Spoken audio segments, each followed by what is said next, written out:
Karl Pilkington, do we need them? Where Karl goes around checking out animals with top experts, asking whether we need them in the world. Yeah. So, this is the first one. We won't do it next week, but I'm already sorting out the contact. We will be looking at Octopus, because they're a bit weird. Okay. So that's what you got to look forward to in 2003. Again, if you have an animal that you feel is unnecessary in the world, then email us, and I'm sure Karl will investigate for you. Well, the other thing as well, whilst we're on to that, I want to sort of have a bit of research with me, so when I speak to the bloke or the woman about the octopus, right, I want, like, you want to be armed with the facts? Well, sort of response from listeners, so I can say, well, 70% of XFM listeners said we should get rid of them. Sure. Do you know what I mean? Like Jon Snow does on Channel 4 when he does all, like, politics stuff. So, if you agree with me, just send an email saying yes. What, so yes, we should get rid of them? Yes, yeah. Or yes, get rid of them. Because the house believes always we should get rid of these animals. You're picking animals you want to get rid of. So yes is, get rid of them. No is, don't get rid of them. Well, and not no, it's Noah, because they go on the Ark. The ones we keep go on the Ark. That element I'd completely forgotten about, and I think that's a wise move, because I don't think that's working. I don't think you've thought through the whole Noah. So that's just complicating the show, I think. So yes, we get rid of them. Noah, they're saved on the Ark. Yeah. Right, okay, so here we go then, Jellyfish. So today we're looking at Jellyfish in Pilkington.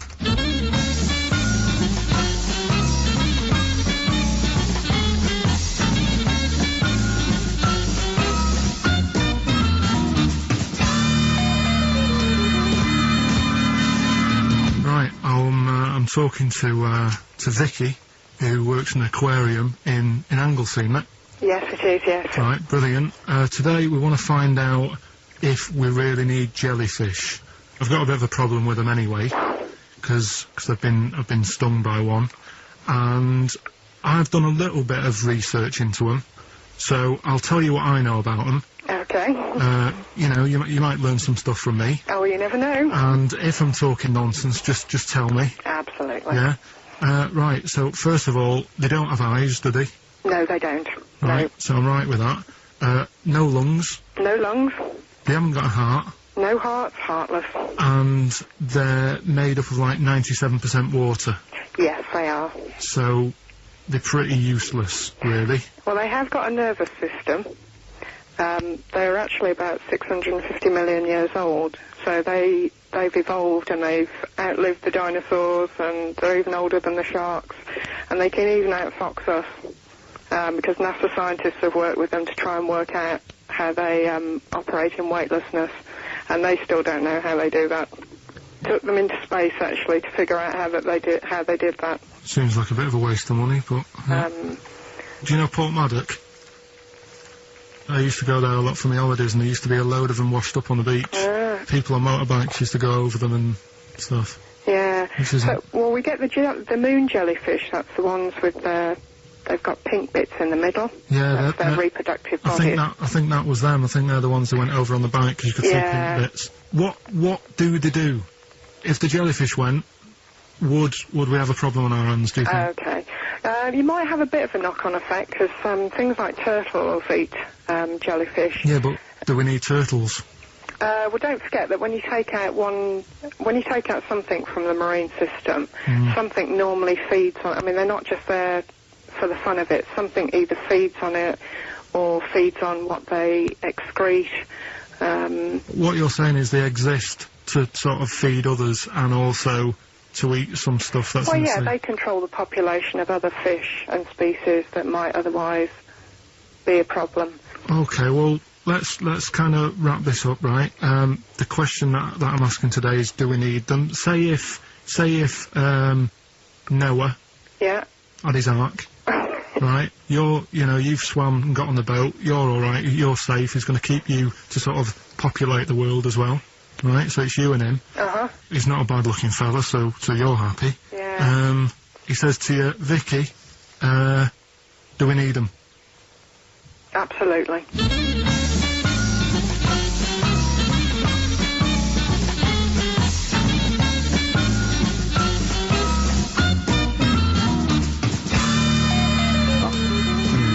I don't even know why she even gave you that interview. When you start off with, trying to find out if I need you, but what did you tell her to get her to talk to you? Just said I'm doing some research on stuff. Did she think you were a schoolboy or something? No, she just said, oh, alright. She said, you know, how long will it go on? I said, not long, just like 5 minutes, have a quick chat. And she loved it, didn't she? She sounded happy to take part in that. So, the fact I love the fact that you've got an expert, and you suggest that she's going to be having sex with Noah. He's a good fella, so you're happy. She goes, yeah. I mean, I don't know why you stopped there. I didn't go into positions or something. I can't believe... The problem is, really, I didn't get to the bottom of what I wanted to say, because... Oh, no, you did. That's it. That's done now. That's a pretty good academic work. That's proved, yeah. No, but the turtle thing, you know, when she said, oh, if you get rid of them, the turtles, you know, won't have anything to eat. But when she said that, I mean, I couldn't say it because it would have took her off and confused her. But... Well, like, she's a scientist. She's easily confused. Well, say, like, when Suzanne is working, right, I'm not a very good cook, so I always get, like, an Indian in. Right. What? To do the cooking for you? I don't know what you're going to say. So, right, I'll have an Indian. Right, now, say if, for some reason, it closed, I get a Chinese. So why don't the turtle just... There's loads of stuff in the sea. But I didn't want to get too heavy on her, but... It's pretty deep. Oh, that is genius. But we'll look at... But so the fact that she said, yes, you need jellyfish, does that mean that you've changed your... I mean, what I'm saying is, does her answer go? Does that stand? Yeah, it does, yeah. It does, does it? It does, yeah. Whatever I get the expert to say, I try and get them in a corner. Right, you try and, argue them into a corner. Argue them into a corner, but that time she wasn't having any of it, so we've got to carry on having them. Yeah. So in the new year, we'll be looking at Octopus. Okay. Yeah? Yeah, great. Do we need them? Do we need them? It's something we started a few weeks ago. We're always talking about animals and insects and that. And it's like, you know, if you took an animal out of the world, would we have problems? Right? Would it make any difference? Yeah, would it make any difference? We did jellyfish last time, didn't we? Yeah. We sorted that out. The woman said we've got to keep them. We do need them, because turtles eat them. Yeah. So, I've moved on. Octopus. Do we need the octopus? Yeah. Let's find out.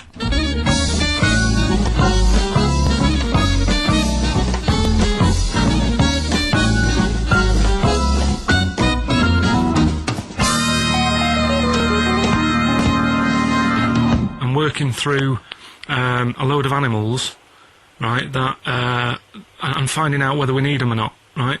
Right. Because, like, jellyfish, to me, I'm a bit puzzled by them. I don't really know why we need jellyfish, and I spoke to some expert... Turtles eat them. What? Turtles eat them. Yeah, I know, but do we need turtles? Do you know what I mean? It goes on and on, doesn't it? We need humans. Well, you know, I mean, I might get to that bit, but Yeah. I need to sort out the animals first. I've got a lot on. So, the thing is, I've left the jellyfish. We know we need them, right? So, octopus. Yeah. Right, I know they're pretty brainy. Incredibly brainy. A story that I heard, I don't know if it's true, but there was some science lab somewhere, right? Yeah. Where they had some octopus in it, and they had some crabs. Yeah. And at night, the octopus was, like, getting a bit bored on its own in the dark and that, and they sort of come alive in the dark, don't they? Yeah. They like the dark. Yeah. And the octopus had its eye on the crabs, and at night, when it's dark, it was getting out of its little cage, crawling along the floor, getting in the crab's cage, getting them out and eating them. I don't doubt it. We put jam jars with the lids on with crabs in, and they'll open the jam jar and... You're joking? Yeah. Even I sometimes struggle with them. Yeah, you don't do it... you don't do it really, really tight, but... Oh, right, so they're not that clever then? Well, they would, if they were strong enough, they'd open it, but they're just not that strong. Oh, that's mad. Right, I also know that if they get hungry, they eat their own legs. Yeah. Yeah? Yeah. They're deaf. Well, I don't know. Yeah. I don't really know. Yeah, I mean, they don't live very long. They can squash themselves into small jugs. Oh, yeah, they can go in a demi-john through the narrow neck and that. Why do they need to do that? Because they're the sort of crevices and holes that they're hunting for crabs and things through. So, would they be better if they were smaller? Do you know what I mean? I don't know. I really don't know. Yeah. But octopus then, if Noah said to you, you know, we're having a clear out. Yeah. We've got too many animals to look after and that in the sea, taking up too much room. Right. Do we need them? I think there's other less useful things in the sea than octopus. Limpets, they could go. Limpets? Yeah, they just sit on a rock and do nothing for 50 years. But they're not getting in the way then, how big are they? Oh, not very big. Yeah, you see, I might come round to them, but I never think, oh, you know, I'm sick of seeing these limpets. Whereas octopus, you know, crawling about, opening jam jars and that. You'd never see them though, they're really rare. Well... If we get 2 or 3 caught a year, it's quite amazing. Do we need them? Yeah. Yeah? Yeah. Well, we'll just have to keep them then.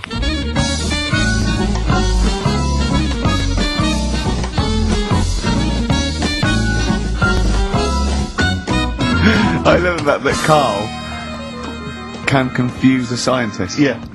Yeah, because all systems of logic break down. I know, even the scientist was going, well, get rid of limpets. Yeah. Who was that guy? I think his name was Chris. And where was he from? In a place called Megavissi, where I went one year. Megavissi. And he's a scientist, is he? I think he's got a fish shop or something like that. He's got a fish shop? No, he doesn't. Well, like an aquarium type place. Oh, right. So... A fish shop. It wouldn't fish and chip shop. It wouldn't be past him that he, a Winkle store. He's got a Winkle store at Poole Harbour. Yeah, that's an expert. Oh dear. But, what have you learnt from that then? Well, that we don't know whether they're deaf or not, because the bloke in the chip shop couldn't confirm it. They eat their own legs. Think of that. That's a bit weird.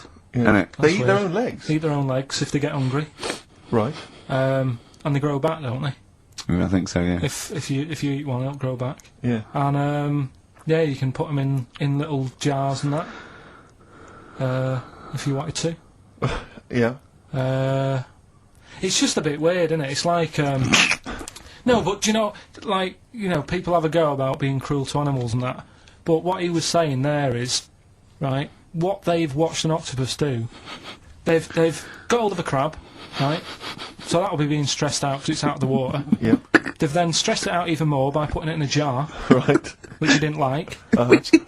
And then an octopus is crawling about on the jar. Yeah. And the crab knows that the octopus wants to eat it. Right? Yeah. So then it's having more frets. Yeah. Because of that. And then they let the octopus eat it. Yeah. I think that's pretty... Do we need crabs? Do them next week, yeah? Well, I want to sort out snails first. Right. What's your pitch with snails? What do you know about snails? I know that bats eat them. They can sleep for 13 years. Right. Oh, he does. Can you believe that? Okay. He said to me, snails can sleep for 13 years. And I went, right. He went, oh, thing is though, if it was a scientist, and he was, he was looking at it, and he put it in a quiet place, it might well doze off. He said it wouldn't be the same if it lived on the streets. Do we need them out of the way? Do we need them out of the way? Yeah, just, let's explain it again. If you're new, I'm sort of on a bit of a mission to find out, you know, we've got a lot of animals and insects in the world and stuff. Mm. Do we need them all? It still amuses me. So we've found out we've got to keep jellyfish. We've done octopus. She said we've got to keep them. This week, snails. Do we need them?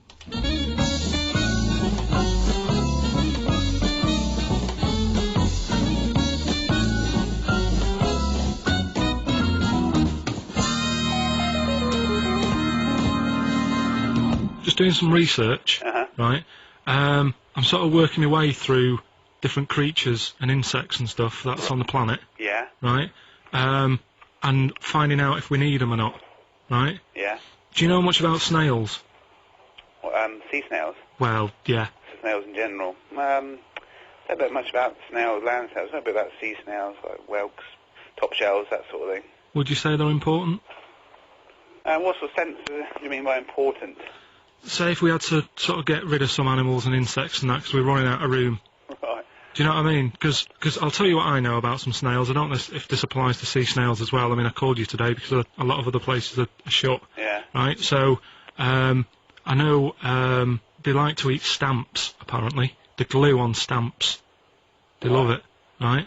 Right. Apparently a lot of letters and stuff aren't getting to where they're meant to be getting because snails are crawling into letterboxes and eating the stamps. That obviously doesn't apply to the sea ones. But that's a problem they're causing. All right. Were you aware of that? No, I didn't know that you're glad you answered the phone today. Right? They love beer. Beer, yeah, who doesn't? And also, I don't know if this is right, but I heard that they sleep for 13 years, or can do. Right, I wouldn't know if they can sleep for 13 years or not, but... I mean, sea snails are pretty important, yeah, they do quite a good job in the sea, they graze on algae, and they provide food for other animals. I mean, you can say that about any fish, you know, or any animal, why do they exist? Would you be upset if, you know, someone said, we're getting rid of them? Oh, yeah. You would be? They're an animal, you know, I wouldn't... Forget being like favouritism and all that I get for them, right? There'll be other things knocking around you can sort of spend your time looking after. You'll still have a job, don't be worrying about that, because I'm not going to get rid of all the fish. Jellyfish need looking after, so you're safe. Yeah. But do we need them?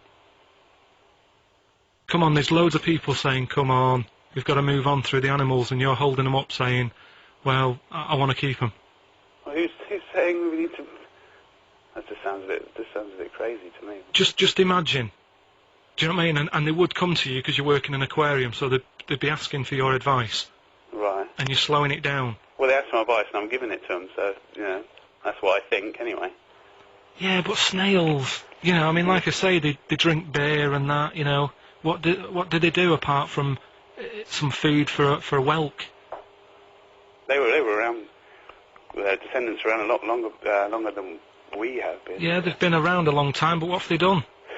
Well, they survived that long, so they must be doing something pretty good. Well, apparently they sleep for 13 years, so really, even though they've been around for ages... I think that sounds a bit... I don't think they sleep for 13 years. Not all of them, just the tired ones. So, snails, do we need them? Well, yeah, I just think they've got to... Just as, you know, it's not for us to say, do we need them or not, we can't. So you think we should keep them? Yeah, definitely.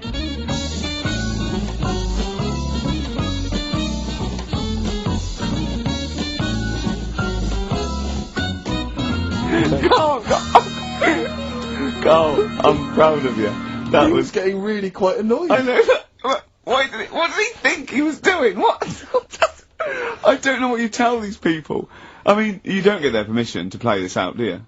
You just don't tell the them. thing is, right, I sort of told him what it was about, but we won't say who he is or where he works, because it doesn't matter. I just needed to speak to someone who knows. I know the fact that you were trying to get an answer out of him by suggesting that he would be safe, because he could look after jellyfish if he gave the okay to destroy snails. Right, so we're looking into animals that we get rid of. I've spoken to someone about snails, I've spoken to someone about jellyfish, and that, and looking at cockroaches today. Right, now who's the expert? It's a woman called Jessica Marshall. Right. Does she know that you're going to play this on the radio? Well, I called up, right, in the week and said, can I talk to someone about cockroaches? And she was like, is that Carl? She knows who you are? Yeah. Right, so she already knows maybe your angle, your approach. Yeah, she was up for it. She's an expert, she's just not just some random person. No, she works in a museum, a good museum. I said I'd give it a plug. It's the one near Knightsbridge, it's got dinosaurs and that in it, it's worth seeing. Natural History Museum? Yeah. So, not sure. He's not sure. This is what happened.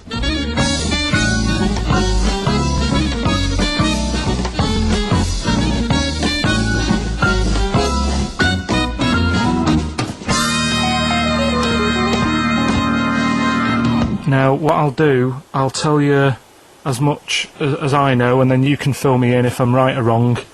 And then at the end of it, we'll get to the bottom of whether we need them or not. Okay. All right. So first of all, the first thing that I found out is that they have 18 knees. That's not exactly possible. They're insects, so they have 6 legs. Yeah. And a knee is usually the junction between femur and tibia. That's sort of classic human knees and every other animal knee. So with 6 legs, you can only have 6 knees. Could somebody sort of got mistaken for seeing one that was a bit double jointed? I think you're grasping at straws or something. All right. Well, we might have to come back to that one then. Okay. They can hold the breath for 40 minutes. Well, they don't do that because they don't breathe in the same way as us. They breathe through little spiracles, holes down the side of the body. So, no, they're not a very apt simile because the method of breathing is so different. What do you mean? Because insects have a totally different system. They don't have lungs in the way that we do, and just breathing through one part of the body. They're actually breathing through every segment of the body all of the time. So even though they've got their mouth shut, they might be able to slide. Nothing to do with breathing. So only feeding. So you see, maybe that's where someone's gone wrong. Someone's got hold of one and sort of taped its mouth up or something and got bored after 40 minutes and said, well, we'll call it right. It's a pretty unkind thing to do to an insect, even to a cockroach. Yeah, but it's all... You can't do that. Yeah, but... No. Pretty unkind thing to do anything, even a cockroach. Something else I found out. Yeah. They can live for a week without an head. Well, that's true if they don't bleed to death in the process. But the weird thing is, when I told you that they had 18 knees, you seemed a bit sort of like, don't talk ridiculous. But then we're talking about an animal that can live without an head. So there's a little bit of truth in that one, yeah? Yes. Why, when it was invented, has it got that facility? Say if someone said to humans, we could do that with humans, and, you know, if you lose your head in some accident, it gives you a bit of time to sort of go back to your family and maybe write them a note. You won't be able to have a chat, but write them a note saying it was my own fault and it was nice knowing you. Well, that would be a useful facility, I agree, but cockroaches are great survivors. I mean, they've been around for over 300 million years. They're one of the most primitive insects. All right. Well, I've also... is it true that they do a lot of resting? Apparently they can sort of rest for 75% of the time. Rest? Yeah, they just sit about doing nothing. It's probably true of a vast proportion of the world's fauna. Well, I mean, maybe the 25% that they are working, they're really giving it some, so it might make up. They're probably searching out food, and yeah, they can slow down considerably. You can chill insects in the fridge, and they'll become very, very quiet. You might think they're dead. Yeah, but I'm sure, you know, if we were sat in a fridge, you know, we'd go a bit quiet, wouldn't we? You know. Well, you might not know much about it, of course. Yeah, but... Not quite reading the right sources. Well, I've been using the internet. I'm sure there are many useful sources that you could find there, but some of those seem to have been a little misleading to you. So you don't agree with a lot of what I've told you there?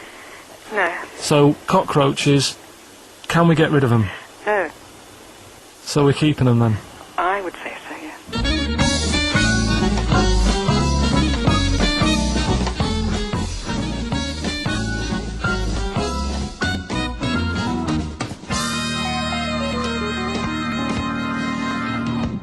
I think we should get her on more often because she sounds like she'd be a bit of an ally, really.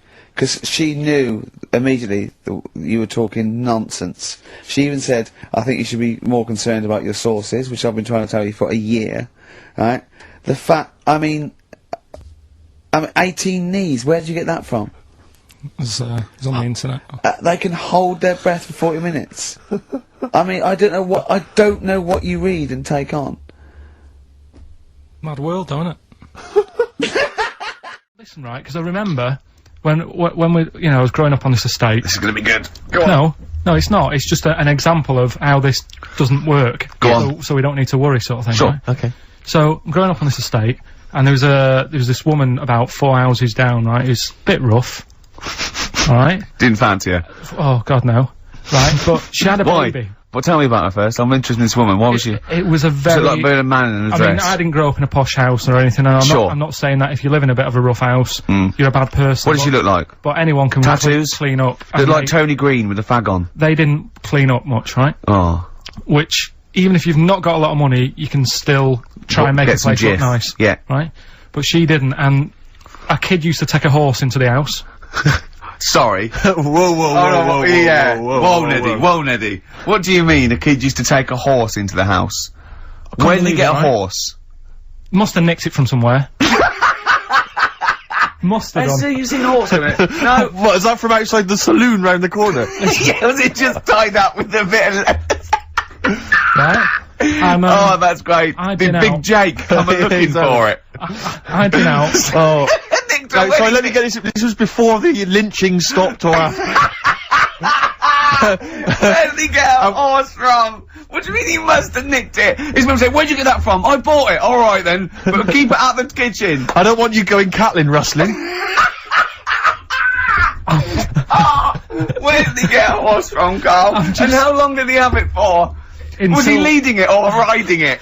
Mum, open the door, I can't stop! I can't stop it. Open the patio door as well, I'll be... Looks like we got us a runaway. What do you mean? I don't know, but the thing is they couldn't afford to buy one because they're not cheap. So I'm just guessing. Maybe that's wrong of me. But I think... He had a horse? Yeah, right. So that's why the family didn't have any money, they'd spend it on the horse. No, I don't think, that's what I'm saying, I don't think they would have bought it. So anyway... Yeah, it's wise to whisper, Carl, in case they're listening.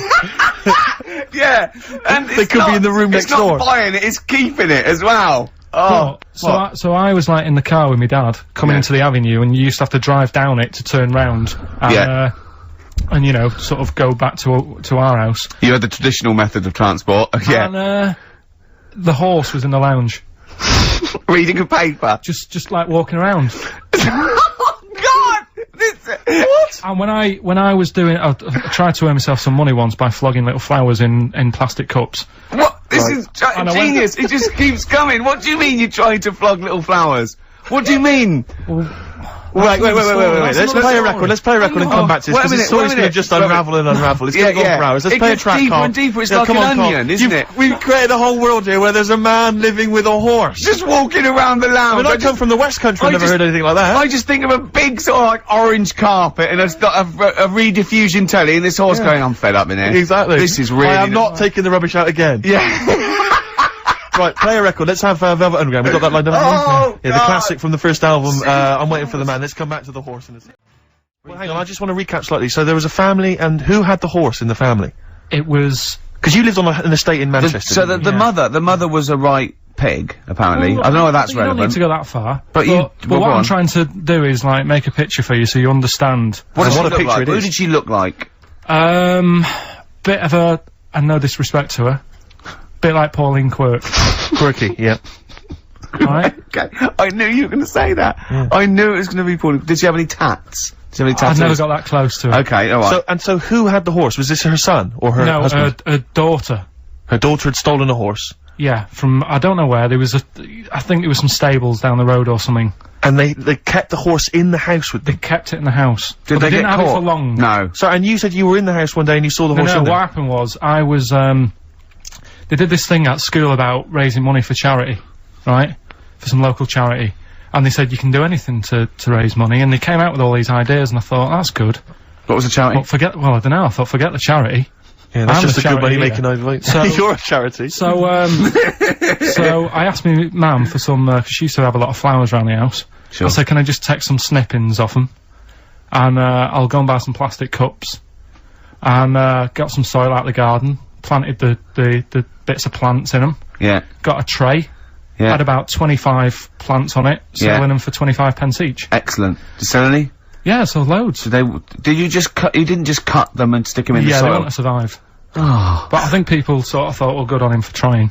But anyway, so I went round to theirs, because I thought their house could do with a bit of colour and stuff. Yeah. Because it's a bit rough. So, as I went... The horse went, thank God for that breakfast. They've been feeding me kitty cat. So I got up to the door, and they opened the door, and it was one of them houses where no carpet. Yeah, a horse in the living room.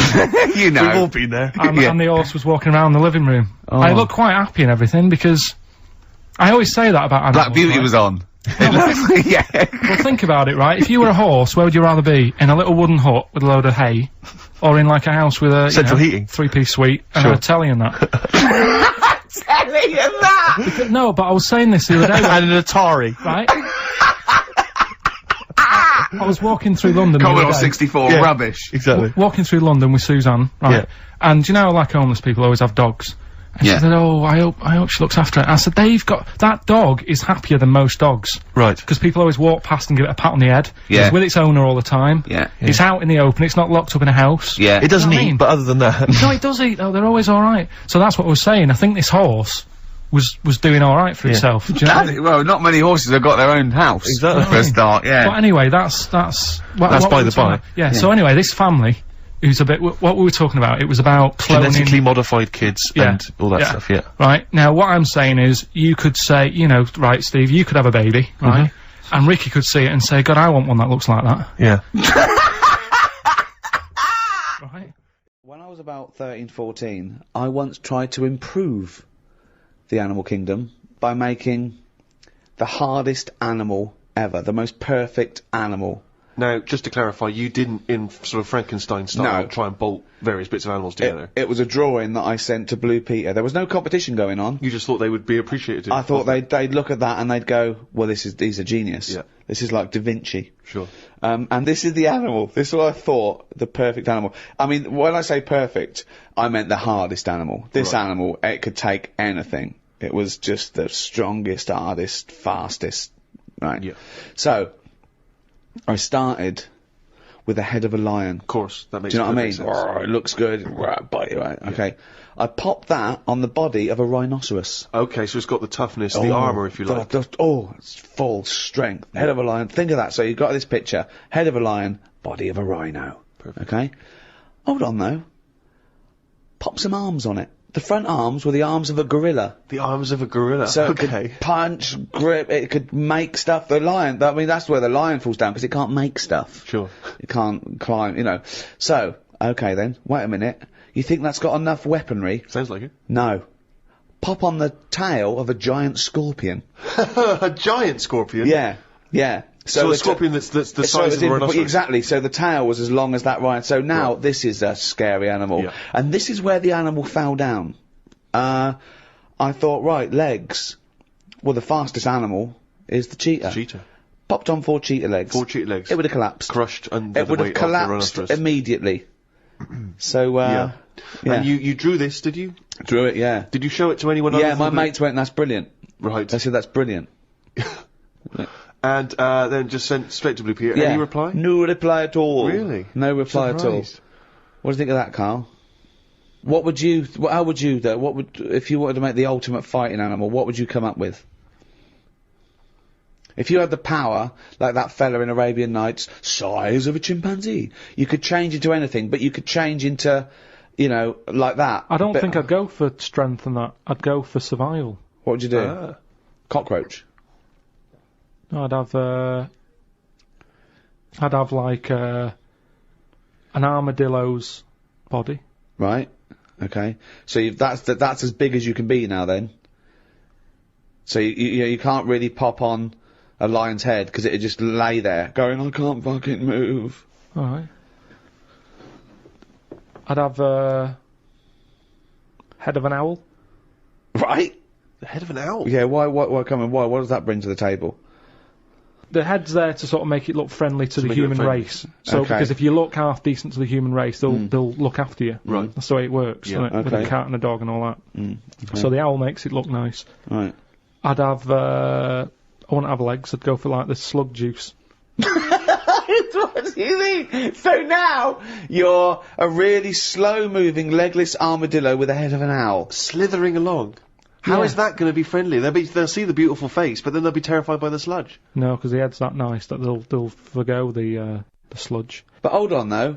But wait a minute. So it's got this thing that's stuck, right, going at 0.1 miles an hour, with a going hoo, right? You come over, you kick the head off.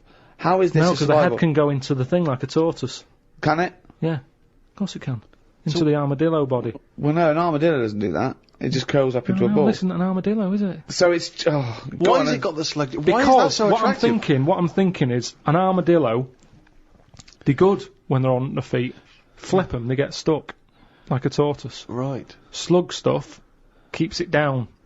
So if anything attacks it, it's like a limpet or one of them things that can... Why have a limpet then? But it can't get any... it can barely move. It can hardly get anywhere. Just go and kick it. What do you mean it can't get anywhere? How can it escape from danger? It's going to move very slowly. No, because that's the worst animal. It'll lock itself in. Yeah, and then I just scoop it up on the You can't scoop it up. It locks itself in if it's in danger. I'd give it peacock feathers. This is the worst animal Why has it got peacock feathers? Again, it's just the worst animal I've ever heard. Why has it got peacock feathers? Threatening. It looks more threatening. That's the least threatening thing, peacock feathers. It's like Danny LaRue coming at you. There's nothing remotely scary about peacock feathers. Yeah, to humans, but the humans won't be harming it because they like the owl head. People will like to have these things in the garden. They eat lettuce. They eat lettuce?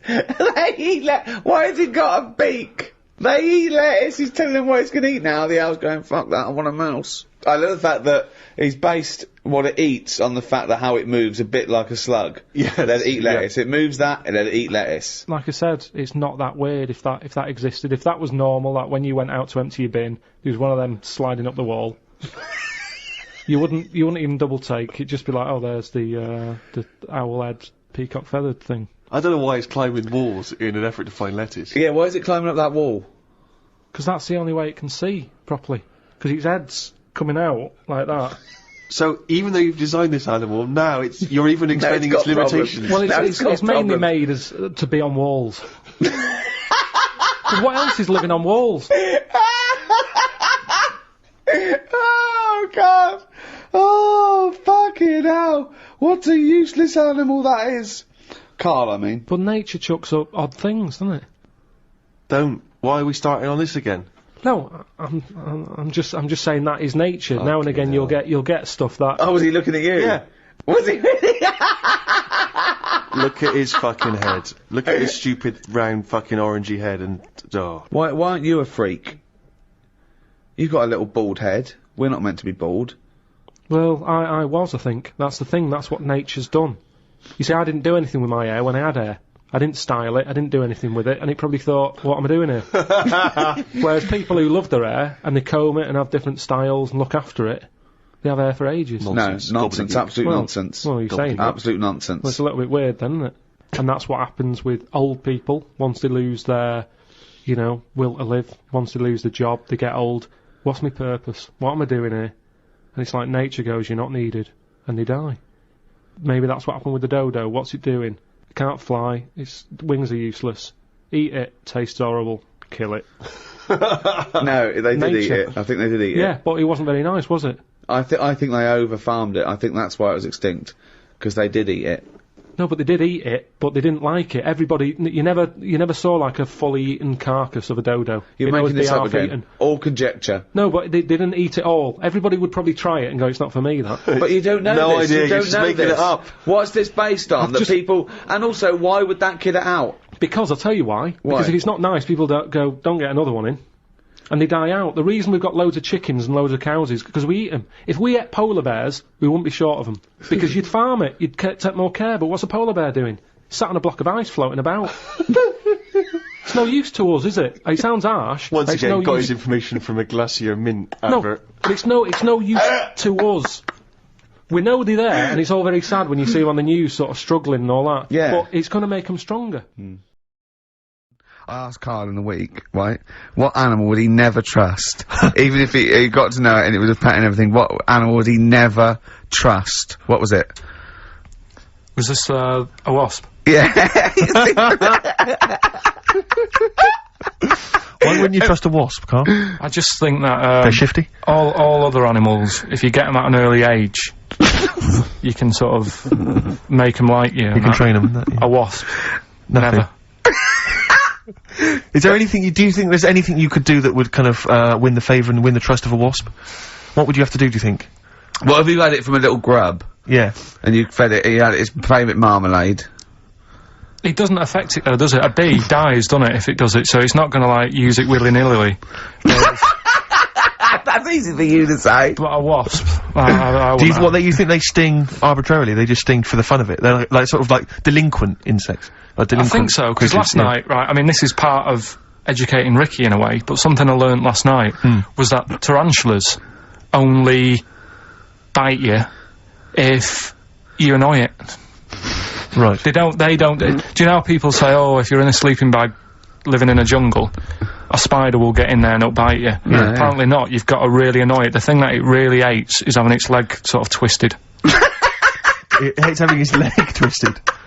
Right. Yeah, but that's more for... Is that what they said in a documentary? No, actually said almost certainly not, Steve. Almost certainly not. Were you watching a documentary? No, I was reading it. Oh, you were reading it. And, it was this guy... Was it scrawled on the wall in like a public toilet? No, I'll tell you. I'll tell you more about that later. Oh, it's right, part of the, educating. So if you don't trust the evil wasp, what animal do you trust? What's your favourite? Well, I also I said to him, right, supposing your mind, right, your mind got put into any animal, right, and you've got to get from where you are now, right, to Glasgow, right, as an animal, right, but the authorities will be looking out for it. Okay. And it's shooting you, right? And, what you went through loads, didn't you? I was thinking about it for it must have took me about an hour. So your mind, sorry, your mind has been put into an animal. Animal, yeah, so it's you in this animal thinking you've got to get to somewhere. But the authorities know you're in the animal? Yeah, maybe your body is in Glasgow somewhere, and you've got to get this animal to get to you so it can transfer its mind back into your body. But the government knows that I'm... Oh, we've all had that conversation. So the government's going, Karl can't have his own brain back. I only have it with Karl, don't I, these conversations. Go on, yeah. So you're on the way. So think about it, you think about it just for a second, so, let's recap. Your body's in Scotland. Right. He's the only one that takes my question seriously. Your brain is in London. Right? And there's like loads of security and stuff looking out in the sky for animals or looking on the field, seeing what's looking a bit suspicious. Trying to get to your body. And they're shooting them. Brain, and they're shooting everything and killing all the animals. What thing would you pick to get your brain to Scotland that wouldn't get caught? And I reckon I've got the answer. A wasp? No, because think about it, a lot of people get irritated if it sort of wanted to get a lift in a car going down the motorway. If someone's driving there's a wasp in the car, it's a nightmare. Yeah, sure. Cause a right accident. So think of something that people wouldn't, you know. And the clock's ticking as well. You're taking this really very seriously, aren't you, Karl? You've only got a couple you've given this a lot of thought, haven't you? You have. Yeah. So, something with speed. Yeah, it's something that can travel quite speedily. Well, that's... Yeah. Well, and something that's also inconspicuous. Yeah. Yeah. Is that the sort of thing that's what you're going to and is it a creature that's native to this country? Yeah. Right. Yeah, it is. I've got no idea, Karl. What are you thinking? Tell him. A flea. A flea? Tell him why. Think about it. Right, this flea, it's got my brain. It's dead small, the flea. Thanks for clearing that up. Yeah. And so it goes, right, I've got to get to Scotland. So it jumps on someone who's going to Euston Station. Right. They don't know it's there. No. The government can't see it. Can't see it, Steve! Think of that statement! Think of you just tuned in. Yeah. Now, people get on the train, goes to Glasgow or Edinburgh, wherever in Scotland it is. It jumps off, it goes right, jumps on someone else who's going the way it needs to go, gets there, still no one's seen it, jumps on me, I get my brain back. Yeah. The government are like, phew. And you feel confident that your brain would fit in that of a flea's? Well, you said there was no problem with the size of it. You said you could... There certainly wouldn't be. So... No. I pretty much you could download everything you know into a flea. Yeah. So that's genius. No, I was walking down the street and this pigeon, sparrow, whatever, did its thing, and it landed on my ear, and I was like, oh, God. So, I thought, well, I'm not going to wipe it off. Why not? Because I don't want to get it on my hands, right? So I thought I'd leave it till I get home. So it's probably about... So you went to work? Oh, met some friends. Yeah. About midnight. Went on the pool.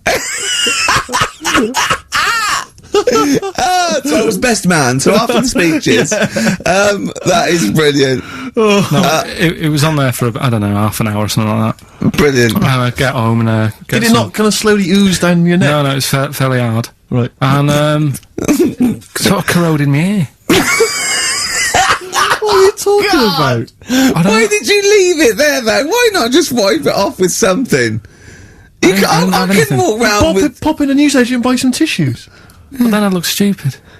What? Where is the bird smuck on your ear? Brilliant. They're all wearing that now. But no, what is it they eat? It's alkaline. No, it's really strongly alkaline, isn't it? Or is it acidic? I don't know. Maybe someone knows.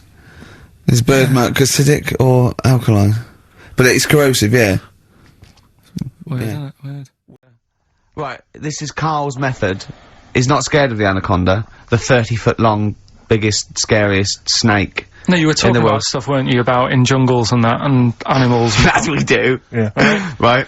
And I remember reading about, say if you're in the jungle, and you get tired and you go to sleep, right, and you sort of wake up and you feel something on your leg, and you look down, and it's an anaconda, right? Yes. And it's swallowing your feet, because apparently they always go from the feet up. They never eat you from the head.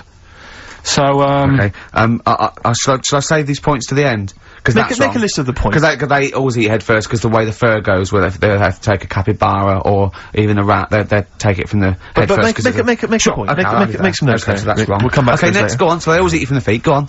So they swallow in your feet, and it's said on the website, if you wake up and you see this anaconda doing that, sort of eating away at your feet, don't panic. Don't panic. I'm just writing this down. Don't panic. Well done. Okay, go on. Don't try and kick it off. Okay. Just let it sort of swallow you. But only up to your knees. Okay. Why not kick it off straight away? Because I think it sort of gets a bit angry, it starts thrashing about, and it can swallow faster, I think. Oh, yeah. I'm guessing that bit. Okay. Just put a question mark by that. Okay, pop a question mark next to eat. So knees. yeah, so it's up, eat knees. So eat it up to your knees. It's up to your knees, and then what you do is you get a knife. Yeah. Okay. And you cut. And how do you get a knife? Do you walk over to the kitchen? I was going to pop over, get knife. Where's that come from? Get the knife. You always have a knife. Okay. Always have a knife, of course you do. Otherwise you're a fool. Always have a knife, okay? Well, come on. Yeah. If you're going to go into a jungle... Always have a knife, okay. Always have a knife, yeah. Simple. Could I just suggest something? You know, suppose you're wearing combat trousers, and the knife is actually in the trousers by the knee, the sort of pocket by the knee. What happens then? I suppose you could still reach into the mouth, couldn't you? So anyway, you've got a knife. Let's say you've got a knife. Let's say you've fallen asleep, the anaconda's chewing your feet, you let it eat up to the knees, you've got a knife, what do you do then, Carl? Right. So it's up to your knees, and what you do, you get your knife that you got out of your pocket earlier, and you cut it at the mouth, right? Do you know, like, either side of the lips? Right. So you're sort of cutting it in half. Right, like a Chelsea smile. And it can't, yeah, that's right. Yeah. It can't do anything. It wasn't ready for that. It can't move about because it's got, like, your legs in its mouth. And peel it off and walk away. Okay. My main point, really, is this, Carl. Never will an anaconda or any constrictor, python, boa constrictor, just start eating a sleeping man. He will crush you to death first. That's why they're called constrictors. They're not called gobblers, are they? Or holy swallowers. They're called constrictors. Why would he start eating something? Is that how they take down antelope? Just start chewing their leg? Oh, it's gone off. I'll tell you what, lads. They get together, the snakes got there and said, I'll tell you what, we're losing a lot of prey by just living at their ankles. They're running away. Let's crush them to death first so they can't move, then we can swallow them. You're a fool. So anyway, right, so I was telling him this bit of information because we started a feature last week. Well, week before. Sorry, Carl, can we just go back to the crushing you to death first? Yeah, but... Well, I read it. He's won there. He's beating you there, Rick. Okay. Did it say what to do if it starts crushing you to death first? No. Did it say what to do? Supposing it had this meeting, and it started crushing you, and you woke up and it was actually round your chest. And every time you tried to take a breath and breathed out a little bit, it just tightened its grip, because it can feel that. What'd you do then? You sort of tighten yourself up anyway, because I've read about that. Yeah. If one does start wrapping around you, you sort of make yourself into a ball, first of all, and it'll wrap around you, but it's alright because you're protecting your lungs, so it can't crush you, and then you just sort of shout for help. And you shout help with this 30-foot snake. Do you know how it works? It gets as tight as it can. It can feel actually as tight as it can, right? With these huge muscles, right? Yep. Right? When you leave a bit of breath out, it tightens again. You won't be that out of breath. You haven't been running anywhere, so you can just go. What? And when do you get the new mouthful of oxygen? Just breathe very slowly, like you do. How? Do you know what breathing is? Do you know what breathing is? It's extending your rib cage, right? Intercostal muscles between the ribs. Contract like that. Okay, making the rib cage expand, which pulls air in through. It's like a bellow. That you can't just breathe via the mind. It's a physical process. It's your rib cage pulling over. Maybe I'm special, but I can do little breaths without my rib cage. Play a record, Steve. Yeah, you're special. I called him a couple of days ago. Of course you did. And I went. It was the weekend. I went. What are you doing? He went. Oh, just in Regent's Park and that. What are you doing? He said, just going for. Oh. Jesus! I went, what? He went, a caterpillar just fell out of the sky. I went, what? He went, a caterpillar just fell out of the sky. God, it's there, it's wriggling around. I went, sure a bird didn't just drop it? He looked up and went, oh yeah. There's a bird. Of course he did. Yeah. For a moment, he thought caterpillars were raining from the sky. I thought I was in chicken licking. Yeah. Unbelievable. Why did you think a caterpillar had fallen out of the sky? I don't know, it just startled me a bit. I love Carl being startled. I like the idea of him straight on the phone to Trevor McDonald. Look, Trevor, there's caterpillars, insects falling out of the sky. They're falling out of the sky now. Put it on the news, quick. You sure there wasn't a bird? Oh, there was a bird. Yeah, sorry, Trev. Bye. But it was after, like, I hung up the phone and that from you. I sort of sat there for a bit watching it. I imagine him cross-legged, just in front of it. But do you know what? Grass. Because of his shape, the shape of his head, and his sort of IQ, I bet the caterpillar was thinking, Mama. Yeah. Do you know what I mean? Yeah. It's unbelievable. Go on. It was sort of running about all over the place, right, Steve? So caterpillars have loads of feet and that, don't they? Well, they have 6 legs. They're actually larvae of an insect. They have 6 legs, but they have little sucker things to hold on to the cabbages and that. No, they've got more than that. They've got. I'll tell you, they've got 6 true legs. Trust me. Trust me, I'm a scientist. And you were thinking what, Carl? Well, but they've got little pods. They've got little pseudo pod legs and little suckers. Yeah. But it was running about like everywhere, right? Mental, but sort of running off to the left, and then it sort of went back to where it was. Then back, you know, went right and what have you. And I'm just thinking, whoever gave them the legs, right? What's the point if they don't know where they're going and that? Do you know what I mean? If you can get about... Imagine that sentence. Did you hear that? Did you hear that sentence? Can we play that sentence back? No, I don't think we can. Imagine who gave him that legs. Whoever gave him them legs, what's the point if they don't know where they're going and that? And that. Always and that. And that, but maybe you just, to be fair to the caterpillar, with all its legs, okay, and you know where it was going, it had just been plucked from its house by a bird, shot up into the sky, and then dropped from 80 feet, hitting the ground. Onto the head of a weird, bold-shaved monkey. It was probably concussed. Yeah. It's one of them things again, though. But it still knew more about the world than you. How does that make you feel? I just think it's a waste of time having all them feet. It's the same thing as the, now it's got feet now! It has a nightmare buying shoes, doesn't it, Carl? all the, what was it you were saying about leeches and that? Because we were talking about insects. Well, they're not insects. They're not insects. What are they? Well, I think they're probably, probably platyhelminths. Probably sort of like a flatworm type thing. That's what you were thinking, wasn't it, Carl? Yeah, I'm not sure about that. I don't know what the phylum is, but they'd be, yeah. What was the leech, what was an interesting well, leech there's an experiment, where you get a maze for a leech, and there's a bit of blood thing, and it eventually finds its way to the blood, okay, and then it knows. Okay. And if you put it back to where it starts, it knows where it goes straight towards it, because it's learnt it. If you liquidize that leech, right, and feed it to some leeches who have never done the maze, because of a thing called chemical memory, they find their way straight to the blood. That is extraordinary. It's extraordinary. Yeah. I mean, it's incredible. We should try that at Hampton Court one weekend. But maybe with some tourists. We'll just blend up some tourists. Or the people on them, I'll tell you who would do it, those people who go on Celebrity Love Island. Any of them. They will do anything to get out of it. They will be liquidized. People have enemas, they will do they wank off pigs, they will do anything to get on telly. What about that? Be liquidized and fed to another, get one D-celebrity slapper, liquidize her and feed her to another slut. So we blend and see if up she can Tippers. find her way, and see if she can find her way to Channel 5. Yeah. What a brilliant show, hosted by Jimmy Carr. Of course. That'd be amazing. I went, I bet you were quite good at football, weren't you? And I actually thought he looked like quite a natural, you know, I thought he'd be good, he's from the north, and I thought that's all he'd have. Yeah, I mean, exactly.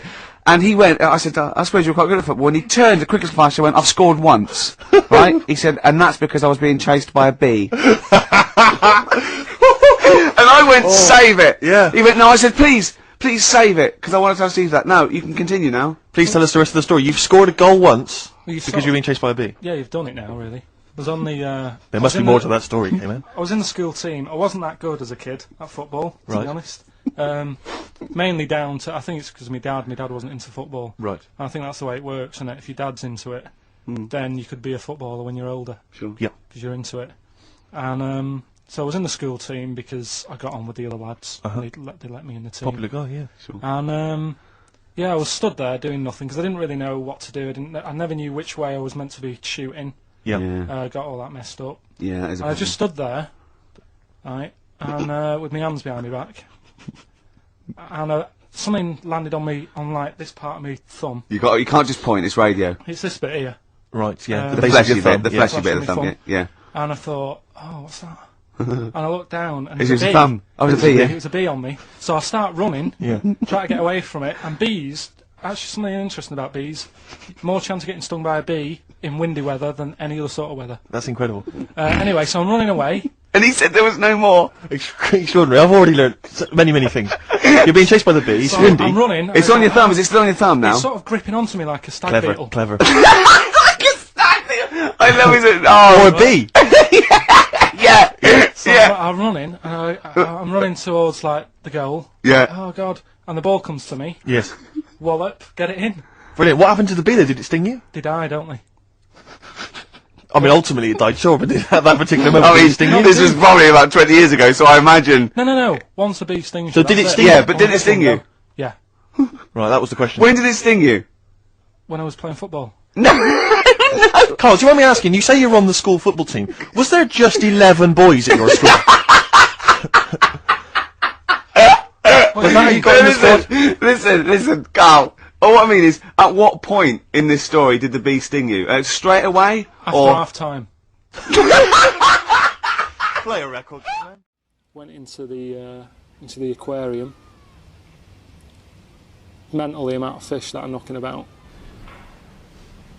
They keep saying like, sea levels are rising and all this, and it's because the icebergs are melting.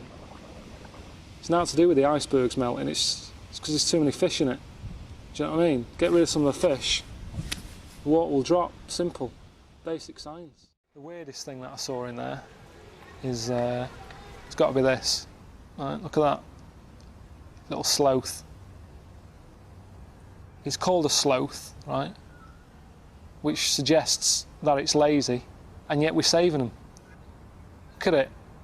I mean, the zoo shuts at like 5:30, right? So animals can have a kip. So, by rights, that should be awake now. 14 quid a pay to come in here. Look, can't even be bothered opening its eyes. I don't know if it's cruel or not to sort of have them in there. You know what I mean? Look, that one's not stressed out. If you look at it, looks quite happy. So, don't know why they worry about it. It's the same the way people sort of moan about drugs being tested on animals. I sort of think, well, it depends, doesn't it? If the drug's aspirin and the monkey's got headache, is it tight? You know what I mean? I'm always looking on the internet to see what weird stuff's knocking about, because they're always finding new sort of, new creatures and stuff. They've found this spider in the jungle, right? 3 foot long, eats chicken. It's weird, isn't it? See, people moan saying, oh, you shouldn't lock animals up and all the rest of it, but to be honest, I wish it was locked up in there. The idea that that's roaming about in a jungle, get it locked up. And what's weird is, why have they only just found that? 3 foot long, do you know what I mean? How have they missed that? Noah made a bit of an error when, he saved everything. I would have had like a little checklist as they were all getting on. Do you know what I mean? There's someone checking them out, quizzing them. Right. What's getting on here? Right, it's a giraffe. What do they do? Now, right, leave them. Next. Did a bit more research this week. Okay. Found a good story out about a monkey. Right. Tell us about this monkey, Carl. You're going to love this one, Steve, Go right? So last week we were talking about how, like, a lad left his family because there was problems at home and that. He went and lived in the wood. He got airy. Yes. Right? No. Leave it there, Rick. We haven't got time to go into Right, it. so... That's what happened. And that's what happened. He lived with the monkeys. He went airy. That's anyway, what happened. That's what happened. Looked into some other stuff about, like, airy kids and all that. Yeah. Came across this story about a bloke, right, who worked in a zoo. Oh, dear. Right? So... Trouble's brewing. Loving his job and that, but it's quite a lonely sort of job because you don't see many people, you're just dealing with animals all the time, right? So, anyway, he gets a bit pally with a monkey because it's the closest thing to a human. Well, that ape is. Right. Yeah, but you can't really go that close to apes.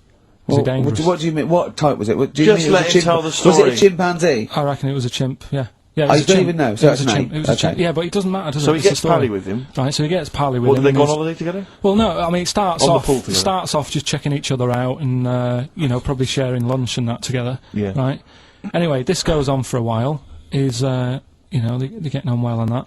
And then after a while, right, the monkey starts sort of imitating him a bit more and sort of walking upright. Oh, God. Yeah. Right?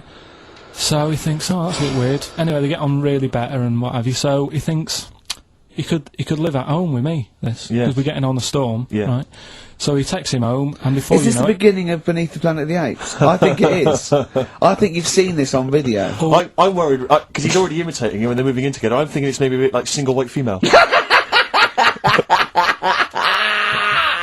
Single White Zookeeper. Oh, brilliant. right? So anyway, so it's moving in, and it's getting used to sort of the normal human life. It's having a cup of tea in the morning. Yeah. PG tips. As it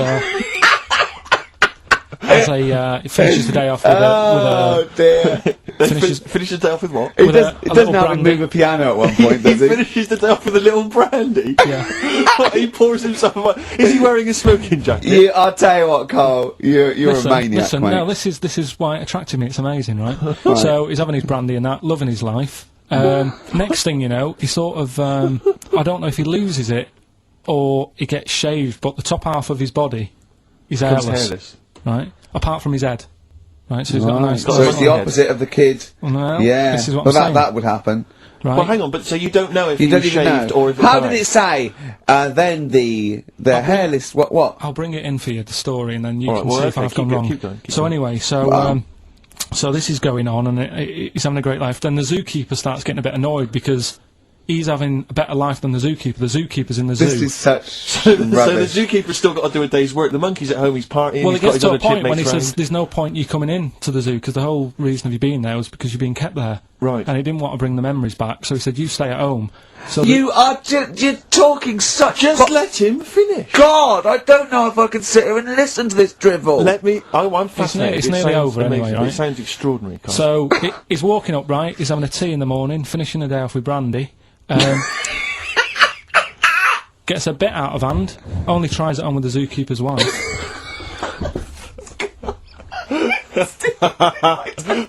Make him go away, Steve. How does he do that? Well, because he's around humans a lot, he becomes a bit of a charmer. And, But what is it that he could do to seduce her? Pick fleas out of her? he didn't say. He's but- built. He was built. Yeah, it's well done. So what about that? Wait, what do you mean? What about it, Carl? It's obviously not true.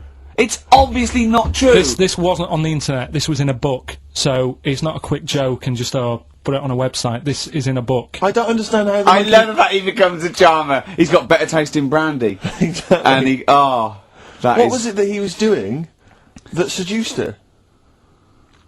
I don't know, maybe because he was at home more than the zookeeper was. But what would he be doing, Carl? the fact that- He's not going to be talking with her. They're not going to be playing like Trivia Pursuit. Maybe she liked the silent type. He didn't go into that, he just said that's when the trouble started. Carl, I don't think there's a week gone where we haven't mentioned an airy kid. A hairy child, Yeah, you're right. yeah. And something related to a monkey and that. And I thought you could do a regular thing where he's got to come up with a story about an ape or a monkey. And it's called Chimpanzee That. Should we do a jingle? Well, do a little jingle for us then. Oh, Chimpanzee That! Brilliant. That's great. Right. So I look forward to that every week. Yeah. And what's Go on, your this is the interesting interesting chimp fact. fact? Right, it's about this monkey ages ago. Of course. Don't know where it happened. 17th century? I think it was a chimp. Right. Right. Got caught having a fag. Do you know it? What do you mean, do I know it? Oh, narrow it down. Loads of chimps are caught with woodbines. Right. He got caught having a fag. So it was sent to court. And Was it underage? it was And it got someone to go into the newsagent for him. Did he get a bigger gorilla Yeah, to he go got a into the bigger news gorilla. age to get 20 Rothmans? it ended up doing time. Because it was Go smoking back a minute. something. Wait a minute. What I mean- Whoa. No, I don't know that's as much as I know, so there's no point questioning. That is as much as you know, isn't it? Quite literally. Sorry, but why did he go to prison? It's against the law to have a monkey having a fag wherever it was. in a built-up area. What are you talking about? It's against the law for a monkey to have a fag. What if it got it himself? Even if it just... What about if it earned it himself, just like moving tyres round or mucking out the zebras? I don't know the full story. You don't know the full story, do you? Well, do you think... You never do you? I presume it was a monkey from a zoo, right? Yeah. Do you think it'd be fed up, though? Because in a way, it's home from home, isn't it? When I read it, I didn't think it was that bad, because I just thought, well... they don't put monkeys in prison. They didn't put the monkey in a prison. They're overcrowded. They haven't got the space. Well, I'll find it and give you where I got it from, and you Chopper Harris was furious because the monkey got the top bunk. Yeah. Can I just, Okay, then... Oh, chimpanzee that! Another one next week. I don't think so. What I've found is, found out, like, a lot of monkeys' names, like, that's how I found out about Oliver. Yeah. What do you mean you found out a lot of monkeys' names? Well, there's a lot of monkeys out there, and you think they're just called Monkey and what have you, but they're all given names, right? So this one that I found about, bit of a weird name anyway, it's actually called Crap, its name, right?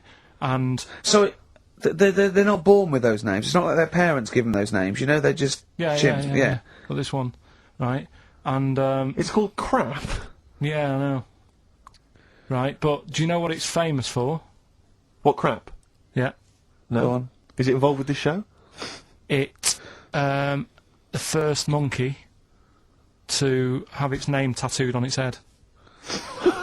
Yeah, again, I will say not by choice. There is no way that a chimp would go down to Camden Lock and go, are you a registered tattooist? I am, yes. Yeah, it's the cleanest, yeah. Go, okay, Can I have a look through your book? Can I have a look through your book? I'm looking for something quite gothic, but, I'd like, you know...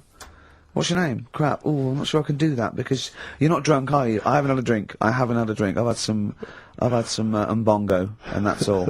But no. What are you talking about? The first monkey to have its name tattooed on its head. What are you talking about, There's got Carl? to be more information. Don't tell me you're leaving it there. There's got to be more information. That was it, and then I read it thinking, well, that's weird, because that means there's loads of monkeys with tattoos on their head. If that's the first one. No, it could be still the only one. The first and only. Yeah, but would they report that? What do you mean, would they report it? This isn't the Washington Post you're reading. This is mentalists who do websites about themselves every day. What? There's got to be a third Why is that news? Story. Why is that news? How did you come across that? Well, first nut monkey with tattoo head. I mean, what are you talking about? But why did it have its name tattooed on its head? No, it didn't say that. I mean, yeah, I know, it's mad. But it didn't say why. Was that enough for you, though? Did you feel satisfied having read that? Did you not have other questions? I mean, there's no way that is in the Guinness Book of Records. There's no way that is cited in the Guinness Book of Records. I just read it as, like, what a weird name for a monkey. And then, ooh, you won't have that on your head. What would be a good name for a monkey? I don't know, anything but that, really. Yeah. Dave. Ted. But what do you think of that, then? Well, I don't know what to think about it, because I don't know what you're telling me. I don't know that that's news, I don't know that it's true. I mean, I don't know where to start with that. Is that all you found? You found something about a monkey? I'll tell you, right, when I was searching for stuff on monkeys, right? Yeah. I was searching around, like I always do, finding information, right? Yeah. And, found out... Are you aware of the Iceman? The Iceman? Yeah. Go on. Right, and to me the monkey thing was more... What's the Iceman? Oh, the man that was found in the ice. So you're aware a of Neanderthal man. Right, yeah. Ricky, do you know Not a about monkey, the Iceman? No, I know, but I just was looking at, like, info. Right. The 5,000-year-old fella who was preserved in a glacier. That one. Yeah. Right. Yeah. Do you find that more fascinating than the monkey? Well, I know that it's true. Yeah, it's true, but do you find it more fascinating? Well, simply because it's true, I find it more fascinating. I can't act on some... if someone... anything that's true is more fascinating. But, you see, what I get from the monkey thing, you go, oh, I wonder if it was happy about that, and... But you accept it straight away, you accept that that is true and interesting, and I don't know what that is. I mean, to me it sounds like a bit of cruelty towards animals. Yeah. Because, I mean, if that's true, it's disgusting to tattoo a monkey's head. It's disgusting. Yeah. Do you know what I mean? Yeah. There's no way, that's what I'm saying. It doesn't do it. If a monkey If they reported that a monkey went in and got a tattoo and chose it itself and then was riding a Harley Davidson down Camden, I'd go, that is incredible. But I'd really want to see it on the news, and it mustn't be anywhere near the 1st of April. You know what I mean? I think you've just blown next week's. Oh, chimpanzee that! Right, I don't know how recent this was. Oh, God. 17th century? But it happened in Hackney, right? If you're outside London, that's in a place in London. And it's this monkey that's going about Hackney, nicking DVDs. Even the monkey didn't go for videos. Even the monkey knew, well, there's no point in getting on VHS. But Brad, you're on VHS. You're having a... Threw it back. Right, and there's a girl called Lisa who works in our office here, right, and I mentioned it to her because she lives in Hackney. I said, you familiar with this? And she said, oh, I remember something about it, which annoyed me. The fact that a monkey's running riot, but she didn't know the full story, and she lives there. What do you mean a monkey? Do you mean a chimpanzee? Or a monkey? I don't know, is there a zoo in Hackney? Is there a zoo there? I don't know what sort it was, but it was like... Is there a zoo in Hackney? I don't know, that's what I was asking. So, right, get on with the story. So anyway, yeah, it's been robbing stuff. And the other bit that really puzzled me, right, is the fact that... And you're not easily puzzled by monkey news? They took fingerprints. What do you think about that? Well, they took fingerprints, presumably because they didn't know it was a monkey to start with. No, they did. They saw it, nicking stuff, and they said, get fingerprints. So that means there's more than just one doing it. I'm gonna have a heart attack. He had to fax them to Interpol. Yeah. We know that is, yeah. It's Brian the monkey. Yeah. Yeah. So sorry, I don't understand. He was stealing DVDs, specifically DVDs. DVDs, I think it said watches and stuff. What, breaking into homes? Yeah, in Hackney. Maybe. Are you sure it wasn't a kid with a mask on? No, seriously. How was he breaking into homes? They're good, up the drain pipe. They're good, aren't they? They're good, aren't they? But how would they do that? So is that the news? Well, that's how much do you want? Is that monkey news? For this week. Well, I don't know that it's true. Again, I've got nothing. There was other stuff. There was another story that I found about a monkey, but I would like to know from someone if in Hackney if... Do you know what I mean? And I missed that one on Crime Watch, which would have been good. Right? But there was another story about one that kept getting on buses, not paying its fare. Not paying its fare? And just sat in a corner reading the paper. Reading the paper, Carl! You're an idiot. But that wasn't in London. You're an idiot. That was in America. It wouldn't read the paper. Why would it read the paper? Because it was its way of sort of going, oh, well, if I'm reading something, maybe the inspector... the inspector will notice my hairy hands. There's a monkey in India, right? On a railway station, waiting for the train. Oh, don't mess about, because I've got to get through it quick. There's monkeys sat there, and this robber nicks somebody's handbag or something, goes running off down the platform, the police are chasing them, monkey steps in, trips the fella up, pins him down, police come and arrest the fella. Monkeys that can talk, yeah. They've worked out, they've got about 534 different words that they're using to, like, have a chat about stuff. More than you? Yeah, what do they chat about then? Just, you know, things that monkeys are worrying about. Just, you know, where do you get that from? You know. Who does your hair? You going up with her again, are you? Yeah. Oh, yeah. So, have you seen that, Sorry, you can't just leave that. No, I'm just intrigued. I'm just intrigued to know what else. Is there any... No, I mean, that were they discussing the humancy? Did you see that programme on Channel 5? Yeah. He can walk upright. Yeah. Good, but I mean, did you see how well do you mean was? they taught themselves this language? Yeah. Where is this? In the wild is this, is it? Not sign language, it's but... in some jungle somewhere. They found these monkeys. He heard some explorer was over there, cutting through the woods and that. And he heard his name, and he thought, that's what he went, what do you want, Ronnie? It wasn't me, I didn't say. Yeah. I didn't say, oh, Snodgrass, where'd you get that gun? Yeah, exactly. Well, there's only me and you here. Yeah. It's weird, isn't it? No. Right, we've done quite a lot of good stuff. The one that sort of kicked up most of the fuss was probably Ollie the monkey. I love the fact that they're all monkeys. He's a chimpanzee. Well, Right? It's an ape. Well, today, right, we're looking at one that's, it's called Coco. Oh yeah, the sign language one. Well, what I've read about him is, he speaks, right? Oh, God. Highly educated. Yeah. Photographer. Carl! Carl! Right? I love the fact that when he gets a gifted ape, he has to look up to him. He realises that he is superior. I love that. Right. Oh. And, it also likes going on computer chat rooms. I can't take this anymore, Steve. I'm gonna be sick. Right. Oh, God. Right, that's pretty amazing. You know, if an infinite number of monkeys are in an infinite number of chat rooms, they'll eventually type, which is your favourite episode of Buffy the Vampire Slayer? Exactly, yeah. Karl Pilkington, you're an idiot. But the thing is, right, you're saying about the infinite thing again, about monkeys, if you put them in a room with a typewriter, they'll come up with Shakespeare. Yeah. I'd sort of agree with that, right, with monkeys who can't do other stuff, but this one I reckon's going to be busy taking pictures and stuff. Yeah, yeah. I think monkeys that are boring...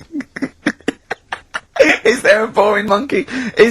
Would you ever have a chimp and you'd go, Suzanne would go, I've got your birthday present, and it's a chimp fella, he's about, about a sort of like a middle-aged chimp. No, I'd love it, I'm talking Would on you ever behalf go, of the... I'll tell you what, Suzanne, that one's boring.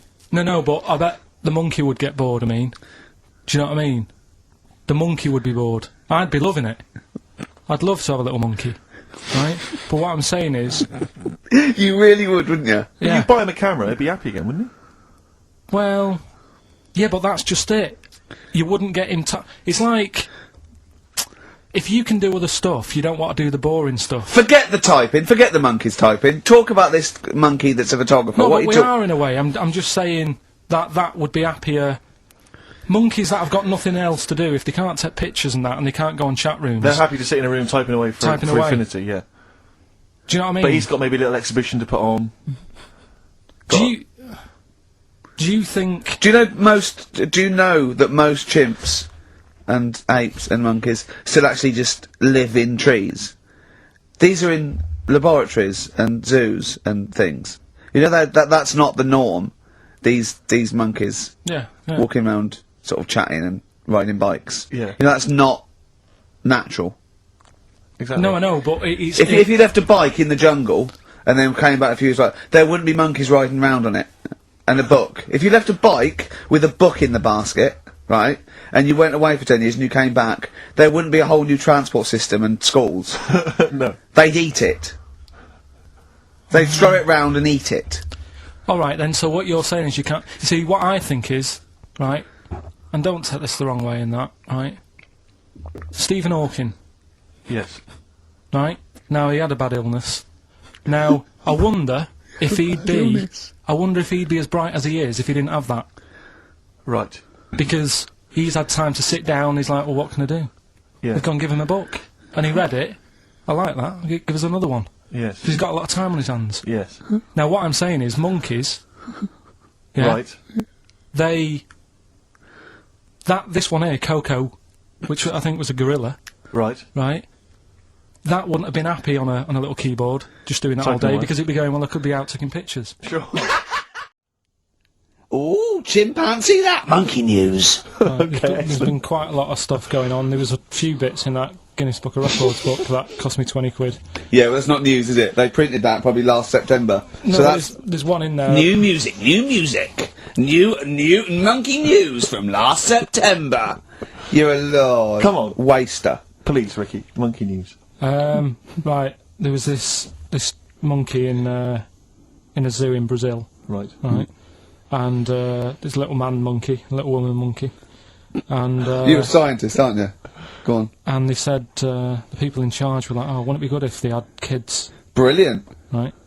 So anyway, the chimps used to stand sort of, you know, they'd have the little caves each, and they used to sort of lean on the fence having a bit of a chat and stuff with each other. Right? Well, you know, gossiping, the equivalent sort of thing. Yeah. So anyway, they were getting on a storm, and like the zookeepers were like, "Can you hear that cheapest chimps this week?" I thought it was fascinating. Yeah, just gossiping. I understand. So what's any monkey news? I know, it's tune in. What was the monkey news this week? Come on. It was from last September. So they were, stood there having a chat, and the zookeepers were like, I wonder if they're ever gonna, have kids and that. Yeah. Anyway, it went on for ages, this just chatting, no sort of action. Blimey. So what the zookeepers did was, they said, I know they'll have kids. Are we letting that go? They were just chatting, are we just letting that go? We're letting it You know go. what I mean? Just doing whatever monkeys do. Okay. Right? So, so the zookeepers were like, yeah, I wonder when they're gonna, have some kids. Yeah. Anyway, what they decided to do, to egg them on, Yeah. bought one of them a suit, one a wedding dress. Right. Keep going! No, I'm not having it. Shut up, Gervais. Fade him down if he's going to interrupt. I want to hear the rest of this. They got married. So they got married? Yeah, they got married. Right. What? That's the end of it! That's... This is why I don't... Right, that's the end of monkey news. Oh, chimpanzee that monkey news. I love the jingle. Right, well, Can we play that jingle once more? Yeah. let me cue it up. So, chimpanzee that monkey news. Oh, it's brilliant. Got a lot to live up to now. I'll be honest with you, often that jingle is more fun than the monkey news. Wow. So you've got to excel yourself this week. Well, it's there's been a lot going on. In the monkey world. Yeah, I was looking at the Guinness Book of Records that we bought last week. What you bought? What that I bought. Yeah.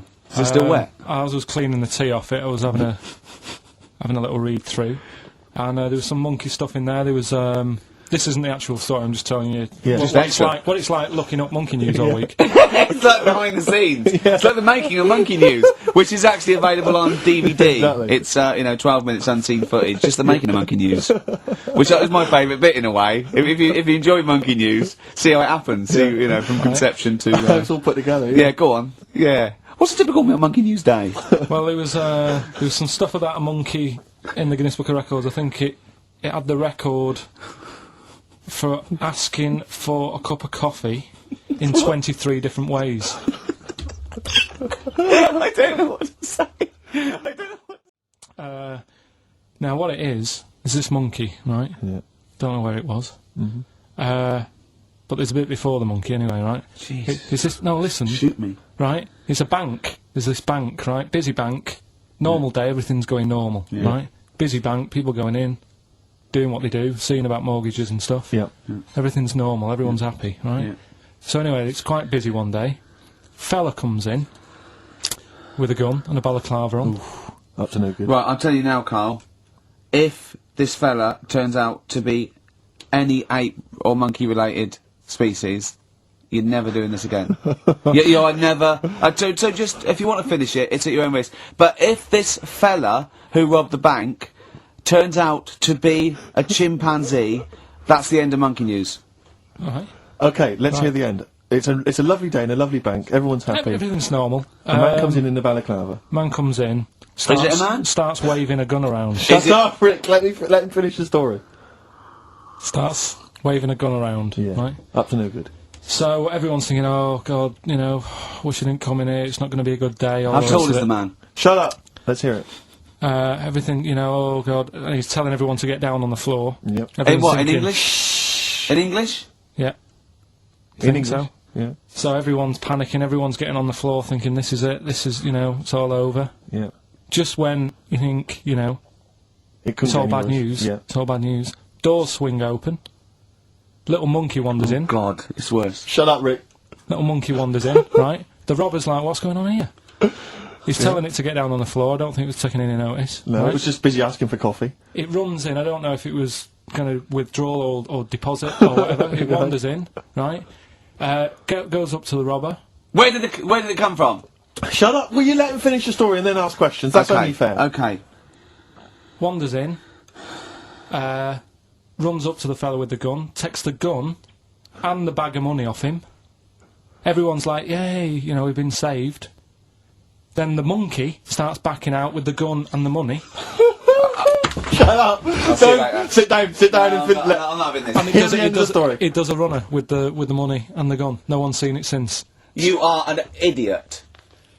I mean, you have said some stupid things in your time. What are you talking about? It's a story that happened. No! What are you talking about? What do you mean it backed out? It came in, was it an accomplice? Was it an opportunist monkey robbery? What are you talking? Think, Carl! Think! I know it's mad, that's the idea of monkey news. We're telling people how monkeys are pretty, you know, they're mental. They're up to no good. What do you think? They've never seen the monkey since. What, did he have a getaway car waiting? Did he swing his way to freedom? Where was this? There's no details. Don't talk rubbish. Oh, chimpanzee, that monkey news. Brilliant. Right? Right, before I went away, I told you about Alfred. He was the monkey where there was a robbery going on in a bank. And then he nicked the robber's loot and backed out with a gun. Yeah, he sort of stole, he robbed the robber, didn't he? Yeah. Did he take his gun as well? He took the weapons, he took all the weapons. There was like a couple of robbers. He managed, because they were so amazed that a monkey was coming in, it was like— Don't talk shite twice. Right. Anyway. So anyway, got a follow-up to that. Okay, now what was that monkey's name? Alfred. That was Alfred. So anyway, because a lot of people wanted to know, well, you know, what did he do? Did he go off and have a holiday? Did he— no. Right, so the follow-up is, what happened is, the monkey had the guns, had the cash, which was $250,000. Sure. Right? It went back to the zoo. Right? Right, Carl, you're talking shit. Ricky, I get angry with you when you won't let him finish his monkey news. Right. Can't we just get out the official Imagine thing? if people were interrupting Trevor McDonald. It wouldn't happen. I want to make sure I don't get anything wrong. No, of course not. So check the internet. So, the monkey goes back to the zoo, right, where all the zookeepers come out and go, get him. He's got the guns. Yeah. He hands out a couple of guns to his mates. What? Right. His monkey mates? His monkey mates, so they've all got a couple of guns each. Oh, Carl, Steve, I can't, mate. I cannot stand it. Honestly, I want to scream. Please, I really get annoyed with you. They tried to do him a deal. They said, how about if— I'm going. Tell him that. I'm not going. No, I can't. Step out for a moment. Okay, we'll just do it. Look, don't listen. Step out, and I'll paraphrase what I hear for you when you come back in. Step out now, please. I need to hear the end of this. This is monkey news. This is important stuff. Right. Ricky now has left the room. He cannot bear to hear, which is surprising to me. Right. So anyway, so yeah, they've got the money, and they say to the zookeepers, how about we give you some cash? Yes. And they go— Sorry, hang on. Sorry, the zookeeper said that to the monkeys? Yeah. Right. No, the monkeys who have got the £250,000— Right. say to the zookeepers, we'll sort you some money out if you let us go. Sorry, the monkeys say to the zookeepers, we'll give you some money? Yeah. You don't see any problem with that? Right, listen. Okay. It's nearly finished. Right, I'm listening out there. This is ridiculous. What do you mean the monkeys say? What do you mean the monkeys say to the zookeeper? They were probably holding the money out, like, kind of going, look, you know, we'll do your deal. Right, okay, come on. And what happened is, I think they were happy with that. I think they left, and that was that. They wanted to get out of the zoo because they didn't like it in there. There's the thing. Right, I don't. Just have a look. Right, Carl, think. Right, how did they get out in the first place? This one. Just let Steve have a— So why did he go? So he went and robbed. He thought. What? He knew there was going to be a robbery that day, did he? He might have been getting some money before they went to escape, and then that happened, and they had more money. They might have been withdrawing some stuff out. What do you mean? No. If he was planning on leaving the zoo, he's going to get his savings. What are you talking about? What have you read there, Steve? I've got a feeling this is a review of one of the Planet of the Apes films. I think it's Escape from the Planet of the Apes. I'm not certain. It could be Beneath the Planet of the Apes. Right. You ready? Yeah. Right. There's this monkey. Right? Oh yeah. It's called Jack. Yeah. Right. I got pally with this bloke who worked in a railway station. How? Pen pals? I don't know. I didn't say all that. Internet, I'm just telling you. internet. I'm shortening it. Chatrooms on the internet. I'm shortening it. So, anyway, he's helping him out all the time. It's this fella's job, right, to, sort of make sure it's safe for the trains to come in, that sort of thing, right? But he's always working on his own, so he's got his mate Jack in with him, right, this little monkey. Yeah. And, you know, they're having a good time. They share lunch together and stuff like that. Anyway, it gets to a point when the fella whose job it is, right, starts getting old. And Jack, the monkey, starts getting more involved. Presumably this is a chimpanzee as opposed to a monkey, you mean? When you say monkey, it's generic term, you mean You mean chimps usually, don't you? Yeah. Go on then. So, you know, he's clocking the fella doing his job, and he's thinking, I can do this, right, the monkey. I love it. Yeah. He's helping out, he's pulling down the levers and stuff, so the train's sort of coming on the right lines. Sure, yeah. He's clocking it, he sticks his head out the little window, see the train's coming and that. I hope British Rail are listening. Yeah. Right? In the end... Oh, yeah. The fella whose job it is, he lost a leg for some reason, couldn't work anymore. Lovely. Gave Jack the job. Yes. Right. Okay. The railway company are happy with that. I'm sure they interviewed a number of people, but he was the best monkey for the job. And that's good, isn't it? Well, it's not true. Right, once again. Well, it's not true. Don't hand Steve a piece of paper that someone put on the internet who is probably a bigger mentalist than you. That's not proof. It's not true. At no point did a railway company give a chimpanzee the job of signalman. It was ages ago. What? Steve, when was it? It was before trains, probably. Well, it's in the 1880s. Yeah. According to this piece of paper, which is what you've based your monkey news on. Now, of course, I think ITN and a lot of the news channels, they tend to get lots of independent confirmation of their news before they give it out as fact. But you've got an email from someone, so let's assume that's real. It says, for this, Jack was officially put on the railway payroll, earning 2 cents per day and have half a bottle of beer on Saturday. That's what we pay you, isn't it? He doesn't even get the beer. Oh, dear, he's not allowed to drink, are you? Someone emailed in, actually, and said, Carl, some years ago, did you die? And they took your face and transplanted it onto that of a chimpanzee. It would make a lot of sense. I've never seen you. He always has t-shirts right done up and long sleeve. I bet he's hairy under there. Yeah. I bet you are hairy because you have to shave right up to your eyes. You're one of them, aren't you? And I can see the growth, and it comes out the top there. Are you really hairy underneath? I'm pretty hairy. Are you really? Well, what's up with that? You're a humanzee, aren't you? That's why you're fascinated with them, and why your IQ is sort of about 80. I think you might be. I don't mean there was any. I think it was a genetic sort of throwback. Well, you're pretty hairy. Look at your arms. Bit of monkey news that's been sent in. Right. Gareth in Catford. Right. Good work, Gareth. Basically, it's about this monkey. Oh, yeah. Oh, yeah. In the jungle. Yeah. It's got a gig at an hairdresser's. What are you talking about? What are you talking about? What are you talking about? It's got itself a nice little job going in an hairdresser's. As what?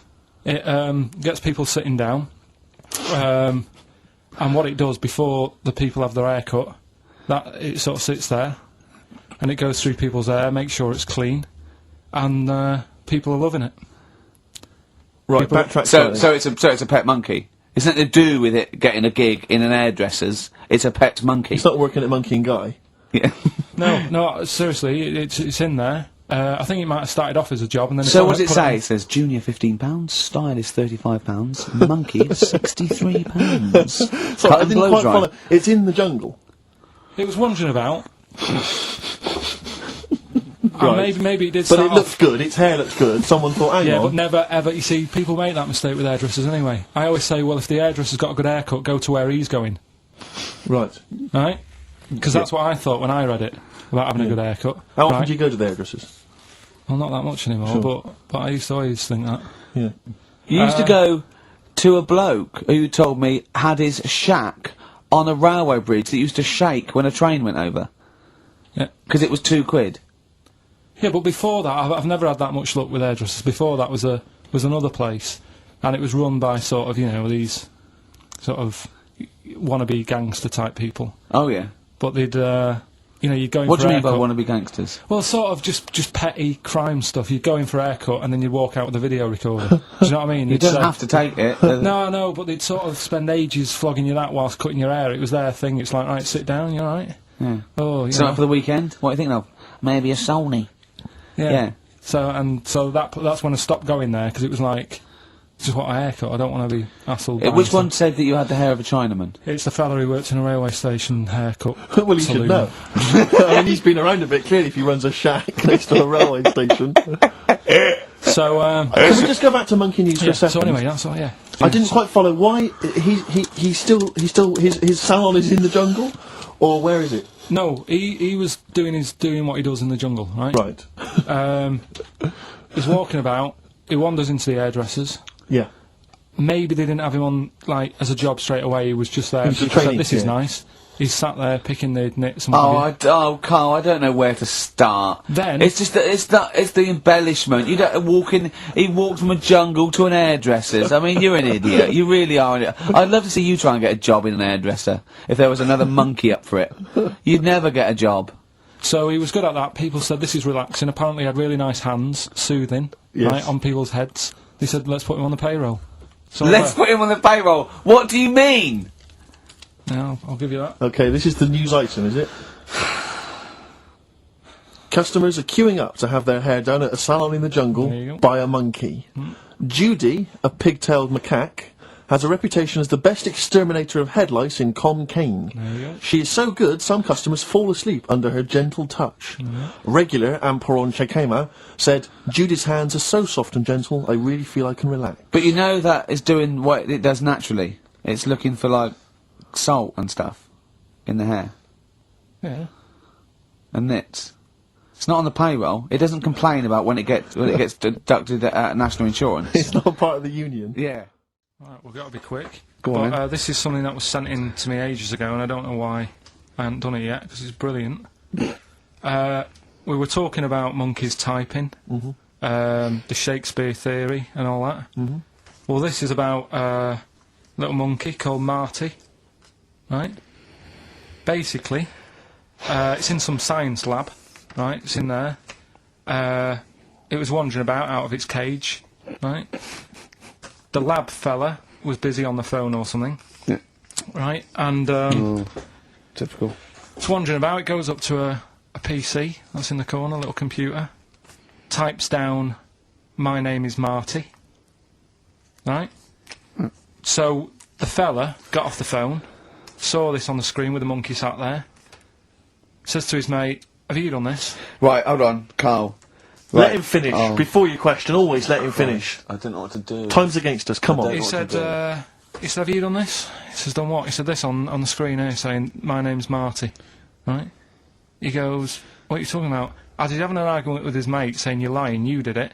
Monkey's sat there, typing, "This isn't a practical joke. My name is Marty." Right, and that's the end of the story? I'm not coming in next week. I think we need a week off. I actually think we need a week off. It's doing a web chat or something. You can go online and have a chat with it. The monkey's doing a web chat?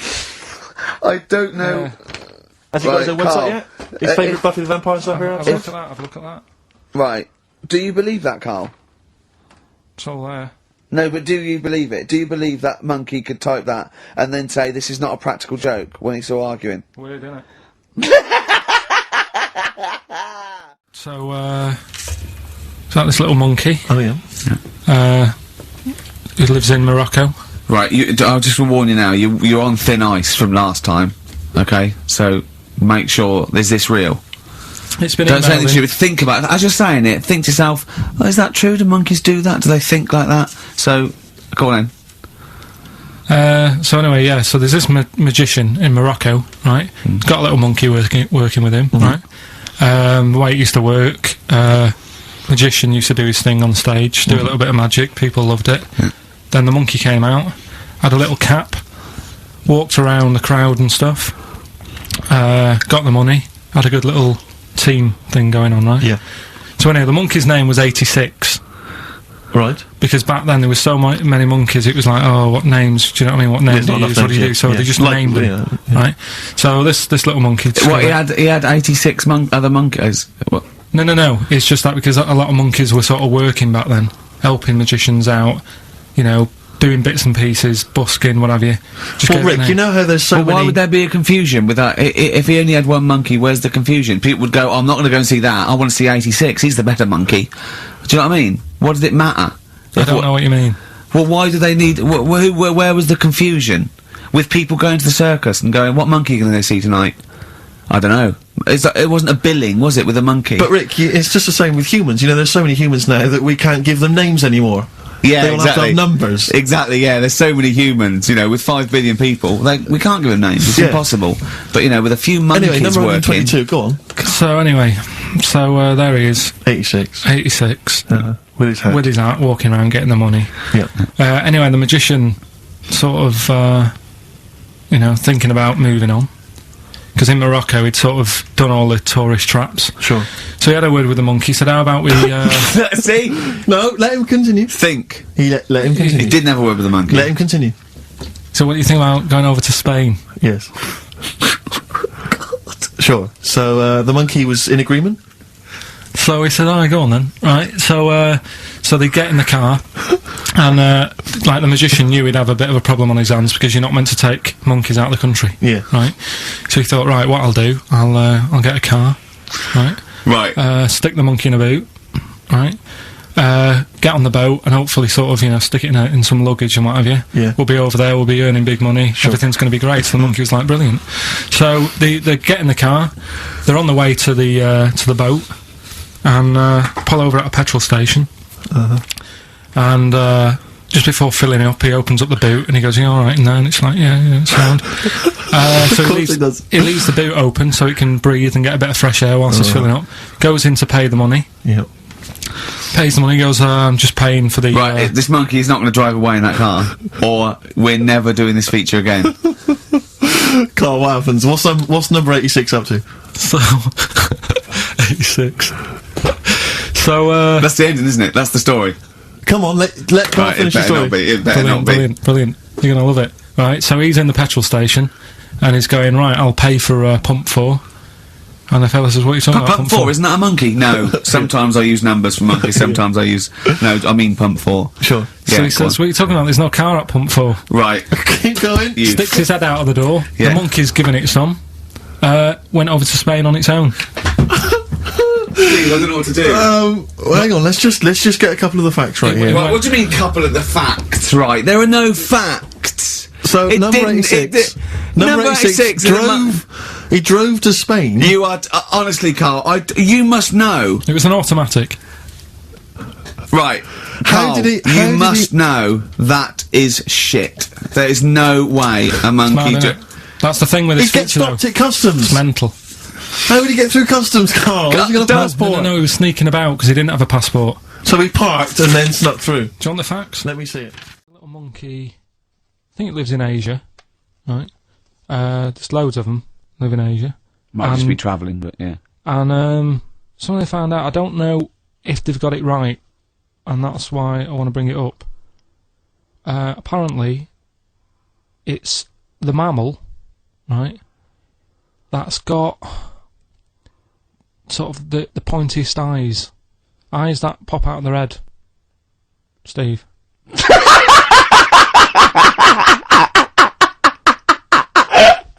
Now, the thing is, right, I thought that's interesting. Yeah. Apparently it's the biggest with the sort of goggle eye type thing. Right, yeah, go on.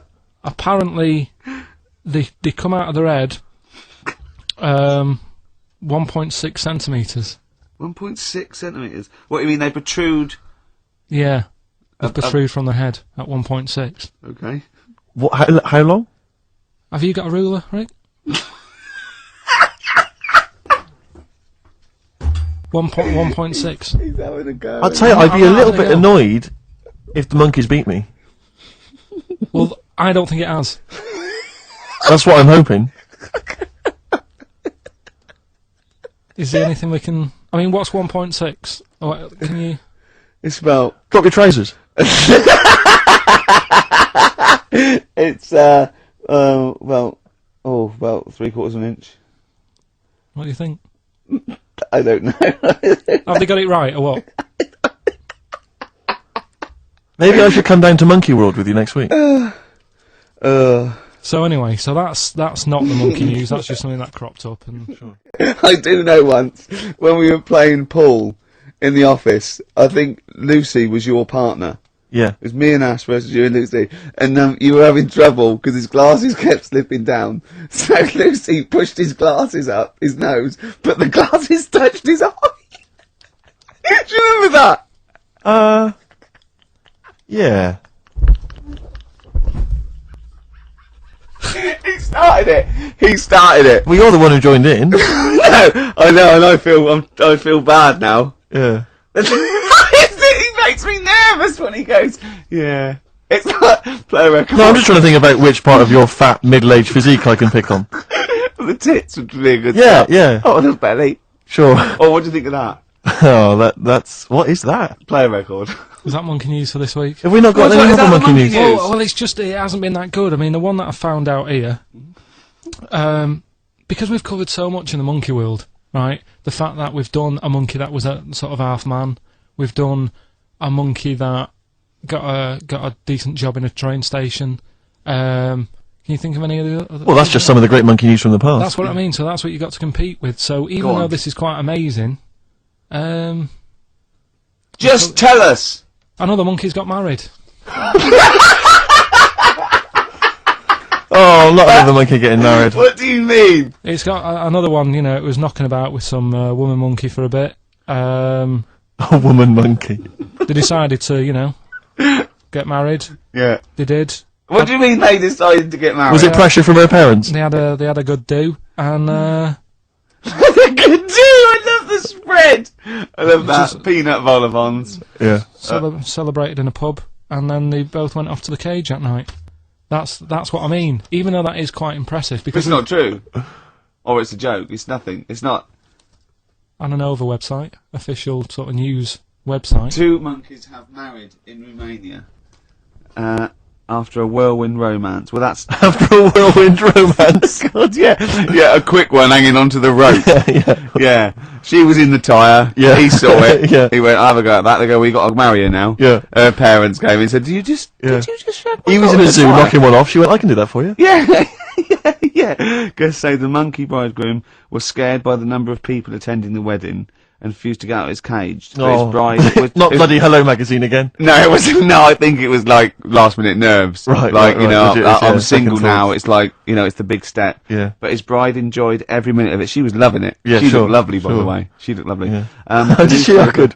Reports she only appeared to have problems with her veil and dress. Do you see, you know, this is... The guests I hope they didn't ruin it like Anthea Turner and maybe get sort of sponsorship PG Tips or something.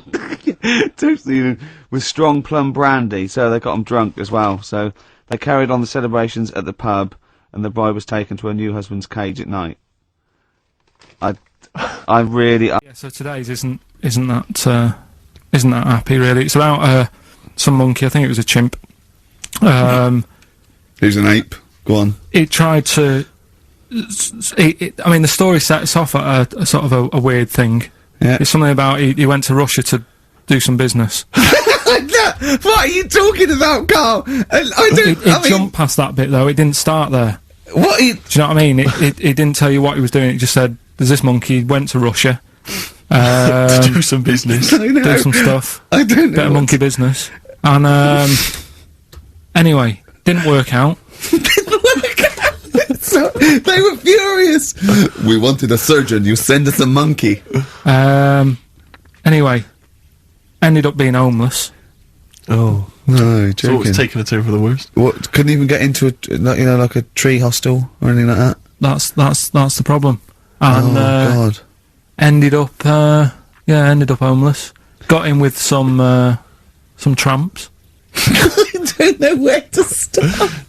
Come on. Yeah, so he's knocking about with some tramps and stuff. You know, sharing drink and what have you around a little fire. They broke into some home, not sort of squatted. Right, so I'm not homeless anymore. Problem was, yeah, he had a roof over his little area he had. Yeah. And he goes, "Oh, this is good. This is, we're having a good time. This is sorting me out." Yeah. He had his He mate. said that in Russian though. What was he eating? I don't know. Don't know. It didn't say. But they're in this house. Well, he could only be eating sort of like, fruit, nuts, vegetables. That, I mean, they classically sort of don't eat you know, pork pies and. But they've got drink McDonald's coffee. in Moscow now, so Sure. you probably chow down on that. Yeah. Yeah. Anyway, there was a bust. What? I knew this was There was a bust in the flat that they were squatting in. All the other tramps sort of knew what was going on, legged it, left little chimps out there, got arrested. And they thought it was a real fella at first. They were like, get him, you know, he's obviously just a scruffy bloke who hasn't had a shave and stuff. Yeah. Yeah. Hasn't shaved his back for a while. Or his face. Yeah. His head. Got him down the station, and the boss was like, what's going on here? We've got a monkey here. He was like, what? So you arrested the monkey? Well, so the arresting officers hadn't noticed all the way to the station that he kept slipping out of the handcuffs and was going for the entire journey. They didn't notice till they got there. What, did they put a hood over his head maybe and just like, you know? I don't know. Now, whilst I was in Cornwall, I wasn't online. I didn't have the internet, so it was like, oh, what am I going to do? And I didn't come back till yesterday. And I thought, is there loads going on that I don't know about in the monkey world and stuff? I was hoping to get some from the zoo that I was meant to be going to. Of course, that didn't happen. So I said to my dad, do you know anything about monkeys, or have you got any stories with monkeys? Brilliant. This is what Trevor McDonald does. Turned out... Quarter to 10, he goes, oh, got nothing. Dad, anything happened? You got anything politics? Anything politics, Dad? This isn't monkey news, I'm just giving you this free. Yeah. Oh, brilliant. Turned out one of his mates used to have a chimp. Right. What do you mean one of his mates used to have a chimp? Well, two of his mates. Mind Oh, you, one sorry, wasn't yeah, his mate, one wasn't his mate. I was thinking it sounds a bit far-fetched living in Manchester, like. But if there was two of them... He had a chimp, had to thump it in the head. For doing what? Answering back? Oh, God! Tried it on with his wife. Had to thump it in the head for trying it on with his wife! I love it. It's a proper fist fight in a pub in Manchester. Oh. I'd call him up, but he's one of them who, like, swears all the time. Right. Oh. I mean, it'd be good to get him on and just... Let's interview him. Can we not interview him pre-record? We can bleep out the swear, and I'd love to hear his story. Do a lot of work, that. Yeah, well, we're not scared of work, No, are we, I mean, Steve? I'll do it myself if you can't be bothered. Yeah, Oh, you know, I'll so... have a word, I'll sort it out. Yeah, try and sort that out next week. Sort that out, yeah. Well, don't yeah. tell us the rest of the story then. Let's let him say it in his own No, words. but there was another one as well. Some When you fella- say you can get him on, but he swears a lot, you mean the monkey? I'm assuming he's more coherent than your dad's mate. But there's him, and there's some other fella he knows who had a funny name. I'll have to find out, because you'll love his name. But he was a drag artist. Yeah. And, I think he said my dad went round one day, I don't know why, right? Went around there, knocked on the door, chimp answered. Carl, I don't know what you're doing, mate. I don't know where this place you live, next door there's an horse in the front room. There's chimps running round. Mad. Anyway, Chimpanzees! Is that it? Is that the end of the story? There's a chimp answering the door and that's the end. You sure it wasn't the drag artist before he shaved? no, Sure it wasn't your gran? Because I like the really airy ones that decide they can be female impersonators. Yeah, your gran. Anyway. Go on then. This is the monkey news. So you got that for free. What's this going to be like, Well, Steve? let's have more jingles. Okay. Oh, chimpanzee that! Monkey news extra! Okay. Right, another phrase. We've been talking about phrases today. Yeah, we have, Don't touch yeah. your granny when she's shaving. Yeah. Don't touch your granny to suck eggs. Yeah. Don't look a horse in the mouth. Yeah. Don't let the chimp answer the door if you're chucking your cock in. Familiar with the phrase monkey business? No, never heard that one before, Carl. That's brilliant. Right, well, it came about. This has been emailed in and I haven't really had a chance to look at it, so I'm just weighing it up now. Yeah. It's the biggest shambles on air, isn't it? Really? Oh, I'm ashamed of it. I mean, what was Dr. Fox? Dr. Fox must have been really polite. He must have been thinking, I don't know how to put this.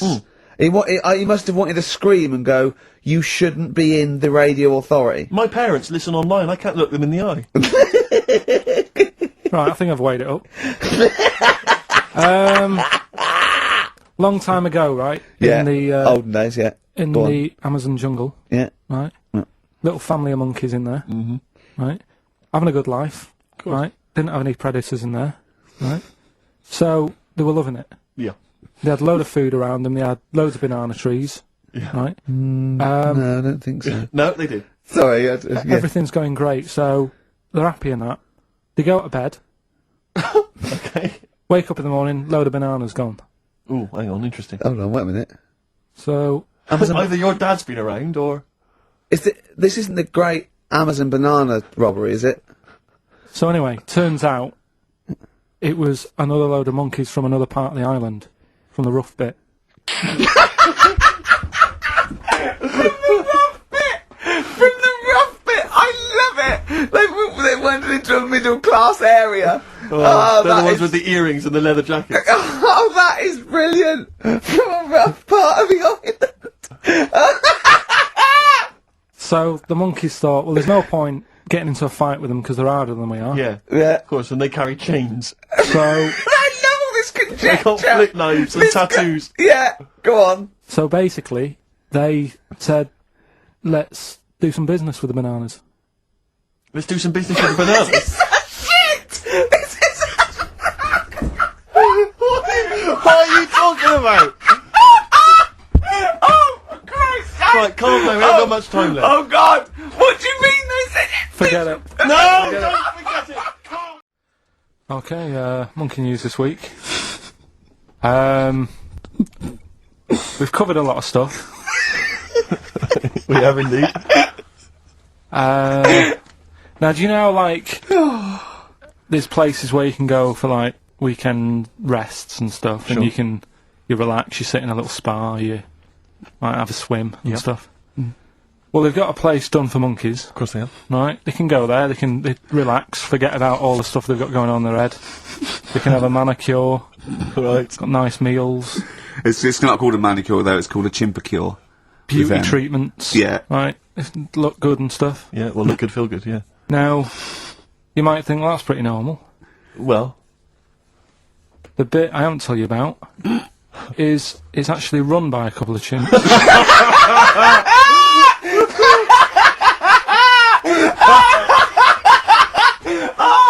Oh, God! Oh, God! Oh, God, you're a maniac! Right. Oh, for Christ! Oh. Let's just... That's like coming a chimp! Let's just... Of course it's not! No, it is, because think about it, right? No, not think about it. What do you mean, yes, it is? Of course it's not run by a couple of chimps. What do they do, get a loan? Right, if a chimp wants to have a rest, Yeah. where would you go to? A place that's run by humans that don't know what chimps' needs are? No! My point is this, how did they get it together? How did the two chimps, Mr. and Mrs. Chimp, went for a loan and said, I'll tell you what we need, a spa. I think it started off quite simple, right? Just you know, basic stuff. But they've expanded over time because it's become so popular. It's gone mental down there. Sure. Go! They've all heard about it. Now, the thing is, the problem is this, right? That isn't even the top and bottom of it, right? Christ. The problem is, it's been going on and on and on, right? It's been earning a lot of money and stuff. The monkeys are happy. The monkeys that go there are loving it. They're telling friends and stuff. They're all coming to it. Now, the problem is, it's this little monkey, little man monkey and a little woman monkey, right? Yeah. They were sort of girlfriend and boyfriend. Sort of. It's an open relationship, they can play around if they want. Well, the problem is they're not married, right? Now, trouble brewing. the lad monkey, fella monkey, he's getting quite old. And the problem is, because it's his name that's down on all the stuff. Carl, all the forms. Let him finish. I'm getting scared now. Let him finish. It's his name on the business, and the problem is his missus is kind of like, what's going to happen? Sure. Where If are he you getting passes this? Where are you away- getting this from? Internet. Carl, I don't know where to start. No. This is the. Can we just hear the end? This is ridiculous. So the problem is, the female girl- monkey is worried that the male monkey she's worried. is going What's to going to die. happen? What's going to happen with the business? What's going to happen? Of course. Right now, What do you mean the business? the health There isn't spa, a business. It's a joke. Health Rick, spa. you're not listening. His name's on the form. The male monkey's name, it's in his name. Now the problem is, the woman monkey has got some kids, but because they're not blood relatives, it's not going to be handed down to them. And the courts, They're kids from a previous monkey marriage. yeah, Right. So they're not going to get it. Let me just check this out. Yeah, otherwise you don't want to check the facts, otherwise you could look like a twat spouting shit on the radio. Please check the facts for scientific security. And they're just a bit worried because they're saying that the people in Ohio, which is where they've got the little health thing going on. So that makes it more believable that it's Ohio. I thought you meant it was Berkshire, in which case it would be rubbish. It looks like the local people are trying to get in there. They've seen the success of it. Sure. And they're trying to go in and take it over and stuff. Yeah. So... Give me the piece of paper. Throw it away. Play a record. That's the worst one I've ever heard. And there's something wrong with you. You're educationally subnormal. What a monkey's good at? What a monkey's good at? Yeah. Well, running small businesses, cutting people's hair, and driving cars. Yeah, they love Spain. Oh, and foiling bank robberies. Yeah, they're great. Well, something else they're good at, right, is like weighing up the situation.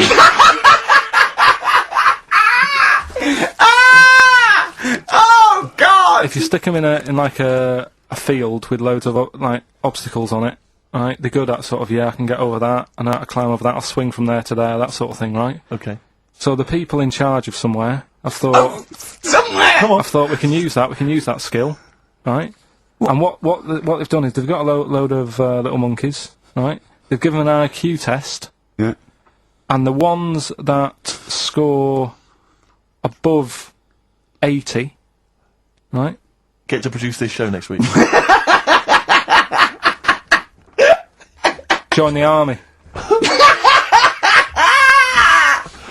Right, how do they join the army and what do they do? They just, what they do is they set little obstacle courses up for them, they do that, they do a cross-country run, they do, the cross-country run? Yeah. Okay. And then, once they've done all that, they make them a little uniform, made-to-measure little uniform. Slightly longer arms, shorter legs than usual, yeah. Yeah. And, basically then they taught how to use a gun and that sort of thing. Yeah, of course they are. You're talking rubbish again. This came through literally, pretty late on, so... So you've not had a chance to incorporate all the facts, as usual? Right. Come on. So, what's her name? What? We've done... Sorry, what? Brilliant. We've done a lot of monkeys who, like, got involved in crime and stuff. Yeah. Right? We had, the one on the train station, nicking a bag. Yeah. We had the one who went into a bank. Who cares? Went into a bank. And walked out with the money and stuff. Yes. Right? Didn't happen either. Next. But the thing is, you never sort of found out what happened to them. If they sort of got worse, got more involved into crime and Monkey stuff. News update. That would be amazing. Brilliant. What they found out in India is... Yeah. It's got a prison. It's just for monkeys. You mean wild animals? You mean a zoo? Yeah, a zoo or a kennel or something that where it's been gone mental or something. No, it's a prison. Yeah, does it have fraud cases? It's mainly sort of animals that are attacked things. It's mainly violence, I bet. That's my that and theft. Say it again. Stuff. Theft. Say it again. Theft. Say it again. Robbing. No, let's go back to that word. We're going to keep doing it. We've got 6 minutes. You're going to say the word right before you go to Hastings. Well, you say it. No, because then you know how to say it. Well, all right, robbing then. It's been caught robbing. Say it again, though. So robbing? Who's robbing? So they've got this prison. Right? This is extraordinary. Say it again. No, you're not going to say it? Oh, go on then. So they got a prison for them, right? And there's 11 of them in there, 11 monkeys. Right. That are in there for life. Because that's... I think there's one just got out on parole, right? No time off for there's 11, I'll give you the bit of paper, because I thought this was... Weird, you thought it was a bit weird. Now, Carl, what are they in there for, then? Because, I mean, they're in there for life, so I'm assuming it's murder, is it? Premeditated murder? They're not crime bosses, are they? They're not... Are they the prostitution and gambling? Are you sure they're not just the pawns and the head sort of like orangutans up a tree going, remember, you don't know me. You're on your own. If I go down, you're all coming with me. You take some of your gorillas down there and sort him out. Oh, the great banana robbery.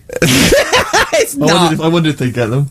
Right, go on then. Okay, let me see. Now, I don't know what source this is, as ever. Is it just the back of a fag packet found in a toilet? Well, no, I mean, someone's clearly, if this is nonsense, then someone's clearly gone to a lot of effort, because it does open with the headline, "Parole unlikely for inmates of monkey prison."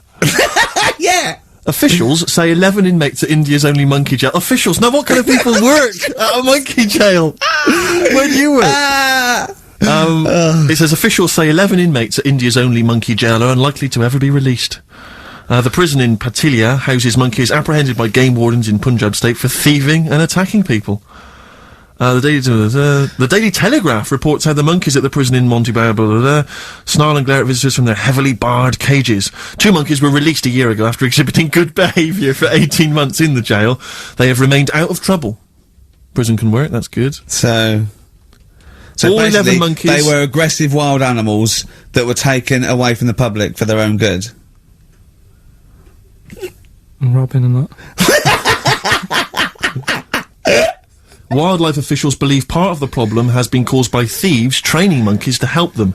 Lorry drivers training monkeys as guards for vehicles, and itinerant entertainers using ill-treated monkeys as part of their act. It's the monkey that takes the rap. It's a shame, that, isn't it? That is awful. They didn't know what they were doing, did they?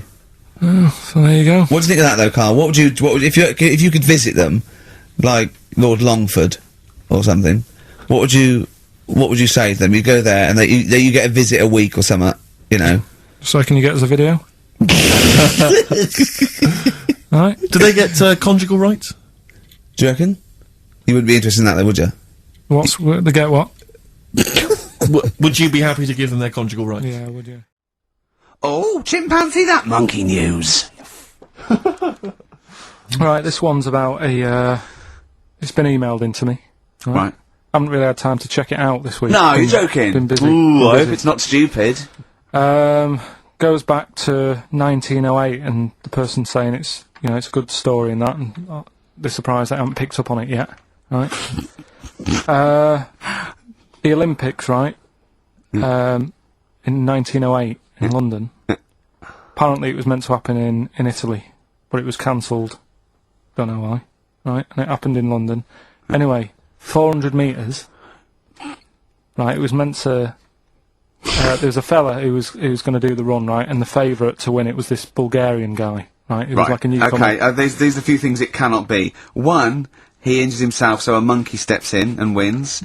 2, he does a drugs test, it turns out that he is a monkey. So if it's either of those, right, I'm gonna go mad. So anyway, so the fella, right, this favourite, everyone's putting the money on him, thinking, yeah, he's going to do it. Is he hairy? Is this bloke hairy? So anyway, so the race happens. Yeah.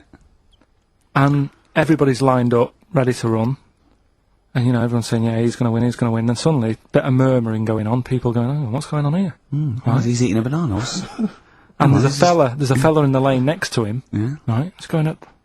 Who's that? He doesn't look familiar. Oh, Christ, Carl. Chico? Right, doesn't look familiar. Who's he? Weird. What's going on? What's going on? What's going on? Yeah, what is it? Or who is it? I mean, not what is it? So they go in. So they say, well, he might not be that any good. Do you know what I mean? He might not be good. He might. It's just a bit short, and doesn't matter. He's only 3'6", and he's hunched over on his knuckles. So I didn't realise it was fancy dress. Yeah. So I don't think he's going to be any good.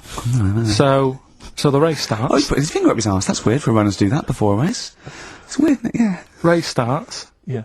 The fella that no one recognises wins it. People go, what's gone on here? Yeah, sure. Do you know what I mean? We had our money on the favourite. What's gone on? Who is this guy? Yeah. Anyway, he stood up there, right? He's looking well happy. Yeah. He's lifting the trophy and everything. Right. Right? Long arms. That trophy's higher than...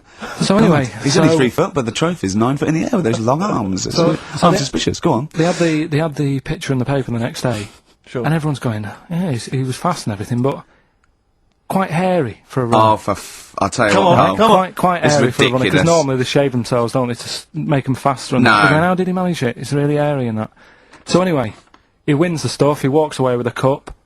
The people who are in charge of the running, or like the Olympic Committee, look further into it. Turns out it was a chimp. Right, keep talking. No, Right? don't keep talking. Shut up, shut up, this is monkey news. If you can't handle the news... It's news from 1909, and I haven't heard about a chimp winning the Olympics. Right, be quiet. What happened there, then? 400 metres, right? Now Don't the thing is... talk shit. The annoying Please, thing was, Ricky. it took so long for the Olympic Committee right, to find out that it was a monkey. It was going it was like going like manic. It went into loads of races. It was picking up loads of like. Oh, shut up! Right? It became a celebrity. It was doing endorsements on TV. Don't talk shit. It said he managed to win the same race 4 years later in Athens because. How did he get to Well, Athens? it's a joke. They're winding you up, Carl. Weird. It's not weird. Weird, It's isn't right. I do. Right. Let's have a look. This one's from some woman, right? Yeah. And she was taking part in the London to Brighton bike ride, right? Lovely day, weather's good and everything. What year? She's just a couple of months ago. She's done all the training, right? Done all the training and stuff. Got a brand new bike for it. Got a little puncher outfit and stuff, all set for the day, right? It's a nice day. She sets off. They all start pedalling and that on the way to Brighton, right? So she knows the route and that. Got her little headphones on, cycling along. Suddenly... Right, okay, I'm stopping now. If a cyclist overtakes her, and it's going really fast and it's sort of hunched over, but it's got, like, lots of cycling gear on and a helmet and goggles, and they can't tell what it is, but they just know it's like a little hairy fella, who hasn't bothered shaving his legs, which is weird, isn't it? Because cyclists usually shave their legs, and this bloke had really hairy legs.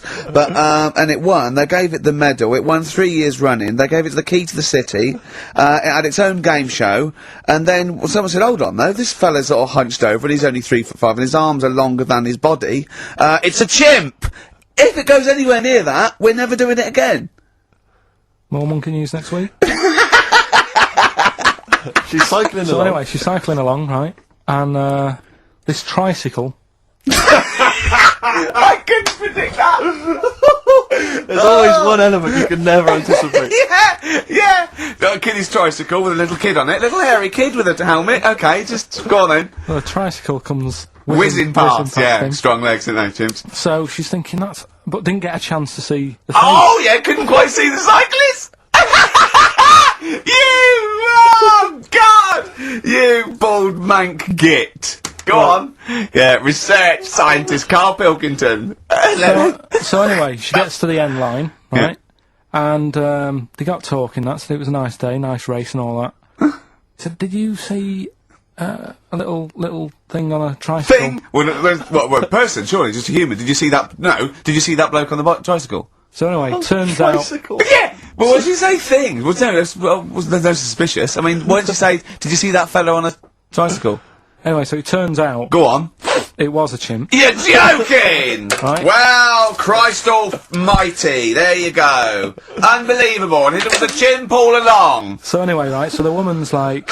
We're never doing this again. Checking out the news, right? There's nothing on it. She checks out XFM Monkey News. Right, okay, I'll stop you there mention again. Right, if it turns out she does on the news, right, and the circus goes, we're looking for our chimp, it used to ride this tricycle, and it escaped with police chasing it. No. So she listened to XFM, see if I'd picked up on the story. Yeah, sure. I didn't have it and stuff. So she got in touch with the organisers of the London to Brighton bike ride, said, look, saw a little hairy fella. Why did she care? Because she wanted to know, she thought it was a bit odd. Well, Turns out it was a chimp. They weren't happy about it. Of course not. Because now the owner of the chimp wants to enter it into the Tour de France.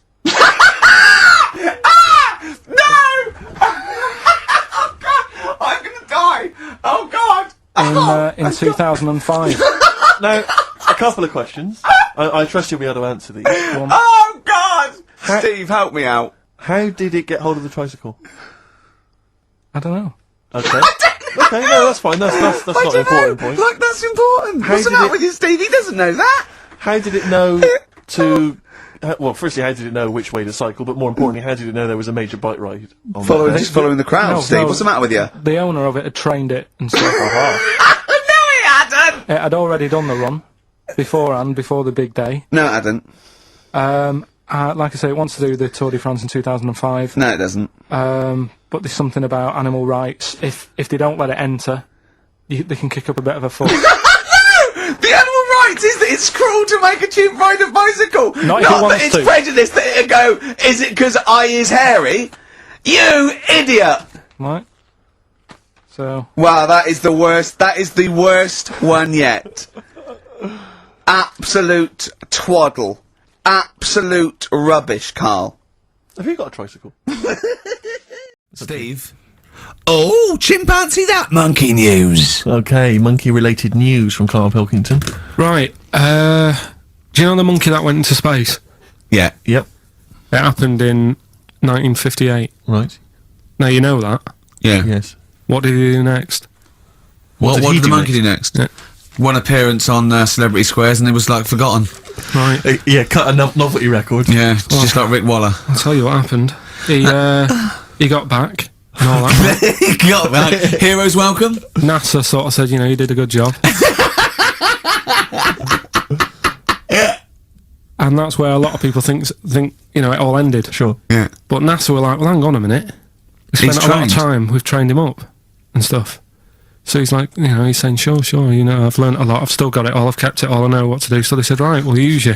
So he turned into, like, a bit of a trainer at NASA. We want to send you out on the top of an organ. yeah. Put on this little bellhop outfit. Could you smoke fags? Yeah. I'll have a go. So they were getting in new monkeys. You know, the main man at NASA was saying, can you teach these the same? He's going, of course I can. Do you know what I mean? I remember it all, I know what's going on, I'll tell him what button to press, what to do in emergencies, that sort of thing. It was technically sort of employed by the army. Right, can I just fit in here? I don't know the story, Carl, and I might embarrass myself here. You've got an army of people out there that will probably send me an equally deranged email from a different website, but I'm pretty sure when they sent the monkey into space, it was to monitor his physiology. He didn't press any buttons or learn to dock or take off. It was just the effects of weightlessness and space on basically a primate. I'm pretty sure he was tied in with electrodes to his head. So, Yeah. well, yeah, I'm pretty sure. No, 'cause I could be people- proved. But even if that were the case, and he had learnt to press one or two very basic buttons... Definitely not. Definitely But not. even if it were the case, I'm pretty certain they wouldn't have brought him back to train up Neil Armstrong.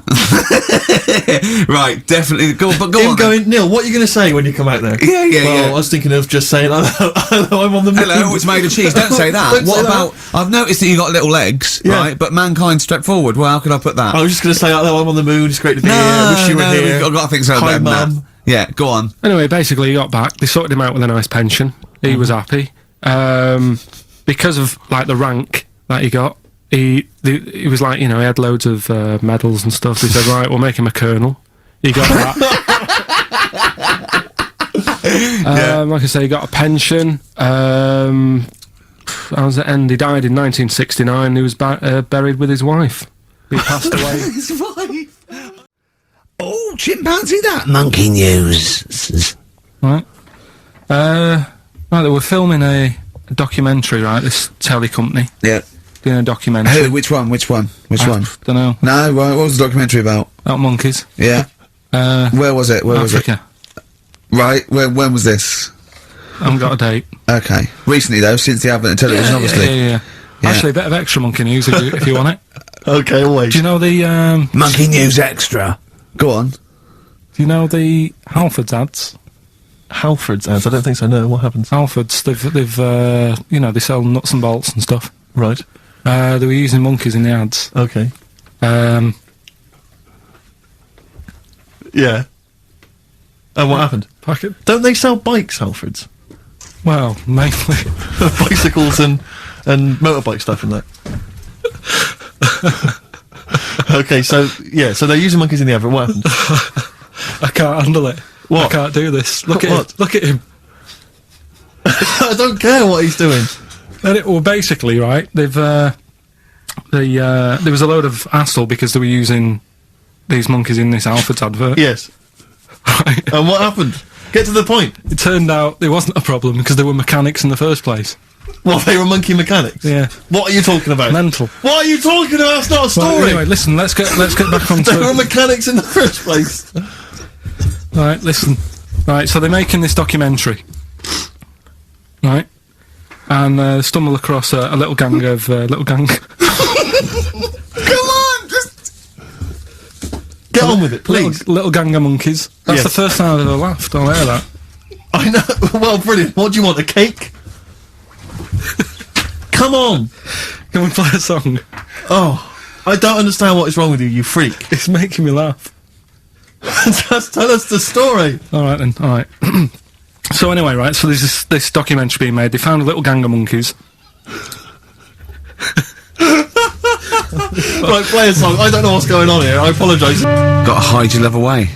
According to the Beatles on XFM 104.9, I'm Ricky Gervais with me, Steve Merchant. Right, Carl, come on. Monkey news. Everyone's composed. The jingle, please. Oh, chimpanzee that monkey news. Excellent. Okay. Right, where were we? We would just start again. There's some people making a documentary.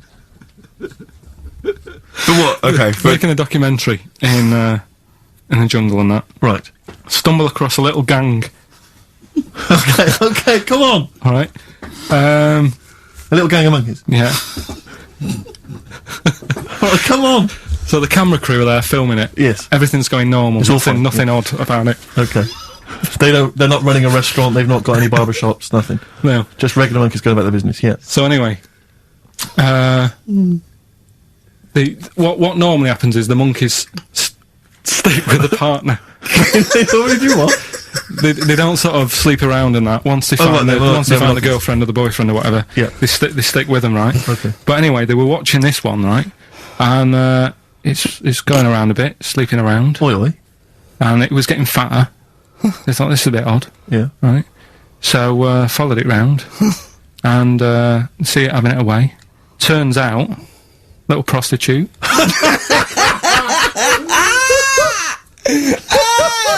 Oh, God! It's a little monkey prostitute. And it was getting fatter, because it was charging them bananas. What a load of old rubbish. Oh, chimpanzee that monkey news. Right, are you familiar with 100th monkey? Keep talking. 100th monkey? 100th. Yeah, like as in like, one more than 99. 100th. Yeah. The 100th monkey. Yeah, are you familiar with that? No. No. Oh. Anyway, thanks, that was monkey we'll news. leave that Next then. week, Adam and Jet. What do you mean you're going to leave that?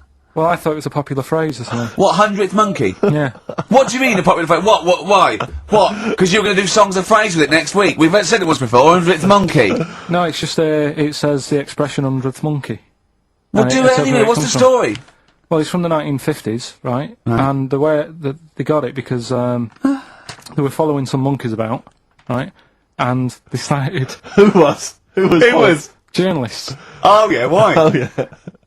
Just to see what they're up to. Right? Okay, so they're following some monkeys around, yeah. What was it? What, a documentary? Anyway, one of them... Come on! Come on! One of them washed some potatoes. Right, okay. Right, let's leave that, right? Let's leave Come on! A monkey washing potatoes? Can we leave that one? No, you cannot. You've got to do it now. They're following a... What is it? Sort of like a family? Is it a family of monkeys or a... It was just one chimp and it was washing a potato and they thought, that's a bit odd. Right? Yeah. And then it turns out that ended up teaching another monkey how to wash a potato. No, they do it. They go down and wash them in the sea because they like the taste of salt. And the weird thing is though, when it got to the 100th monkey, right? Even though it hadn't been taught how to wash a potato, it automatically knew. It knew what to do. What do you mean? What do you mean? It was in them. It was in them that they knew that when they get a potato they had to wash it. That isn't the monkey news. I'm just saying that's where the expression comes from. But you haven't even heard of that. So well, there's a couple of things there. That it could be another upshot, and you know, an instinct is part of your genetics and everything else. Washing a potato. But you can't pass on acquired characteristics. So that's nonsense. If you mean that. Someone was taught they had a child and it knew it. There's no chemical memory as such. So that wasn't even monkey news. No, the monkey news. You know, we've covered a lot of stuff. There was sad stuff, weren't they? Yeah. There's some funny stuff in there. You know. Yeah. Do monkey news. Playing robbers and that. Football team. A monkey football team? Yeah, in Costa Rica. Oh yeah. Got all the team members here, right? Right. All the different things. Little goalkeeper. Apparently he's on transfer from some other club. But the bit that got me attention is, apparently he's a holder of PhD of physics. Do you want to have a look at that? What, the goalkeeper? Yeah, just the goalkeeper. The others haven't done that much. The others haven't done that much. Well, I believe that he's got better exam results than you, Carl, but I don't believe he's got a PhD in physics. Obviously. Do you know what the name of the team is? Coconuts. Where's the monkey news? It's been a bit quiet, hasn't it? I've been. What, in the keeping an last eye 3 out. months? Okay, there was something that I found last week about one that was in an old people's home. It escaped from some zoo. It was wandering about. It was enjoying itself, and then when it got to the night time, it was like, oh, what am I going to do? And the first place it came across was like this old people's home. Went in there. I think it was there for about a week and a half without anyone realising. No, No, it did. No, so the helpers and the nurses and the social workers and the matrons and all that, they thought, well, Mr. Sanders looks a bit hairy. But I mean, that happens, you know, it comes out your ear and your nose when you get to about 70. And he stooped over, yeah, of course he has. He got bow legs, yeah. And he eats more fruit, of course he does. Well, that's when they realised. Why? Because someone in the kitchen said, hang on a minute, getting through more bananas than we normally get. Oh, chimpanzee that monkey news, you Right. I haven't read this through properly, so I'm just assumed that. Right.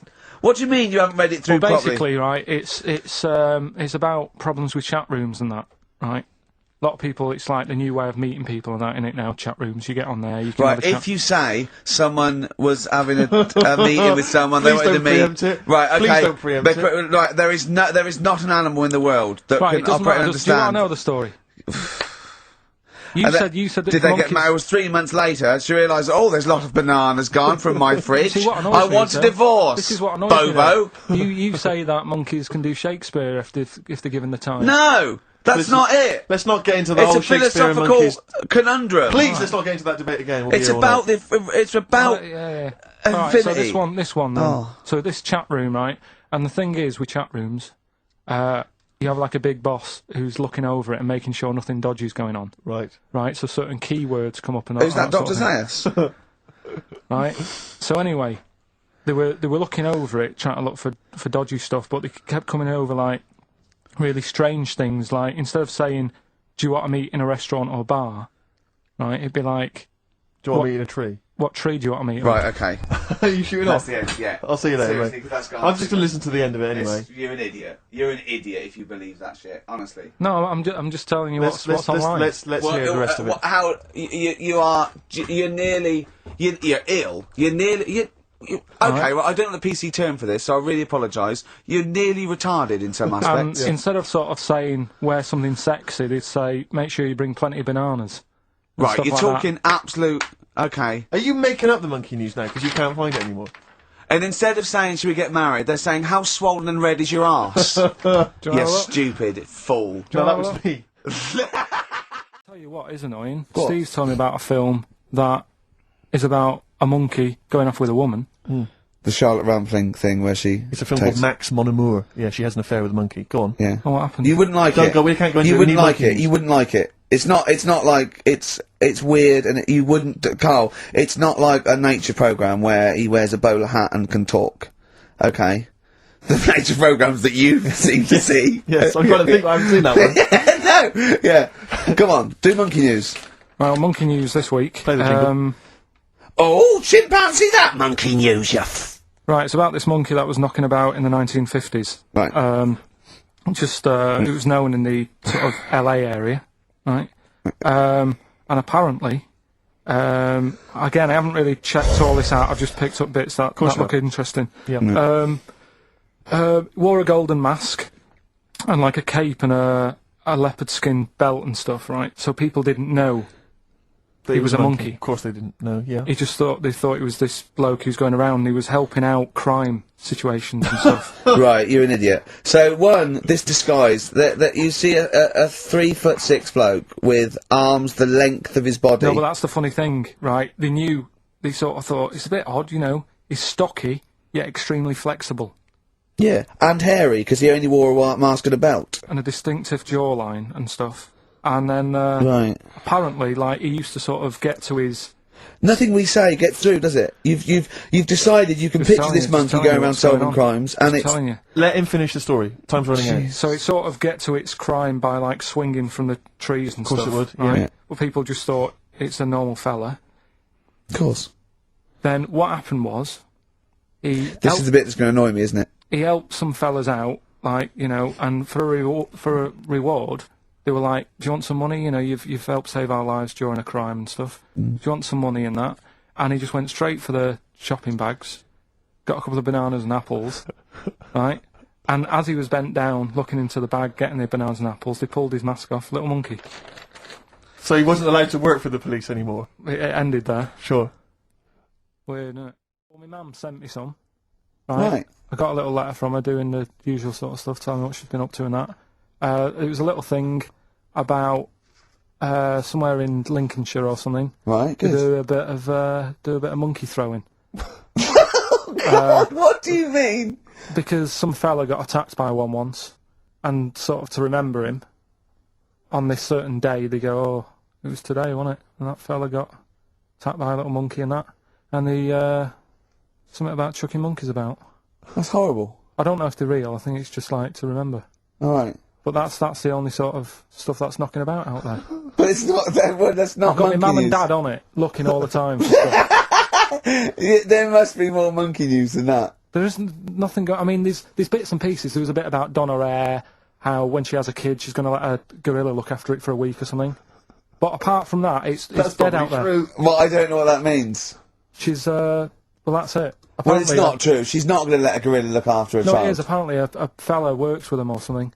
And, this is rubbish! It's not rubbish. How can she let a gorilla look after a baby for a week? Well, forget it. Sorry, have you ever heard her speak? Oh, chimpanzee, that monkey news, you Right. Now, it was back in the 1980s. Right. So it is quite topical then. Okay. When did this happen then? 1980s? Yeah. Yeah. It's about a Colombian F1 sort of, Formula 1 driver. Yeah.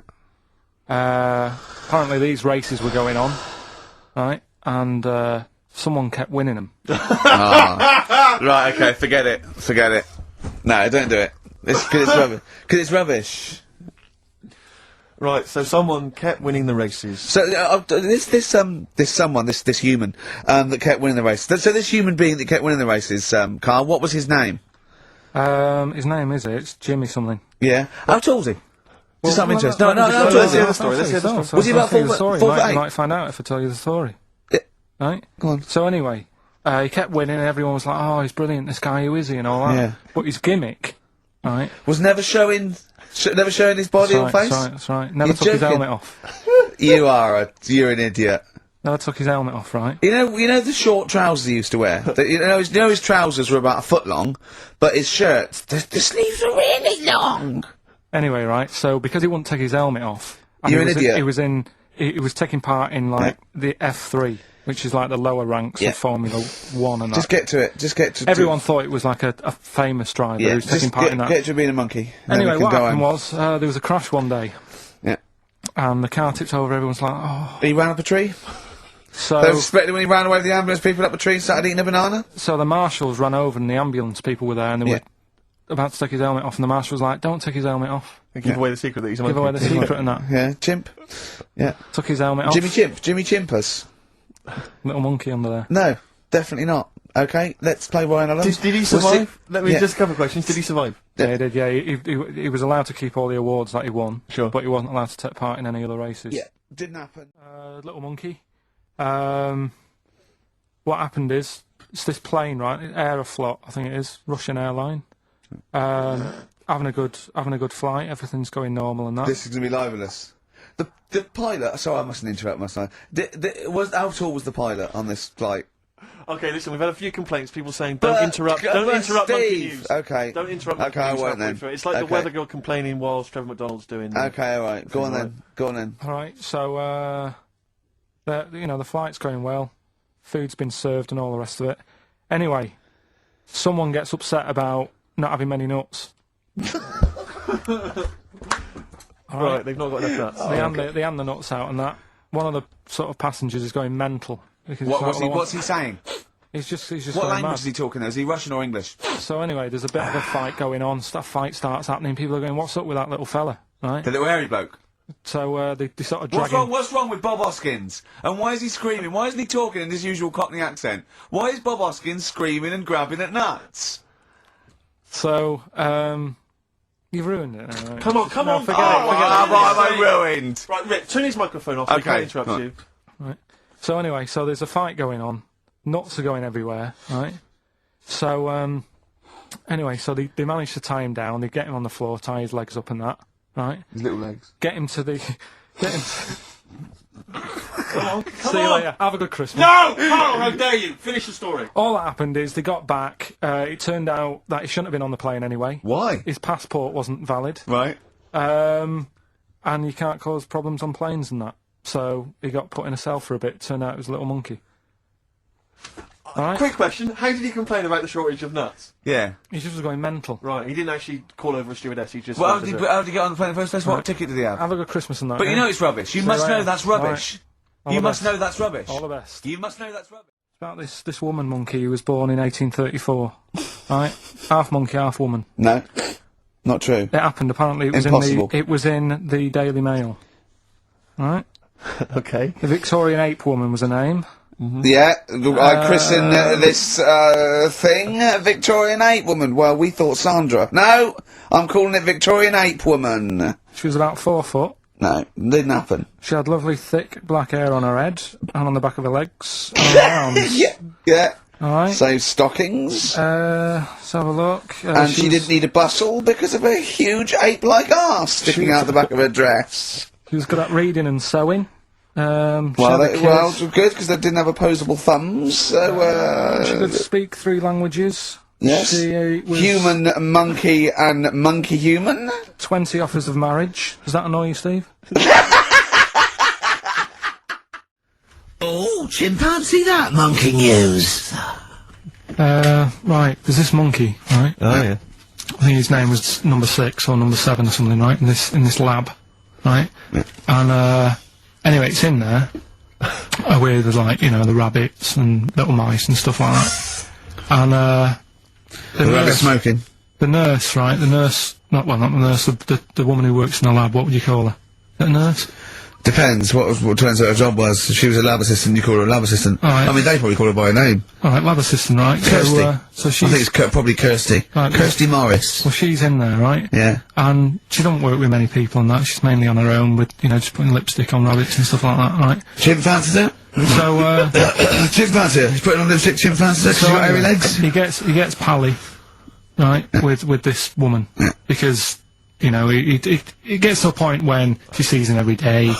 The way he sort of tries to string out like it's a narrative love story. Did the chimp put his hand out and grabbed her, and then you're thinking that he made a move on her? So right, come on, he's allowed out. He's allowed out. It's not a story, is it? He's allowed out the cage and whatever. Yeah. Anyway, so he's wandering about, and as time goes on, he's watching what she's doing more and more. Yeah. Right.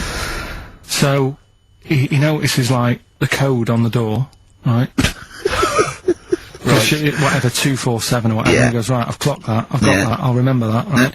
And then he goes, right, there's a lot of lipstick and that knocking about, a lot of makeup. Right, okay. No, there's no way. No, because Steve, you know what's gonna happen. I know what's gonna happen. So he's there. It's ridiculous. And he's going, well, if it's there, you know what I mean? So while she's messing about with the rabbit, he gets there, he's in front of the mirror, putting a little bit of lippy on. Right? No! I know! It's gone too far! No, it's gone too far, Steve! Your mic's off, Rick. He's finishing the story. So turn mine off as well. It's looking pretty good. I didn't mention the mascara! It's looking alright, right? So it knows the code on the door, 247, right? So when she's sort of messing about with the rabbit, right, he goes, right, here's my chance. He's looking good, 247, out the door, reception man's there, he's like, alright, Kirsty, right? Talk shit! Oh, chimpanzee, that monkey news, you Right, well, this monkey news story, right, it's about, this fella, a couple of fellas in Texas, sort of running a farm, right? Just gonna say, they're definitely fellas. Well, how tall are they? Can we just let Okay, they aren't human beings. These two are human beings. Time's against us. They're running this farm and that, and anyway, so they're outside getting the cattle, and he turns round, right? Says that cow's Couple of monkeys walking about. So he goes, what's going on, right? So anyway, so it's in Texas. They don't know what to do with the monkeys. There isn't a zoo. It's fairly barren there, isn't it? You know what I mean? Not much going about. Yeah. So the other fella who runs the farm with him says, look, we need a bit of an hand. Right? So, said, let's teach them some stuff, and the monkeys were happy with that, because they were lost anyway, right? So they had nothing to do. They were bumming around, they were looking for work. They'd hired a motorhome, they'd gone out of their way. Maybe it's like the Hulk, they were like Bruce Banner wandering around going, oh, I need some work. You won't get angry, will you? So anyway, right, so they taught these monkeys how to ride a horse, right? So they've both got a... Sorry, you're sure Charlton Heston's not going to pop up? You're sure you weren't watching a video last night and thought it was a documentary? They've both got a horse each, right? They've been given, like, a little lasso and all that business. Oh, don't talk shit, Carl. So, anyway, it's going well, and it carried on for about 2 years, this, right? It's like, you know, rounding up the cattle every night and all that. Yeah. So, the two fellas are chatting, going, it's worked out well, hasn't it? Right, if there's a hostile takeover, and they sort of like buy up 51% of the shares or something... So they said, for this to continue, the monkeys are getting old a bit now, we need a little woman monkey in here to sort of get some kids going for, like, the future farm people, forward planning, yeah. So they get a little woman monkey. They decided to only hire monkeys from Ireland. Why not? It's working. Why mess with something when it's not broke, right? So they get the little woman monkey in, they have kids and all that business, right? But the problem was, right, when they first got the woman monkey in, it was like, well, which one's gonna have the woman? Right? So, they started sort of fighting a bit and what have you. Yeah. Because they'd seen the owners of the farm with, like, guns and stuff. Don't tell me the baby monkeys didn't want to go into the family business, went off to be a lawyer. They had a bit of a shoot-off. Shut up! They got 2 monkeys, right? And don't stop! Because they'd seen the owners with guns and what have you. No, that sounds so they had a bit of a shoot-off. Yeah. That's how they sorted it out. And who won? I think it was George. The one called George. Right. So I think they had 17 kids. The farm's still running. Oh, chimpanzee, that monkey news, yeah. Well, there isn't, I've been away, haven't I? Oh. There's been no monkey news, you can't get... No, but I haven't had a proper chance to sort of, you know... Carl, your monkey news is of spurious tales from the 17th century sometimes. So let's have one of those. No, let's have a monkey who dressed as Zorro and they thought he was a woodsman, but when they took his head off he was a 4-foot hairy chimp. Let's have one of those ridiculous stories. Well, we've done that though. But do you want to go back on some of the ones? Oh, just what is the monkey news? There must have been some monkey news this week. The only thing that sort of stood out, do you know, like, they're having problems... You're just making this up! Where's your information? Where's the piece of paper? Where's the document? What is this? Because I've been away, so I haven't got anything. Let's hear But it's bad enough when he's reading it he gets it wrong. When he's just riffing, it's going to be absolute twaddle. Let's hear it out. Right, do you know, like, they're having problems getting new people to be policemen? Oh, Go on. They've, in America... They're taking them on to, sort of, join the SWAT team. They've taken what on? Some little monkeys. Okay. Giving them walkie-talkies and all that. And, well, they can't talk. They're just walkies. They don't have to... Yeah, giving them some walkies. What do you mean? What was... being given commands and that.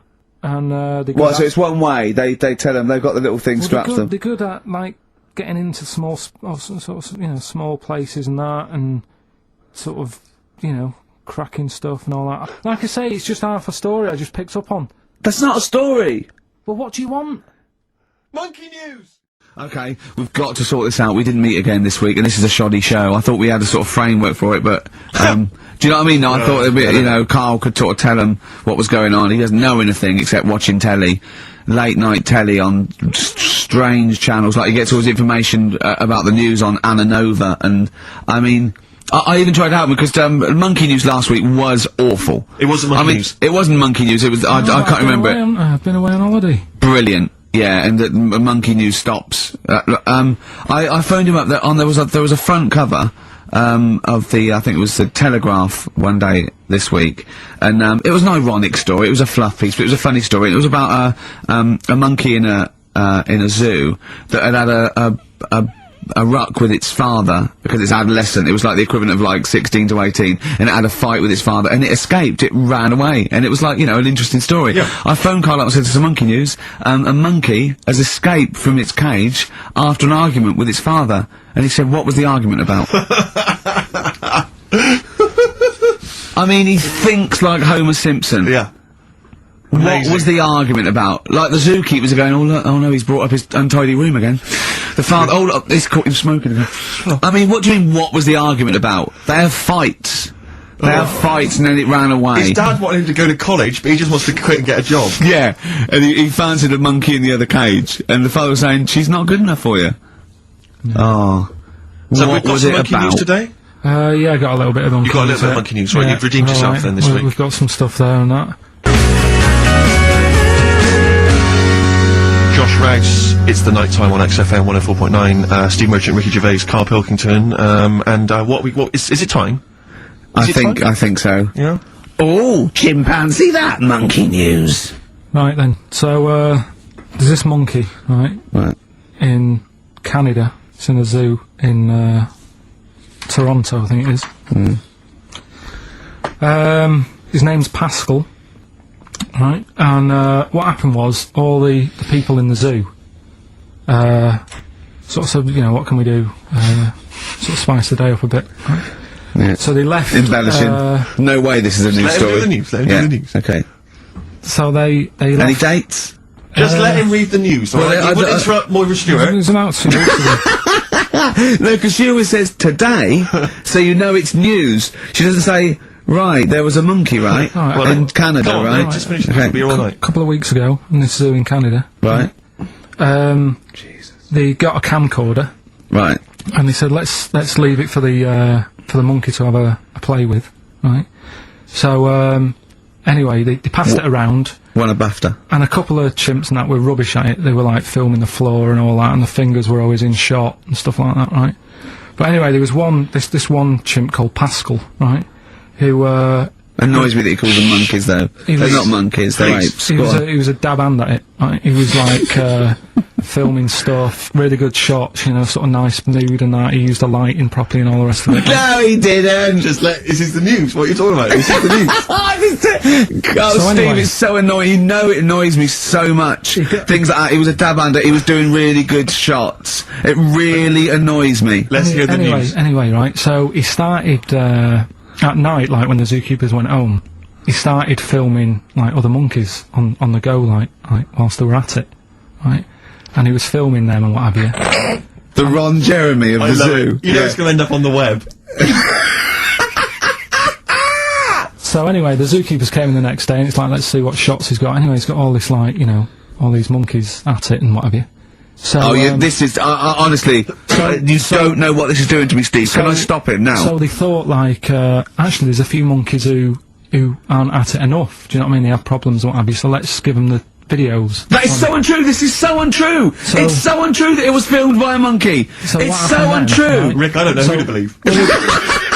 Oh God! You're talking so much shit again! You must know that's not true. There's no way. There's a load of tapes out. Look at me! Look at me! Don't keep talking. Look at me. Yeah. You must know that's not true. Can we just hear the end of this news? You had a go at me last week because I didn't have the full story. I've got the full story. You're still not happy. There is no way that by chance what should we do? Let's give him a camcorder. That could happen. Right. He then films him at it. That might happen. It might happen, but I don't think he'd keep the camera still. Two, they go, hold on, this is good still. This is good shit. This porn's good shit. Anyway, look at that. He's got a lovely shot. Yeah. So this is ridiculous. Let me just recap because I lost my way there. So the monkey has filmed the monkey porn, and now they're showing it to the other monkeys. Is he directing? Can you hear him saying stuff? Can you hear him go? It's just like, you know, Chimp Pimp 1, 2 and 3 and all the rest of it, right? But anyway, so they've got all these other tapes, because what happened was, they said he's quite good at this. Oh, and the animals are, happy having him around because he's not a human, he's just one of the gang, do you know what I mean? So they started putting him in with other things like, you know, ostriches. Right. And shit. There was and you know they have a problem with pandas in Japan. Yeah. So they've sent him out there, filming a bit of. Where are you going? Honestly, you really annoy me. There's no way this is happening. Can we just hear the end? Why can't he just find a real story about a monkey? Let's hear the end. The end is really that he's going to China. He's filming the pandas and whatever. No, he's not. They wouldn't send a monkey director. They would not send a monkey director. Right. So anyway, right. I think it's in LA. This happened. Right. I think. Why does he think? So these people are in a restaurant having a lovely meal. There's one of them short and hairy, but it goes totally covers from top to bottom in a spacesuit, so he didn't know it was a monkey. It's not one of the customers, one of the waiters? So they're having a lovely dinner, probably one of the best sort of dinners they've had, right? Mm. So the waiter comes over, and it's like, you know, can we just say I've had a lovely meal and that? Right, it's the chef. Because it is. Can we see the chef? Yeah. So can we just, you know, see the guy who cooked it? Of course. Yeah. Short fella, hairy. So the waiter said, to be honest, the waiter said, look, he's busy, you know, he's got meals to cook and what have you. He hasn't really got time. He said, it'll only take a minute. He said, no, I prefer, you know. So this is a restaurant in LA that serves brilliant food. I'll pass your message on and what have you, right?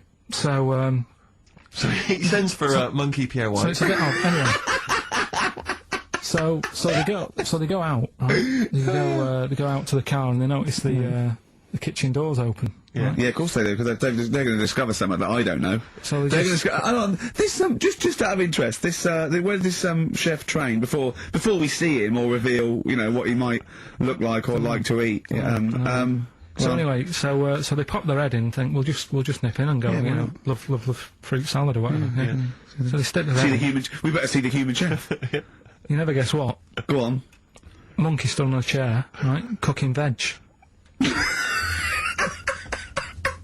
Right, so anyway, so they're like, what's going on here? What do you mean? What do you mean he's cooking veg? What is he doing with it? Well, he's stood on a chair by the cooker and he's chopping stuff. Oh, he's chopping as well now. It's bad, isn't it? Yeah. It's got a little, you know, he's got the bosses in there. They're like a bit shocked, so he's a bit panicking because he's got this monkey working for him.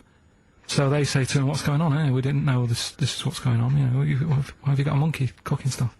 So he said, well... Incidentally, a monkey, I should point out, who probably doesn't need instructions from its girlfriend. Forget it. Oh, chimpanzee that monkey news! Right. There's this monkey, right? Yeah. And it had been, do you know you hear about monkeys being badly treated and stuff like that? Yeah. So, anyway, it goes into this home. It's 14, this monkey. It's called, Matty, right? Goes into this home where it's looked after. What do you mean home? Just like, just a little monkey home, right? Okay, so zoo? Yeah, kind of, yeah, but they haven't got any other monkeys there, right? What have they got there? They've got just other animals and that, but not that many monkeys. But anyway, because he's there on his own, again, you know... When you say monkey, do you mean a chimpanzee, by the way? Because you usually do. Yeah. I can't believe that journalist thought this was scripted. Amazing. So anyway, yeah. So it gets sort of pally with the people working there and that, and it's smoking fags. It's having a drink at night and all this, right? What do you mean it's having a drink at night? How? It's all here. It's all here, Steve. I mean, we haven't really got time, but... Well, you know, let's say it's all here, like it's proof. You've got another stupid story that someone has put onto the internet. Someone sitting at home in their bedroom has put onto the internet. So it's having a fag. It's drinking a lovely glass of Bangrock Station. Yeah, the wine is perfect for a barbecue. Yeah. Anyway, it's loving life. It's forgetting about its past and everything, right? When this other monkey comes along. Oh no. Come on, Brilly. Go on. Right? That comes in. Something's said. Right, forget it then. Monkey news. Right, this happened in Pittsburgh, right? There was a rock band, and they've got this studio in Pittsburgh and what have you, and they're laying down tracks and stuff like that. And in the studio that they use, right, there's this monkey works there. Right, I love the way he throws that in. Like he throws that in. This monkey works there. No, it's just got a little gig there. He sort of it carries the equipment in, guitars. Stuff like that. He doesn't. He does. No, he doesn't. He just sort of cleans up after the bands. No, he doesn't. Emptying the ashtrays. Doesn't that happen. Sort of stuff. It Doesn't does. happen. That's the gig it's got. Anyway, right. Gets women out of the crowd that they want to go visit with one arm. drag them back. So anyway, right. So the band's in the studio, right?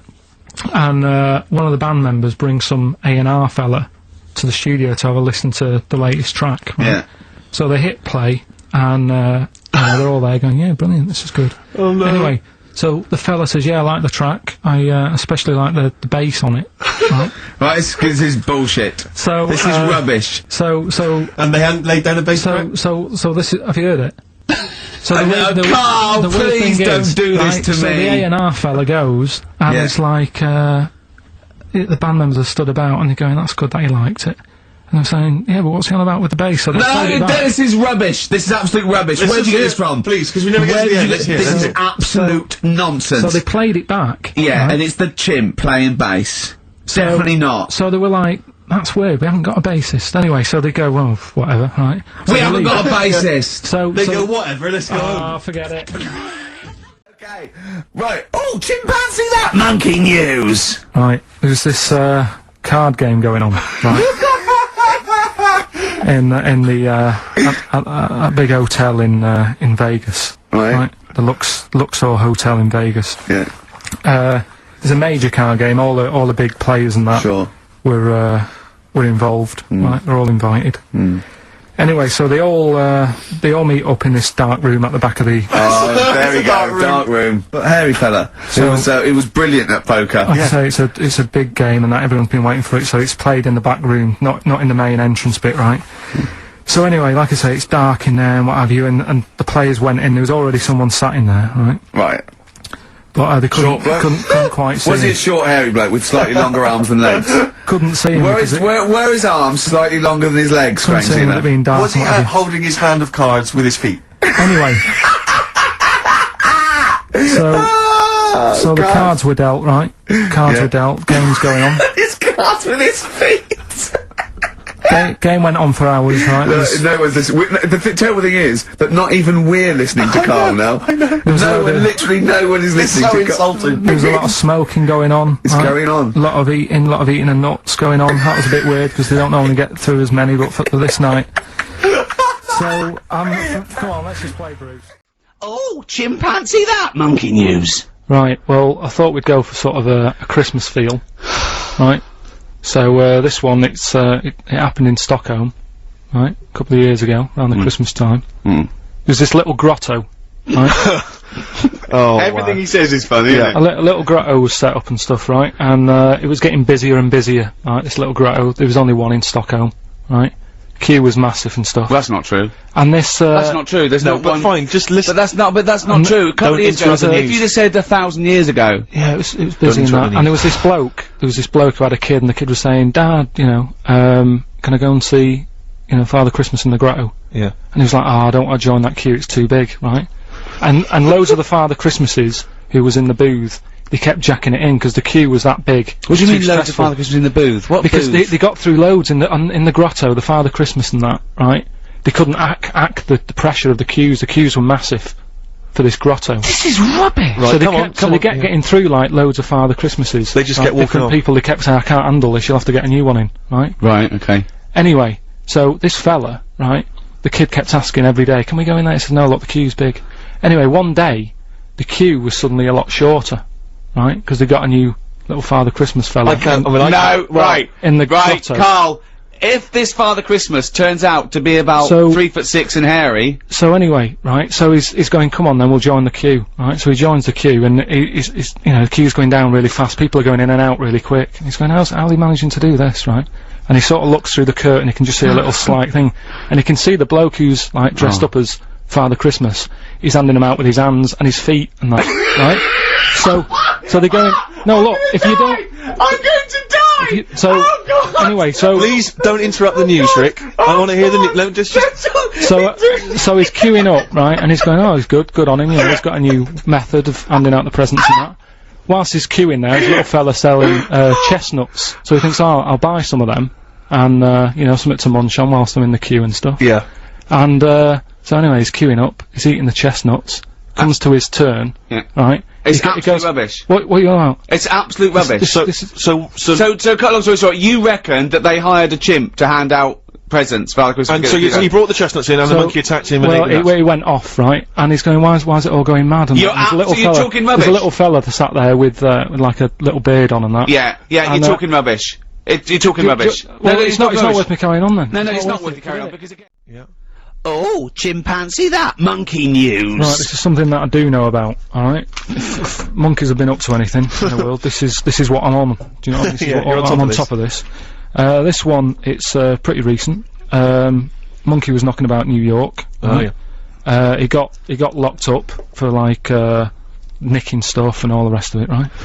Anyway, that's the past. I don't know where. It's pointless. Well, hang on, Steve, does that? But you know what I mean? If that's the opening gambit, if I don't come in there, when do I come in? Right. You know I mean, if I don't pick him up on that, when do I come in? Steve, I can show you the original. Nicking stuff. Anyway, so he worked on a plan to escape. Oh, shut up! Right, and he'd worked it all out. He saw the bloke with the keys and that. How do we know this? How do we know this? This isn't even the main bit of the story. I wouldn't even worry about it. Because please. No, because he's embellished and it's. So anyway, I've said this before. I'm going to say it now. You do not interrupt the news. It's the news. So anyway, right. So the monkey gets out. He's roaming about free. Word gets out that he's escaped and that. Right. The copper, I think his name's PC Wilcox of NYPD, right? Police Constable Wilcox of the New York Police Constable Wilcox. Leave it. Yeah. We've only got a few minutes left, please. Dixon of Queens. So he got a call to sort of assist, you know, this monkey roaming about. PC Wilcox of the New York PD. Ricky! Because they were having problems catching it. Right? So he was called in. So he was out on his motorbike looking what's going on. Anyway, cut a long story short, he manages to catch up with the monkey. Right? Why did the monkey have a car? He got it in like a little alleyway. Why did the monkey steal a car, Carl? Anyway, so he had him, he gave him the rights and everything, you know, everything he used to say and all that business. He said, whoa, Steve. Monkeys don't talk. So Carl, monkey, he didn't need to say anything you say, maybe take it down. So anyway, Carl, look Steve, at me right? as well. No, Carl, I'm just telling Steve because he's listening. But, Carl, think of what you're saying. Put stuff down. So anyway, cop, you know, the monkey's like fair cop, right? He's on the back of the motorbike being taken back to the station. Yeah. Oh, God! Anyway, Wilcox gets a call on the radio, saying, you know, listen, there's been another problem. Oh no. Right? Will you? There was a diversion. There was a gang. There was a gang. Right? Oh. So he said, can you go and sort it out? And he's like, well, I've got a monkey on my back. He said, well, take it with you. Was he on drugs? So anyway, isn't that what junkies say? So he goes down to the scene where it's all kicking off. Monkey's just sat on the motorbike thinking, I'm not going to try and get away. It'll just make the matter worse, right? He's sat there. The gang. Hold on, was he wearing a crash helmet? The gang, sort of, you know, he saw all that going off. Copper goes up. Sorry, was this a gang of humans? So anyway, it's kicking off, right? There's a gang, and they're all having a fight and what have you. Anyway, it gets out of hand because Wilcox, even though he sort of helps out the person who was being beaten up, he walks off, the gang starts picking on the copper. Oh no. So, the monkey thinks, best help out here. Oh! He goes up, right? No. Anyway, cut a long story short. Yeah. They let the monkey off, he got keys to the city. Steve, how did he help out the policeman? Have a look at that. Have a look, there's the facts. It's not facts. It never happened. That's the facts. I mean, everything about it's wrong. Everything about it is nonsense. Steve? Well, all I say is there's a picture here of a monkey brandishing a gun. If that's not truth, if that's not fact, have a look. Then there it is right there. Oh, chimpanzee, that monkey news. Right, what we're doing here is, right, just giving you a bit of monkey news that's gone on, right, where a monkey's been involved in it. Good little story in that. Yeah. Are you familiar with the one that went into space? The first sort of thing they ever sent up there? Before man did it and all that. You see, this is what annoys me with it, really. Armstrong gets all the glory, but do you know who went up there before him?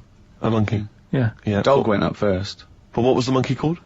Oh, I don't know. No, sure, okay. So it's not the most informed news bulletin. The dog was called Laika. Was it? Yeah, they couldn't get it back there. They sent it up there, did a few tests and stuff, and they couldn't get it back. They weren't prepared to bring the capsule back yet. Brilliant. We could all do that. So is that a good mission? Well, I just think it was seeing what if the mission itself killed it, but they didn't have the technology, because of course it couldn't fly the capsule back, which it has to be manned to bring it. Right. Well, this was the next one up then, right? So the dog must have gone first, and then they went, right, we made an error there, right? Get the monkey in, and what happened is they taught it what buttons to hit at the time that it needed to hit them, and the way they did this was like give it bananas. It was like hit the red button, and it hit the red button, they'd give it a banana. Right. And they go, right, reverse is the green one, hit the green one, and then they do that and go, there's a banana. And then they go, right, hit reverse, and it go, and get a banana. Right. Hit the red, so it was taking commands on, like, headphones. Right, but how were they giving it the banana? Is that how you learn to do radio?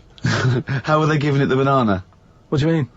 No, this is before it went. You wouldn't just go and put a monkey in it and go, there you go, get on with it. They'd sort of put him in one of them capsules that you get. Yeah. And they were on headphones. I don't believe this happened. Well, I'm telling you the story now. So the monkey I don't think they trained it to do anything. I think they sent it up there and he put electrodes coming out of it to see what... it wasn't any of that. They did a thing like they do. Like they can with animals. If you give something, you know, like a treat, you can teach it how to do it. It's just like a dog, isn't it? It's called Pavlovian conditioning. However, that was to see if it would salivate or go over to a particular corner, not if it could control a spacecraft. Next one up. It's the next one up. As far as the monkey's not sat there going, oh, I'm a bit under pressure here, it's a rocket. All that's knowing is, I'm getting a banana if I hit that button. That's all the monkey's thinking about. They wouldn't put billions of space dollars. But how can they be sure that it's going to press the button at the right moment? Because it's got headphones on. They're telling it. It's not like you have now. It's not like willy-nilly. It's not just like pop it in there. Willy-nilly, who's that? What's to stop it from just hitting it any old time? Because it's a monkey and it's not a human. Because he's trained now. But anyway, it's trained. It's fully trained. Yeah. So what happened is anyway. Oh, this is absolute rubbish. They pop the monkey in there. Yeah. He's got his headphones on. They're going right. Hit the green one, and I think there's something there that a little banana comes out to keep the same. No, you're making this up. I'm not. It's the same. There's no way that they made a spacecraft that had a banana dispenser. There's no way in this world that they made a spacecraft that could go into outer space, right? Manned by a monkey with a banana dispenser. So you're saying that it's easy to send something up to space, but you don't believe there's a little banana machine?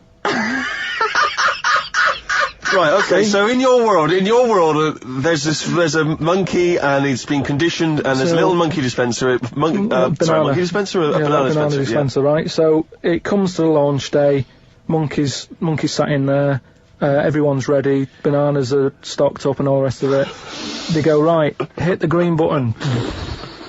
Right, and the rocket goes off and what have you. No, they would not make the monkey launch the rocket. Carl, you are living in a cartoon world. So the rocket goes off, right? This is absolute bollocks. It's all going well. I mean, I don't know what you're going to... It's not going well. There's no way a monkey launched a rocket. There is no way a monkey launched a rocket, you idiot. It's all going on, so they're going, hit the left button, and it goes a little bit left. Left button! Right, well-known spacecraft command. This is Houston, hit the left button.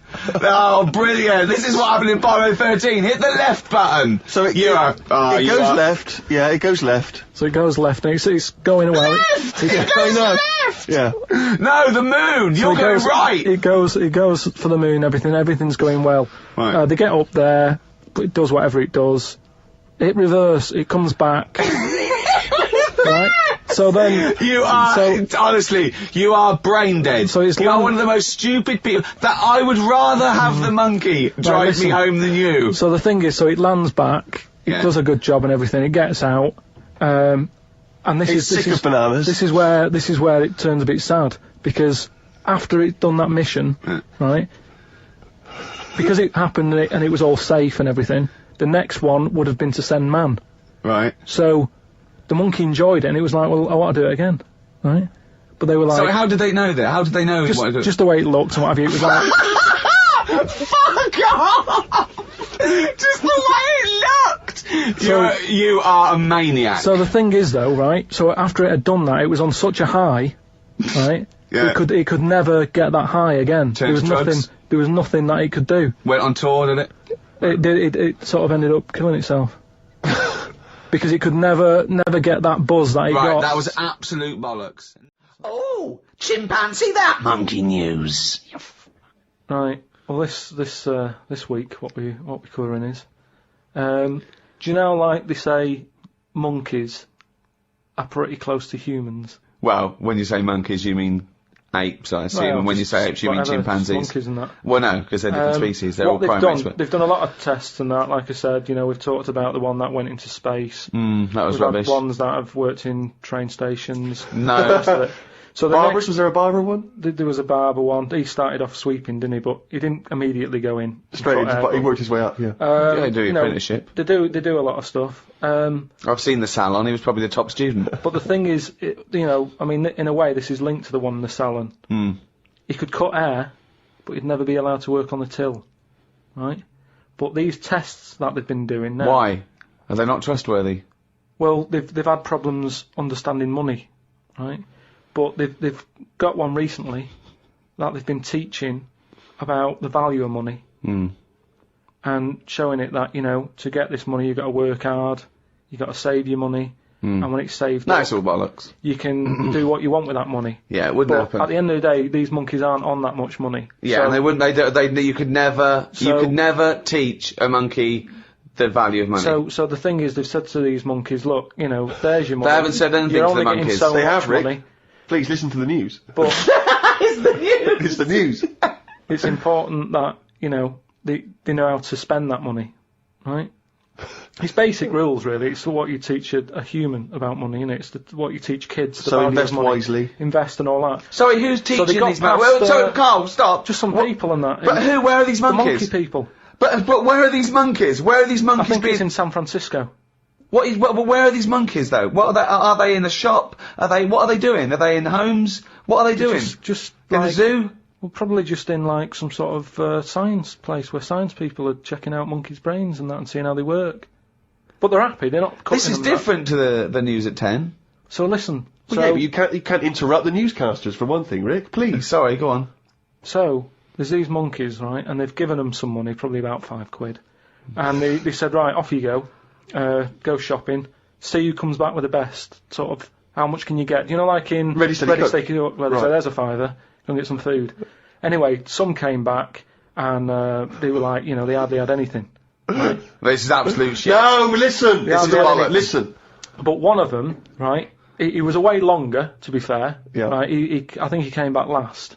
But they were really impressed because he sort of said, this is amazing that you've got all this. Can't believe it. Give us the receipt, right? Oh, this is absolute Right, forget it. Forget it. No, listen. forget it. No, this is absolute shit. We want to hear the end. No. Look, hang on a minute, right? So they said, give us the receipt and that, and they looked at it, and it was all official, right? And they went through it all, and what they were really impressed by is the way that they always went for the sort of slightly older veg, where you get 2 lots for the price of one. Right, you're absolute. So, and it just goes to show, This right? is absolute bollocks. Well, There's forget it no then. way. If you're There's not no gonna- way. Forget it. Oh, chimpanzee, that monkey news. Right, this week the monkey news is about, you know, we all know, like, you know, there's monkeys knocking about that aren't happy in this country. Sure. Aren't they? It is a big problem, yeah, it's an epidemic. So they've set up like this this sanctuary place. Okay. Where they all go. The ones that aren't happy in a zoo and what have you, it's getting them down. They can phone a number and they'll come and pick them up. Pop them in this house place, right? And basically they can run riot in there. Yeah. To get freedom to sort of cheer themselves up. It's like, don't have a go at them. If they want to do such a thing, let them have a go and what have you, right? Yeah. There's 3 people running this place, right? And one of them... Sorry, where is this place for wayward chimps who don't like the zoo? What are you talking about? A house where they can do what they want? I'm not sure where it is. That's a surprise. Go on. But there's this place anyway. It doesn't matter where it is, does it, at the end of the day? I'm just telling you what the problem is. We haven't got to the problem bit yet. Go on. I'm just building up to it, right? So these monkeys, big house and that. PlayStation, anything they want. Gym, all that lot. Swimming. Gym. So, anyway, I'll cut to the chase, whatever. One of them wanted to mess about with the woman's breasts. Right? Which woman's breasts? The woman who works there. Right. Right? And she was like, right, pack it in, you know, we've all had a bit of fun. You've been in the gym and everything. She obviously, you know, got a bit excited and that. He was fired up and that, ready for some more action and that. He's trying to have a go on this woman's breast, right? She was like, have a go. She was like, no, you're not doing that. Pack it in and all that. The boss who's running the place was like, come on, let him have a go. No, right, you're talking shit. I'm telling you what, I know sometimes I step over the mark and they made Right, so where is this place where... Well, 1, where is this house where chimps are allowed to do what they want? And 2, where is this place where one of the bosses, one of the human bosses, suggests to the other one, oh, and if the chimp wants to play with your tits, love, let the chimp play with his tits. I've said before, Rick, will you please stop interrupting No, this but listen, news? it's alright, Steve, because what I'll do, I'll bring the link and you can put the link on the website and people can have a look at the proper story. I'm just giving it them in the, like, headline form here. They can read the full thing. No, you've only read the headline form. I haven't read it. I sort of read like the first. It was paragraph. probably monkey feels a right tit, and you've extrapolated all this from that. So anyway, right? So he's there, and he's. So the boss says, "Yeah, you can have a group." Saying, the boss is saying, "Let him have a go." Come on, Rita. If monkey wants to play with nipples, let him. So she's like, "I'm not happy with this," and he's going, "Come on, you know the rules here. We've got to cheer these monkeys up." Oh, this is absolute. We actually no, and in the end, because she didn't allow it to happen, the fella bloke sacked her, got someone else in. This isn't made up. I will put the link on the website and everyone can have a look at it, but basically... I want to see the advert he put in the Guardian media page. I love that. Woman wanted to let chimp feel tits whenever it wants. Well, it's all up there. You're talking absolute shit again. So anyway, that reminded me, because we were talking about other amazing stuff that Ricky told me to find out about. Steve, are you aware of bonobos? We mentioned them earlier. I'm not particularly familiar with bonobos. Right. It sounds like a cream cake. No, they were a sort of a chimpanzee, but more advanced than the traditional chimpanzee. They live in one sort of particular area, and you know, it's the sort of closest animal to the missing link. They're very intelligent. They take on a lot of social aspects of human. They have sex for pleasure and no other. Steve's looking annoyed. He's done ya. Yeah, what did you find out about apparently, I found out it's 98% not human, this kind of thing. It's nearly human, but it's not. We share 98% of DNA with it. Yeah, 98%. It's a higher percentage than you. They have sex for pleasure. They do look a bit like him, though. They've got a little round head, haven't they? But, and they sort of, they're much more upright than the, you know, they've got a more flexible. I sort of get bored with animals that are, like, classed as being intelligent, right? So when you told me... I get bored with them. Because they're not doing enough, they're not playing Nintendo. Do you know, like, that people always rave on about dolphins, saying, oh, they're really bright and that? Yeah. You know, I was having an argument with Suzanne about it, and she goes, oh, yeah, dolphins are really intelligent. And I said, but what? What have they done?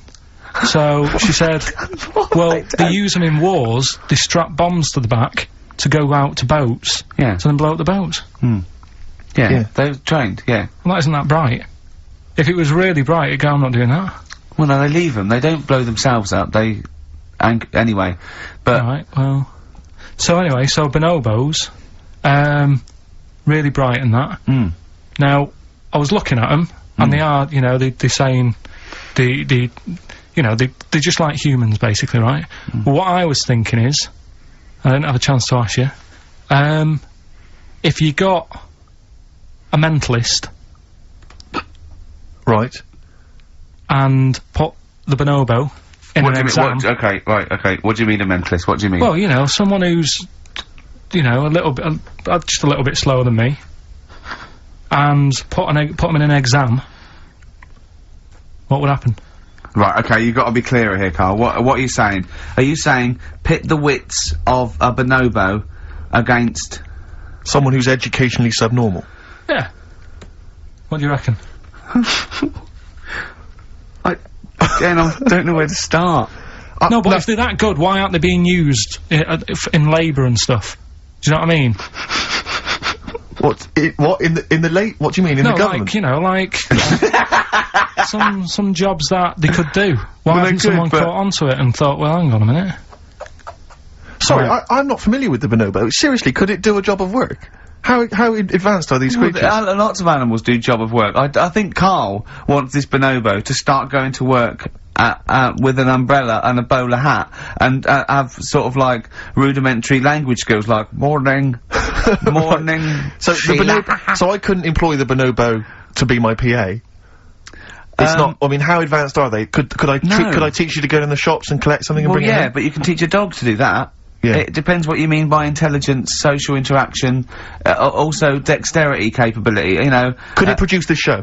Yes! I'd have thought it could, randomly. Yeah. Just by pressing the buttons it could do a better job.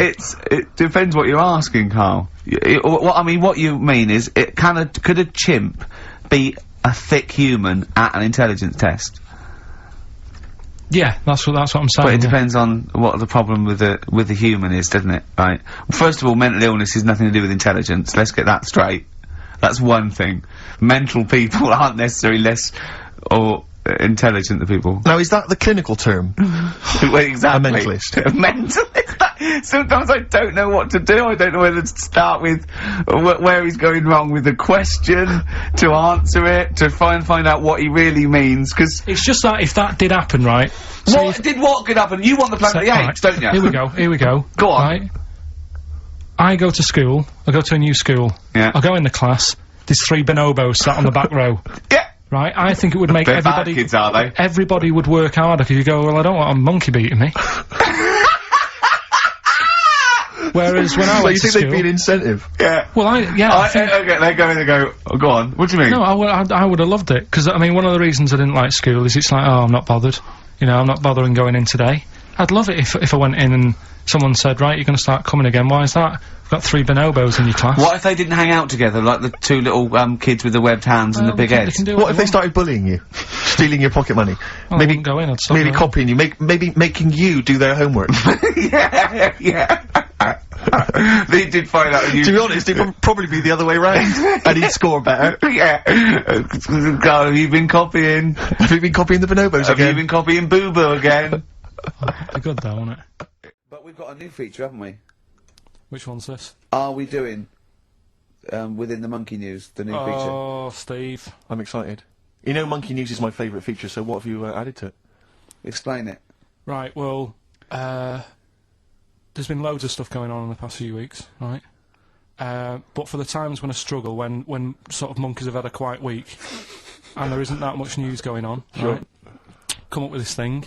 I sort of speak to an expert. I've spoke to him already. You spoke to an expert? Yeah. A monkey expert? Yeah. Uh-huh.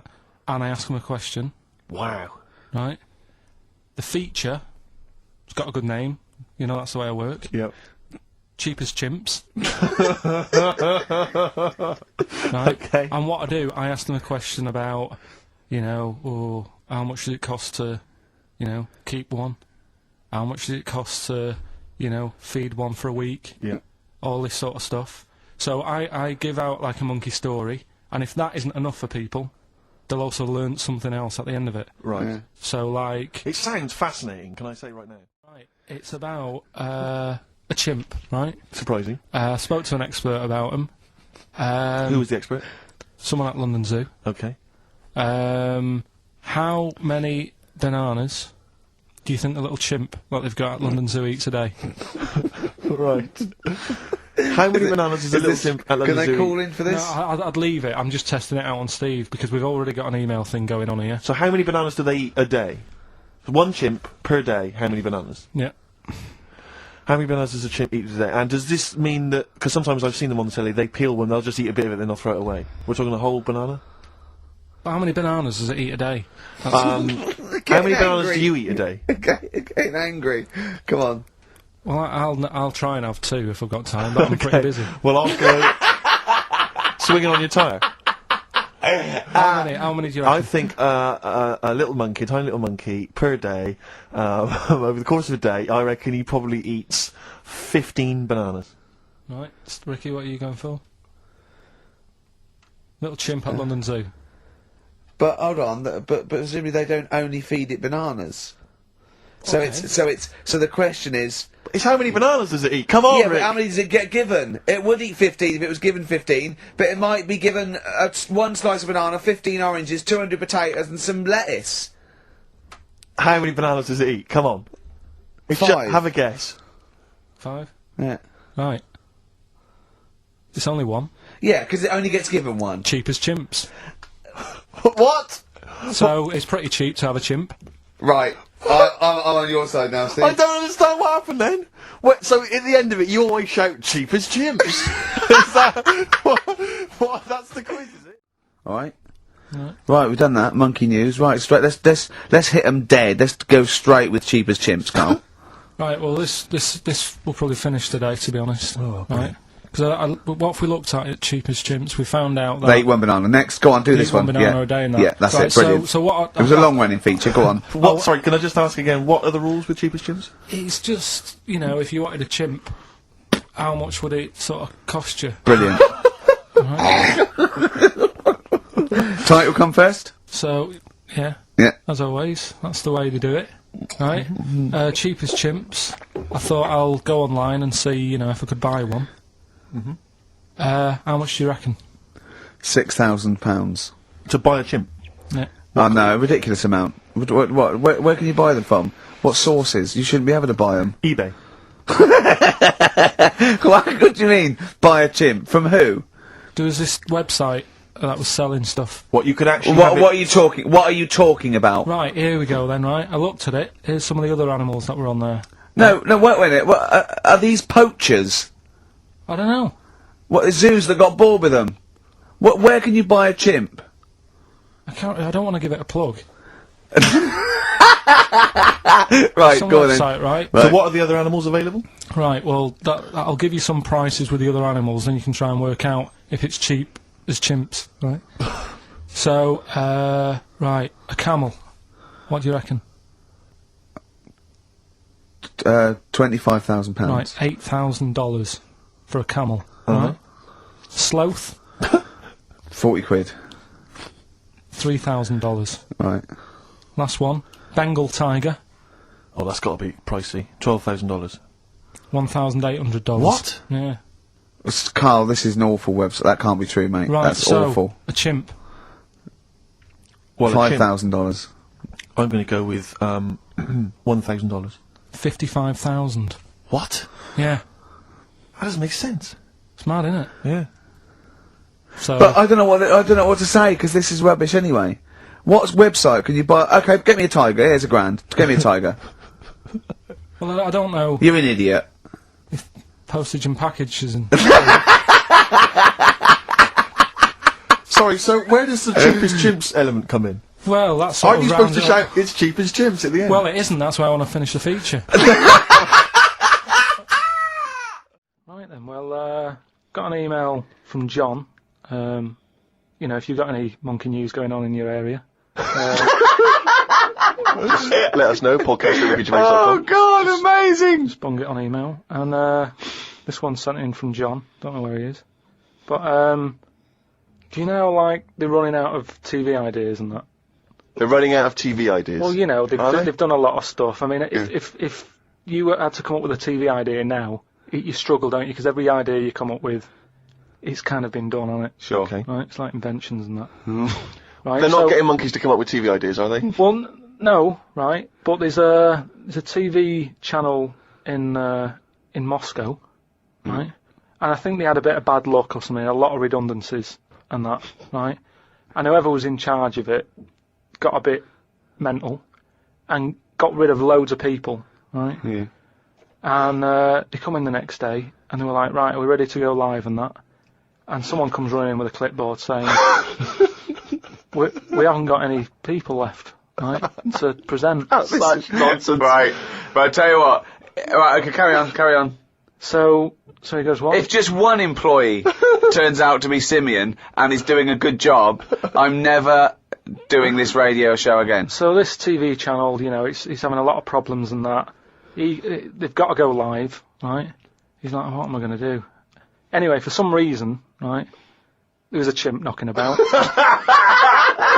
For some reason, that's the key piece of information, No, but we didn't get it. We didn't get it. It doesn't matter, does it? It doesn't matter.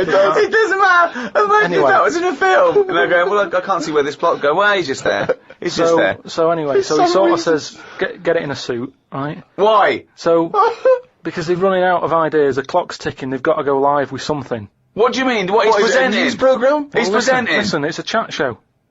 I'm not. They can't Again, talk! don't have a go at me, have a go at John, who sent this in. Right, and be this quiet, let's hear it. Let's hear it again. So anyway, so like I say, so going live, 5, 4, 3, 2, 1, what have you? Chimp sat there on the chair. He was like, look, let's just get through tonight's show and worry about this tomorrow, right?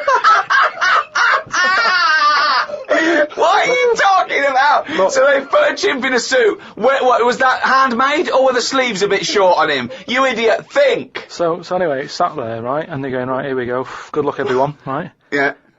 Chimp's there. What programme is this? It's a chat show. But whose chat show is it? Well, it's the monkeys. I like the fact that It's they... the monkeys now, is it? Look, Can I say... I like the fact that they put the chimp in a suit. It's like, no one's going to take this chat show seriously if he's not dressed up, if he's not smart. Slovenly, look at that slovenly ape. So anyway, Oh. let's you know, get to the point of it and that, right? So anyway, so they go on, right? It's all going going Didn't blinking. happen. There's no way this happened. Here's a fundamental question. How was the chimp asking questions? Not sure about that bit, but all I've got is the stuff that was on the news site for this. Like I say, but it's rubbish! Yeah, but I'll give you some facts. I've told you, there's a TV channel in Moscow that's having problems, right? I've explained that bit. No, it's this rubbish. They've got rid of the presenters, the monkey sat there, right? Don't worry about it anyway, I'm telling you, it goes alright. It goes okay, in case you were worried, Rick. He's sat there, right? Absolute They get shit. to the first break, they're like, can't believe it, right? You know, viewing figures and that, they're loving it, right? What? No, what? How did they know the viewing figures in the break? Please do not interrupt And me. what did the chimp do in the first half? They had a big guest on that week and what did he do? Just talk to himself? They walked on. So Cher comes on. I'm not sure, but say if it is Cher, right? No, like, what? The main gaffer is like going, oh, Cher's going to go mental. That was right for putting. Say it it is. No, it is Cher. In his mind, it's Cher sitting there talking to a chimp in a suit. So anyway, and they're filming it for Moscow TV, and the ratings are going through the roof. Presumably, there's a translator because Cher doesn't speak either Russian or chimp. So she comes off, right, and the bloke who's in charge is like, she's going to go mad. She's going to go mad here. She walks up, she goes, I love that. Right? She said that's one of the best interviews, right? So anyway, they decided, right, it went so well, kept him on. He's still there. I love the fact that Cher was an idea that Steve threw up, and now she's going, I love that, I love that, I love that, Jim, get me back there. I want to go to Moscow, never mind. Unbelievable. Don't have a go at me, have a go at John, but, you know, if you've got any monkey news, send it in. Oh, chimpanzee that monkey news, yeah. This week what I thought I'd do, right, because we're getting loads of emails from people who haven't really heard much of the monkey news that I've done in the past, right? And a lot of people are sending through one of the first ones that I did that was a good monkey news. I think it's worth hearing again, just in case you forgot about it, because it's sort of classic monkey news. I don't know if you want a different jingle. Well, no, I mean, it's just, you know, if it's anything that you've ever said, it's not true anyway, so carry on. Well, it was a true one, because this is the one that, like, this is like world-known monkey news. A lot of people will send this through, it's the most popular one, right? And it's about this monkey that was knocking about called Ollie, right? It's called Oliver. Yeah. And it was in this zoo, and it was the only monkey in there, right? So this is the one they think was the missing link. It was half human, half ape. That programme on television, because it had a bald ape. It looked like you, which doesn't mean it's half anything. It might have been that one. What happened is it was in the zoo and stuff, and it was getting a bit lonely, because, like, it was sharing its sort of time with, say, an elephant and a giraffe and that. No, it doesn't happen. And they didn't really wait, they do not let me just tell you. They do not put chimpanzees in with... No, but it's not true. Why would he share his time with an elephant and a giraffe? Gervais, it was some kind of flat share. They put an advert in the student union. Yeah, we've got 2 rooms to let. African mammal wanted, not specific. But a mammoth and what I'm saying is, there was other elephants for elephants to knock about with and that. The monkey, it was the only one there. So what happened is, the zookeeper felt a bit sorry for him. Right. He was like, oh, look, he's looking all fed up and that. Yeah. And like you say, I think he went a bit bald because he was bored and that. So he started to sort of get pally with him. So at lunchtime, when the zookeeper was sat on the wall having his, like, ham butties or whatever, he'd sort of go, you alright? And it used to come over closer and closer, right? Yeah. Anyway, within a month, he was sat on the wall having his lunch with him, right? And... What wall? Just a little wall in the zoo. So they let the monkey out. The monkey could come and go. He had his own door key. Just near where the monkey is, it used to just pop over. Oh, these blinking latchkey monkeys. I know, yeah. He was 21. Yeah, go on. Sit there having his butty and that with the monkey and stuff. Yeah. And anyway, as time went on, because the zookeeper back then, zoos weren't as popular as they are now. Right. So it was only it was him on his own really. So he found like the monkey was the closest thing. Absolute rubbish. The zoos cannot run with one zookeeper. This is a true thing. I mean, this is what I'm saying. A lot of people the height of popularity for zoos surely was in the Victorian era. So exactly. But anyway, go on. Carry on. But you're sort of, picking up on little things that aren't important. It doesn't matter. Yeah, but anyway, so he sat there, and as time goes on, he's sort of sat with him most of the day. Monkeys walking around with him, helping feed the other animals and that. No. But then what happened is the zookeeper at the end of the night, when he's like locking up and stuff. Yeah. He'd feel bad because he'd be leaving the zoo and like Ollie's sat there and he's like, I'll see you tomorrow, and the monkey's like, yeah, see you later. Looking all fed up because he's got home to go to and he's still stuck in where he's basically working every day. Right? So he's never going home, right? Now he's sleeping at work, the monkey. So anyway, the zookeeper goes home, says to his wife, look, Ollie's having a bit of a time at the moment. She said, oh yeah, what's going on? He said, well, he's just looking a bit fed up, he's sick of it. So she said, bring him home. So he said, well, I did what I asked, but I didn't want to force it, you know. This conversation didn't happen. So anyway, he's giving it in such detail. Yeah, I know, it didn't happen. So this is in your head. So she said, yeah, bring it home tonight. So anyway, he's looking forward to going into work and that. He sees Ollie. He doesn't tell him straight away. It's a surprise for him later. Oh, God. So they go through the day, you know, usual stuff, feeding the elephants and all that. It gets to the point when it's like, they have the lunch and that. It gets to the end of the day. Yeah. And, sort of Ollie's there, he's looking at him like as if to say, well, there you go, another day, another busy day and that. Little does he know. See you tomorrow and stuff. Anyway, he's like, get your coat. He's like, what?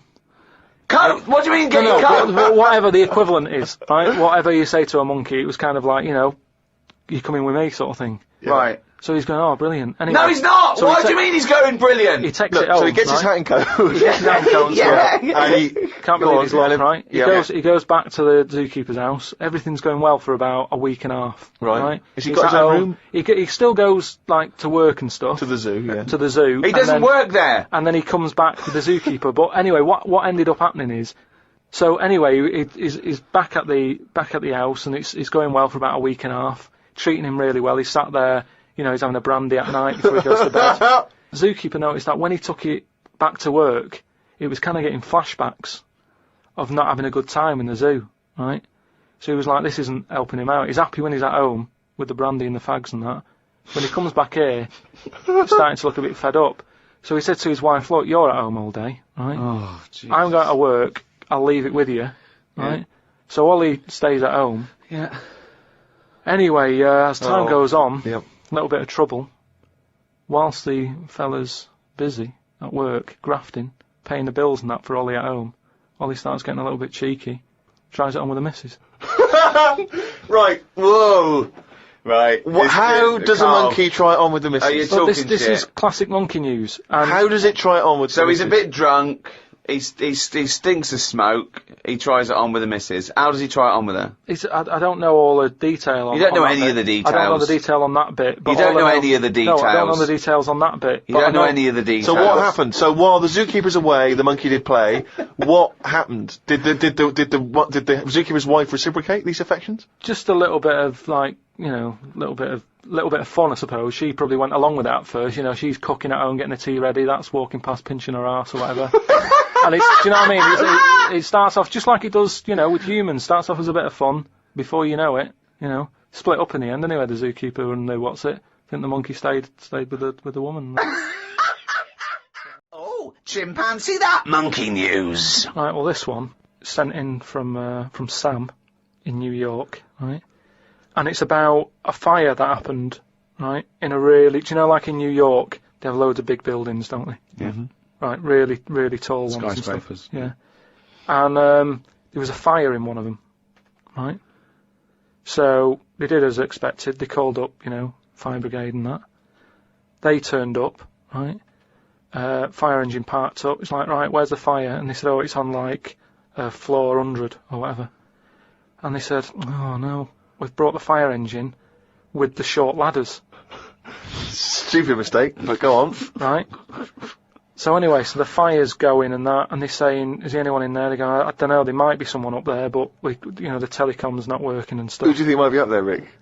I don't know. But just a woman, I imagine. Just a woman or a child. Is there a fireman that could climb up a building at all without a ladder? That seems unlikely, but go on. Go on. So anyway, so they said, well, how are we going to get up there? Yeah. We can't. But they've only brought the short ladders. No, we can't. Let's go home. Yeah. Okay, that was monkey news. So they said, well, there's a lot of like grippage. Because they made up words. The firemen, the NYPD firemen. There's a lot of grippage on the side of the building and stuff. So anyway, they said, why don't we just go and get a monkey, right? So they got a monkey. That's a bit of a jump. Is that policy now in the New York Fire Department? Well, you know, you've got to think quick, haven't you? At the end of the day, if people are up there, you don't start querying if it'll work or not. You try everything that you can to help someone out, right? That's the first thing I thought of. Was it a monkey? So it was quicker for them to go and get a monkey than to go back and get the long ladders. Why don't they get fair enough. Why don't they get Spider-Man? Yeah, call Spider-Man. Yeah, call Spider-Man. So anyway, so they got a monkey down there, and they said, right, well, where'd they get it from? We don't know, from the local zoo or something. Oh yeah. So they said, look, let's we've got to remember there could be someone up there, right. And it'll shock them a bit if a monkey comes in, right? Yeah. So they said, yeah, I don't think I'd care. If their building's on fire, they're not going to go, oh, it's weird, there's a monkey in the window. They'll be screaming, save me! Oh, there's a monkey. Oh, where are you from then? So they said, right, we'll just get it a little small uniform and that, the smallest you've got.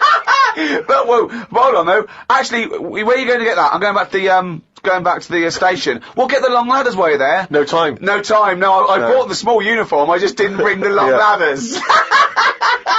You're an idiot! So anyway, it goes up there, it's got all the kit on and what, it's got its little harder on and all that. It grabs, there was like a little person up there, manages to grab that. Not a midget. Who was up there then? It was just someone that was just the right size for a monkey to be able to rescue, which is handy. Because if it had been anyone else, like a larger person or a family, we'd all be screwed. No, I don't know about the size of it, but it's just the story saying how, like, it was quite a big monkey and that it was good at breaking down doors. Oh, yeah. It was good at climbing into small spaces and stuff like that. Anyway, so it's big enough to carry a fully grown man, but small enough to climb through a cat flap. Yeah, sure. So, which is handy. So anyway, it managed to, get it have the boots on as well? It got the person and everything, and now it says it's sort of, it's on call if they ever need it again. Sure, and if they ever get anywhere again and they've forgotten the long ladders, but there's plenty of grippage, they just call for Coco.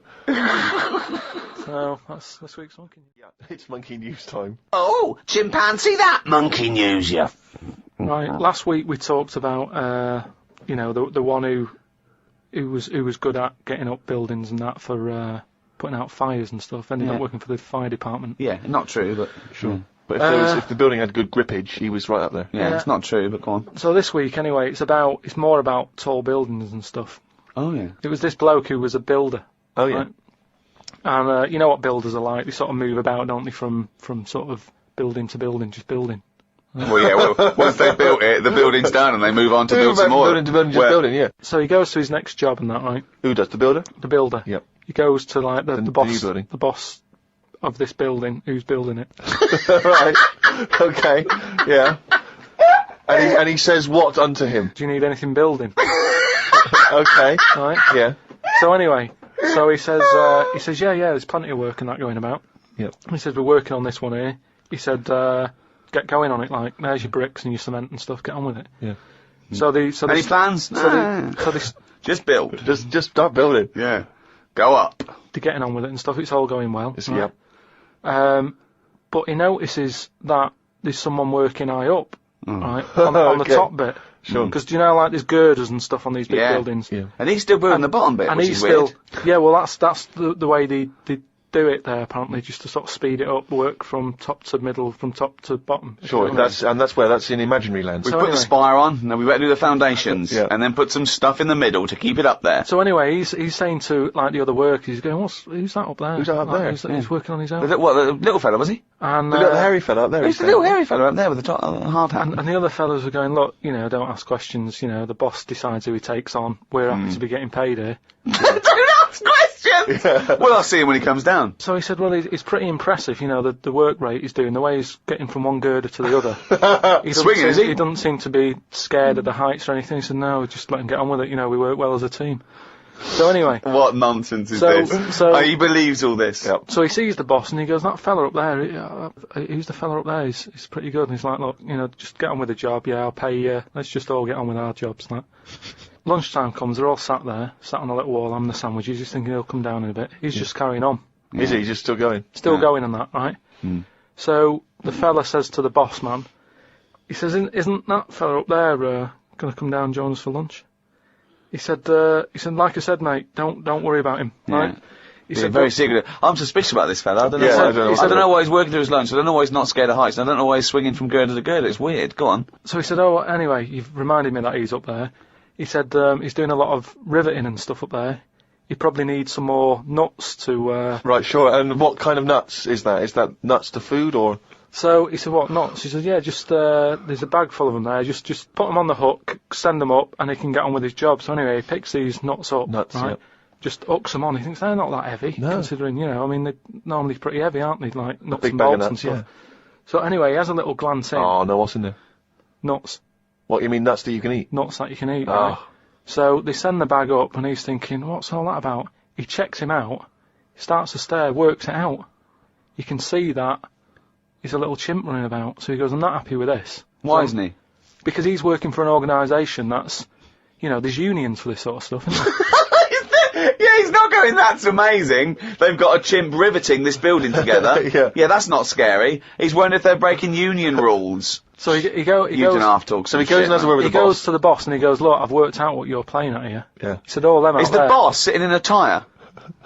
He said, all them lot out there might not be wise to what's going on here. He said, but I've clocked it, and you're sending notes up to it. It's a monkey, it's not on. So he goes, look, you know, we're just all trying to earn a living here. He said, don't get involved in it. I'm happy to pay you, but I'm paying him. Don't interfere. He's paying him? And he's saying, look, I'm just not happy with this. It's not allowed. So the boss was saying, well... We pay peanuts, mate, we get monkeys. He said, to be honest, mate, you know, he's a great worker. He's known for doing what he does. He's a good grafter. If one of you's going to go, right, I'm afraid I'll have to let you go, because he's been here longer than that. Yeah. He was made redundant. None of that happened. He was laid off. None of that happened. He's laid off and that. And that's where that saying about, you know, like there's a lot of tower blocks and that in America, it's like the chimp off the old block, is where... So, that's monkey news. Right, do you know it's nearly time for the Winter Olympics again? Okay. Is it? Okay. They sort of come round every 4 years. Is it this year, is it? Yeah. And the last one that happened... 4 years ago, yeah. There was a bit of an incident. Oh, no. Oh, well, I'd know about this then, because it would be... Well, it'd be big news, because it's a well-known... televised as well. Yeah. Do you remember any winners that were monkeys? In any of the tournaments? Of course not. No. So anyway... It's not going to be that, because it wouldn't be true. Oh, yeah. So anyway, one of the popular events... bobsleigh. Okay, right. You know, it works. Well, you need 4 men. Is it 4 men or 5 4 men. It's 4. So it's definitely 4 men that you need on four a men. team. Is it? And there's 2 team bobsleighs. But they're always men. Is that right, Rick? Well, yeah, they have to be. Anyway, humans. Well, it has to be humans. Yeah, it's the Winter Olympics for. Yeah, so let me just clarify. With the Winter Olympics, you can't have any animals taking part. No, and they also, well, no, because they wouldn't be allowed, and 2, there's no way they could disguise it, because not only would they see it straight away, right, but they have blood tests. Right, okay, which would show up. So they definitely know if it was blood kind tests. of non-human. It's impossible. It would be literally impossible to have anything other than a human involved in a bobsleigh team. Fine, okay, so carry on. So anyway, this country, I don't want to name them, because they try to shake off this sort of, you know, this bad news. Oh, yeah, and you don't know. Because it's not true. Yeah. So anyway, the country was doing really well in the qualifying stages. Oh, yeah. But the problem was there was like 2 members who were getting all like the press and stuff. Oh, right, yeah. And one of them never got a look in, right? How tall was he? Anyway, so this one member was getting fed up because the other 2 were getting all the press and what have you. So he said, I'm not happy with this. Yeah. I'm jacking it in. So they were like, you're joking, we've qualified, we're getting into like the main race and everything. You can't leave us now. And he said, well, you could do it all on your own before, you know, the way you were acting and that, you didn't need me, so I'm going. So they were like, oh. Well, they need to replace him, because there's a certain amount of people needed. So anyway, so the clock's ticking, it's getting close to the big race and everything. Of course it is, yeah. They're like, what are we going to do here? The substitute they took with them. What are they going to do? Must have, yeah, they would take the substitute, so get No, they didn't have any of them and that. It's, you know, a lot of injuries and stuff. Or just get a mate to do it, just get a mate or a friend or the coach to do it, yeah. But, you know, there's a lot of responsibility on these people and, you know, you won't want to let your country down and that, and they're like, what are we going to do? Get a waiter or anyone. Anyway, the time comes to the race. Seems to be 3 people on it. There appears to be 3, okay, yeah. They start off, they're whizzing around the track faster than normal, they're beating their old records. Right, amazing. Because the new fella they've got a little bit smaller. Ah! Right, is he in the bobsleigh, or is he pushing? He's in it. Oh, right, okay. Right. He's wearing a uniform and a helmet that we he's can't got see what he helmet looks on, like. he's got the kit on. Yeah. Nobody knows who he is, but the country's loving it. Of course they're like, well, it looks like we're going to break all our records, you know. Good, it's good that they found someone new. Yeah. Bet the other fella who left is sort of kicking himself, thinking, oh, I could have been part of this. Anyway. This wasn't a bloke that had very short legs and long arms, was it? Anyway, what happened is, they're whizzing round the track and what have you. Faster than ever, yeah. Faster than ever, and the press are like going, beating all records here. They started taking photographs. A lot of flashing. A lot of flashes from the cameras and stuff. Right, of course. Suddenly, the bobsleigh goes a bit sort of mental and whizzes off the track, right, into like all the tyres and stuff that they have for protective. Oh, they love tyres, don't they? Bobsleigh members. Some of them sometimes you can find them swinging in one, or maybe eating a banana. ambulance comes rushing over and stuff. The other 2 members are looking pretty nervous for some reason. Oh, what are they doing? They're saying, look, don't take the helmet off because, you know, you can do more damage to the neck. Don't tell the paramedics how to do it. They know their job. Yeah, they know their job. So they were like, just, you know, and plus, you know, he came in at last minute to help us out. He doesn't want everyone to know who he is. He's not after the limelight. Yeah. Like some of the members we used to have, but he just was helping his country out. Yeah. Leave the helmet on. Anyway, they get him in the ambulance and stuff. The other 2 are looking a bit worried and what have you. They're gutted, they lost a race. The little bloke, is the bloke not saying anything? Is he not? He's in the ambulance now. Is he not saying anything though? Anyway, word got out, right, from one of the ambulance drivers a few weeks down the line, once all the dust had settled on the Olympics and stuff, and light news day and stuff. Yeah. It was reported that one of the ambulance drivers said that on that sort of dreadful night, when, you know, the country lost out on a medal in the bobsleigh, he sort of reported that there was a monkey in the back of the ambulance. People were like going, you're joking. I don't remember this. Well, this is it, you see, because they sort of swept it under the carpet a little bit. Right. They were like, this is crazy talk. It's all crazy talk. Once talk, absolute shit. Where'd you get this from? This is crazy talk, right? It is crazy talk, and it's from the mouth of Karl Pilkington. But the weird thing is that backed it up. Following week, there was a story of some people who visited the zoo, saw a chimp in a neck brace. And that's this week's monkey. Oh, chimpanzee, that monkey news! There was this airline, and it's having a lot of problems, and a what, lot of pilot's too tall? Yeah, the cabin was so tiny. Only bananas were allowed in the cockpit for fuel. Anyway, there was a lot of strikes going on, right? Sure. Because I don't know what it was about. It was over money or whatever. Yes. And Well, get something that doesn't need money. Yeah, but what else could you pay something in? Well, Rick, I mean, peanuts. Peanuts or fruit. Yeah. So anyway, the boss of the airline, he had like one pilot who he could trust, right? And that was his son. Right. But the problem is with a lot of these planes, you need 2 pilots. Of course you do. And he's like, if only I had 2 sons, but he didn't. There's no point harping on about it. Right? Sure. He runs an airline. He runs an airline, yeah. But how many pilots are there? Because there must be loads. No, there's loads, but the problem is a lot of them are going on strike. Oh. And each week you can see that we're struggling here. But how can they get? But it was just the pilots that were striking, was it?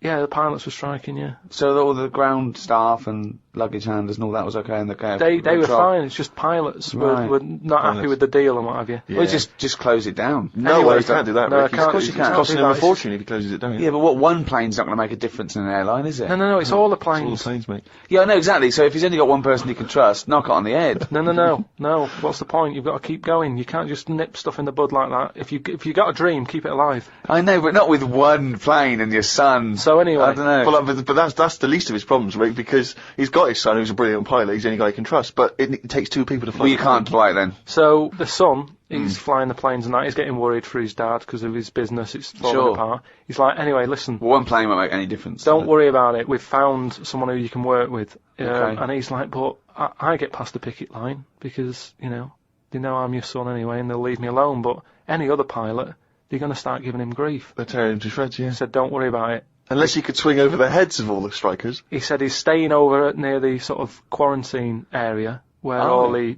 animals are kept and stuff. Okay. They won't be looking in there, they won't bother. No. So he's like, alright. There's no animal that could be a co-pilot, that's why. I'll see you, he'll meet up with you in the cockpit. He'll meet up in the cockpit, yeah, sure. So anyway, he gets in there, he meets them. At first, a little bit of a shock who he's going to be working with, but he's thinking, as long as I can keep my dad's business alive, I can Not with keep one a job. plane. Not with one plane. Anyway, what happens is, the strike's going on, he's flying, he's got his mate with him flying, helping out. Who's his mate? What's his mate's name? The flights are brilliant, right? Everybody's loving them, they can't believe how smooth they are. Sure. You know, the shares are going through the roof, everybody's like wanting to fly. This one plane they've got. That wouldn't make any difference. Everyone's saying, you know, it's only a small plane, but it's worth getting on there. And it's a small plane as well. Because it's a great experience. Gone under, I'd have thought. There's no way they can keep that alive. Apparently they can. So they're keeping this plane up in the air and what have you, and everybody's you know booking the holidays. It's almost like the favourite bit of the holiday. They're loving the flights that much. Why? Because it's really good flights. I don't understand what difference. Apparently it's a great flight. It makes. It's so anyway, what difference it makes. Everyone's happy. Then one day, what happens is a little bit of a problem. Oh dear. You're not going to tell us that sort of co-pilot Coco he's not able to make it to work, is he? Well, what happened is one woman who was on the plane got a bit peckish, right? and said to the air hostess woman, said, "I'm a little bit pecky. Have you got any sort of nibbles and that?" She went, "No, I got a sandwich." She said, "I don't really want a sandwich. You want some, like the usual stuff that planes give out, just like a bag of nuts or something." Well, have they not given those out yet? So no, they don't give it for some reason. She was like, "Look, we've stopped giving out the nuts. We can get you a sandwich." And the one was like, "I don't want a sandwich. I just want some nuts." Do you know what I mean? A sandwich is quite a big meal and what have you. I just want some nibbles, some nuts. Well, that's not available. Done. End of story. Can't get you nuts. She said, "Well, why aren't there any nuts?" She said, "Well, the airlines had problems and stuff, and maybe that was one of the cutbacks. We've never took the nuts back on." Yeah, sure.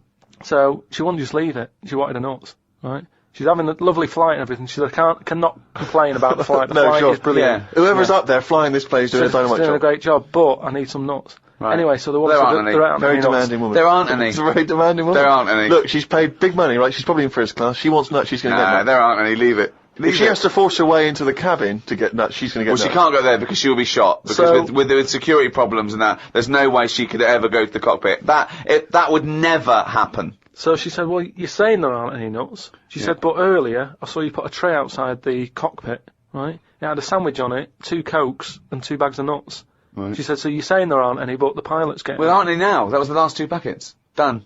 No. So let's go home.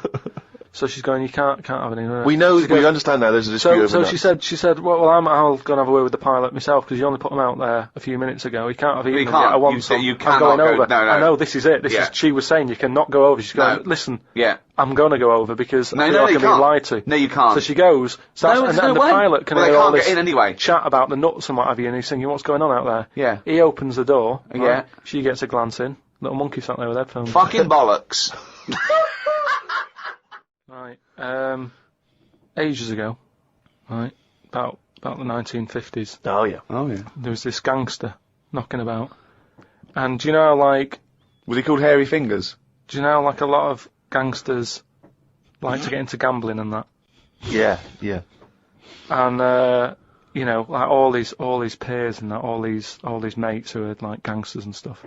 They've all bought horses, right? Like they take racing and they make money from them and that, don't they? Yeah. So anyway, he was Chuckles the seagull was no different. And he was like, "Yeah, that's a good thing to get into. I might get into a bit of that, right?" So he gets himself this horse, right? And there's a big race coming up. That's why he's he's a bit of a last minute. And the jockey turns up and it's fine. He's a human jockey and it's fine. Excellent. Okay, well that was another podcast. So anyway, please listen. Hang on, there's more. Oh, hang on. So anyway, this big race is coming up. He's like, "I've got to be involved in this because I can make a lot of money out of my horse here." Choose the jockey wisely then. So he says to his mate, he said, "Look, I've got myself a horse and that." He said, "We just need a jockey, get someone to sort it out and what have you, so I can get in this race." So the jockey club. His mate's like, "Yeah, all right, I'll have a word and that, have a look round and that, see if there's anyone decent." And the good thing about jockeys is there's never been a shortage of jockeys because a lot of them don't make the grade. So there's always too many jockeys to go round. Normally, always too many human jockeys. Yeah. There's never a problem getting jockeys. Fine. Go on. So anyway, he comes Was that true in the 50s as well? Absolutely. It's always been true. It's always been true. There's no lack of jockeys. So it's sort of close shot. People are trying to do it and they don't make the grade. So, but in the 50s, from your knowledge, there was not like in 1951 a shortage of jockeys for just 1 year. Absolutely never. I've known about that. Fine, I'm quite keen. Right. Go on. So anyway, right. So his mate says, "Look, I'm having a problem getting a jockey." Seems odd because Ricky's just been saying. He's just been saying there's not a problem. What do you mean? So just because the main problem was, go on. A lot of jockeys were aware of this gangster and were saying, "I'm not getting involved with this guy. The chances are I won't get paid. He's a gangster. It's not worth it." You would do it if it was a gangster asking you.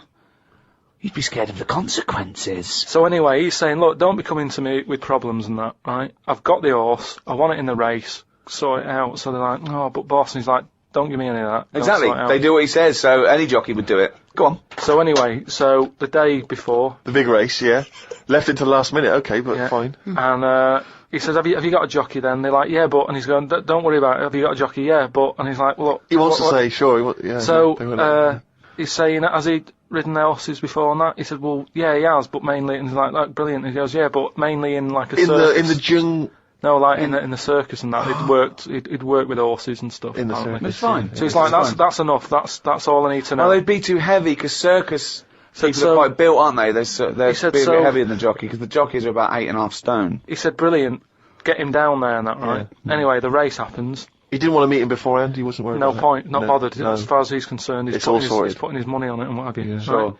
What happened is they were trying to make him put on the jockey outfit. Yeah. But for some reason it didn't fit that well. Sleeves too short, legs too long. It's that sort of problem. Okay. So they let him, like, you know, wear his stuff that he wore in the circus and that, because he's comfortable with that, he's happy with it, do you know what I mean? That's what he's happy with.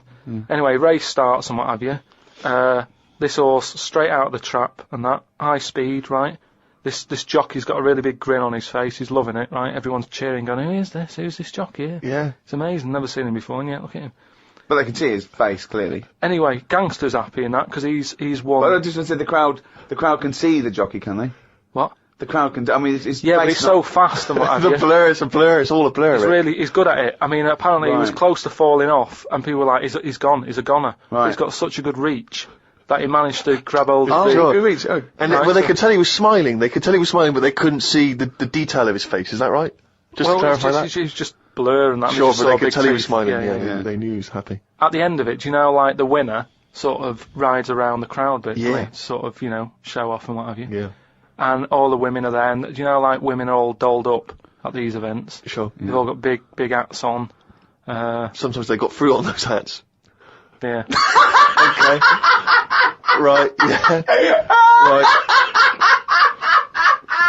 One of the women, particularly Carmen Miranda, was very popular. Yeah. One of the women had, like you say, fruit and what have you on it, little banana. Right, some kind of They're Cuban not real. woman. They're not real though. The hats, though. They're not real fruit, is it? No, of Yeah. course not. Never. But I don't know who. I thought they wore those sort of kind of Cuban entertainment shows. I didn't realise they wore them at events. But even if it's like a big event, you know, you might have a hat with fruit, and it's sort of joke, but it's fake fruit because it would perish.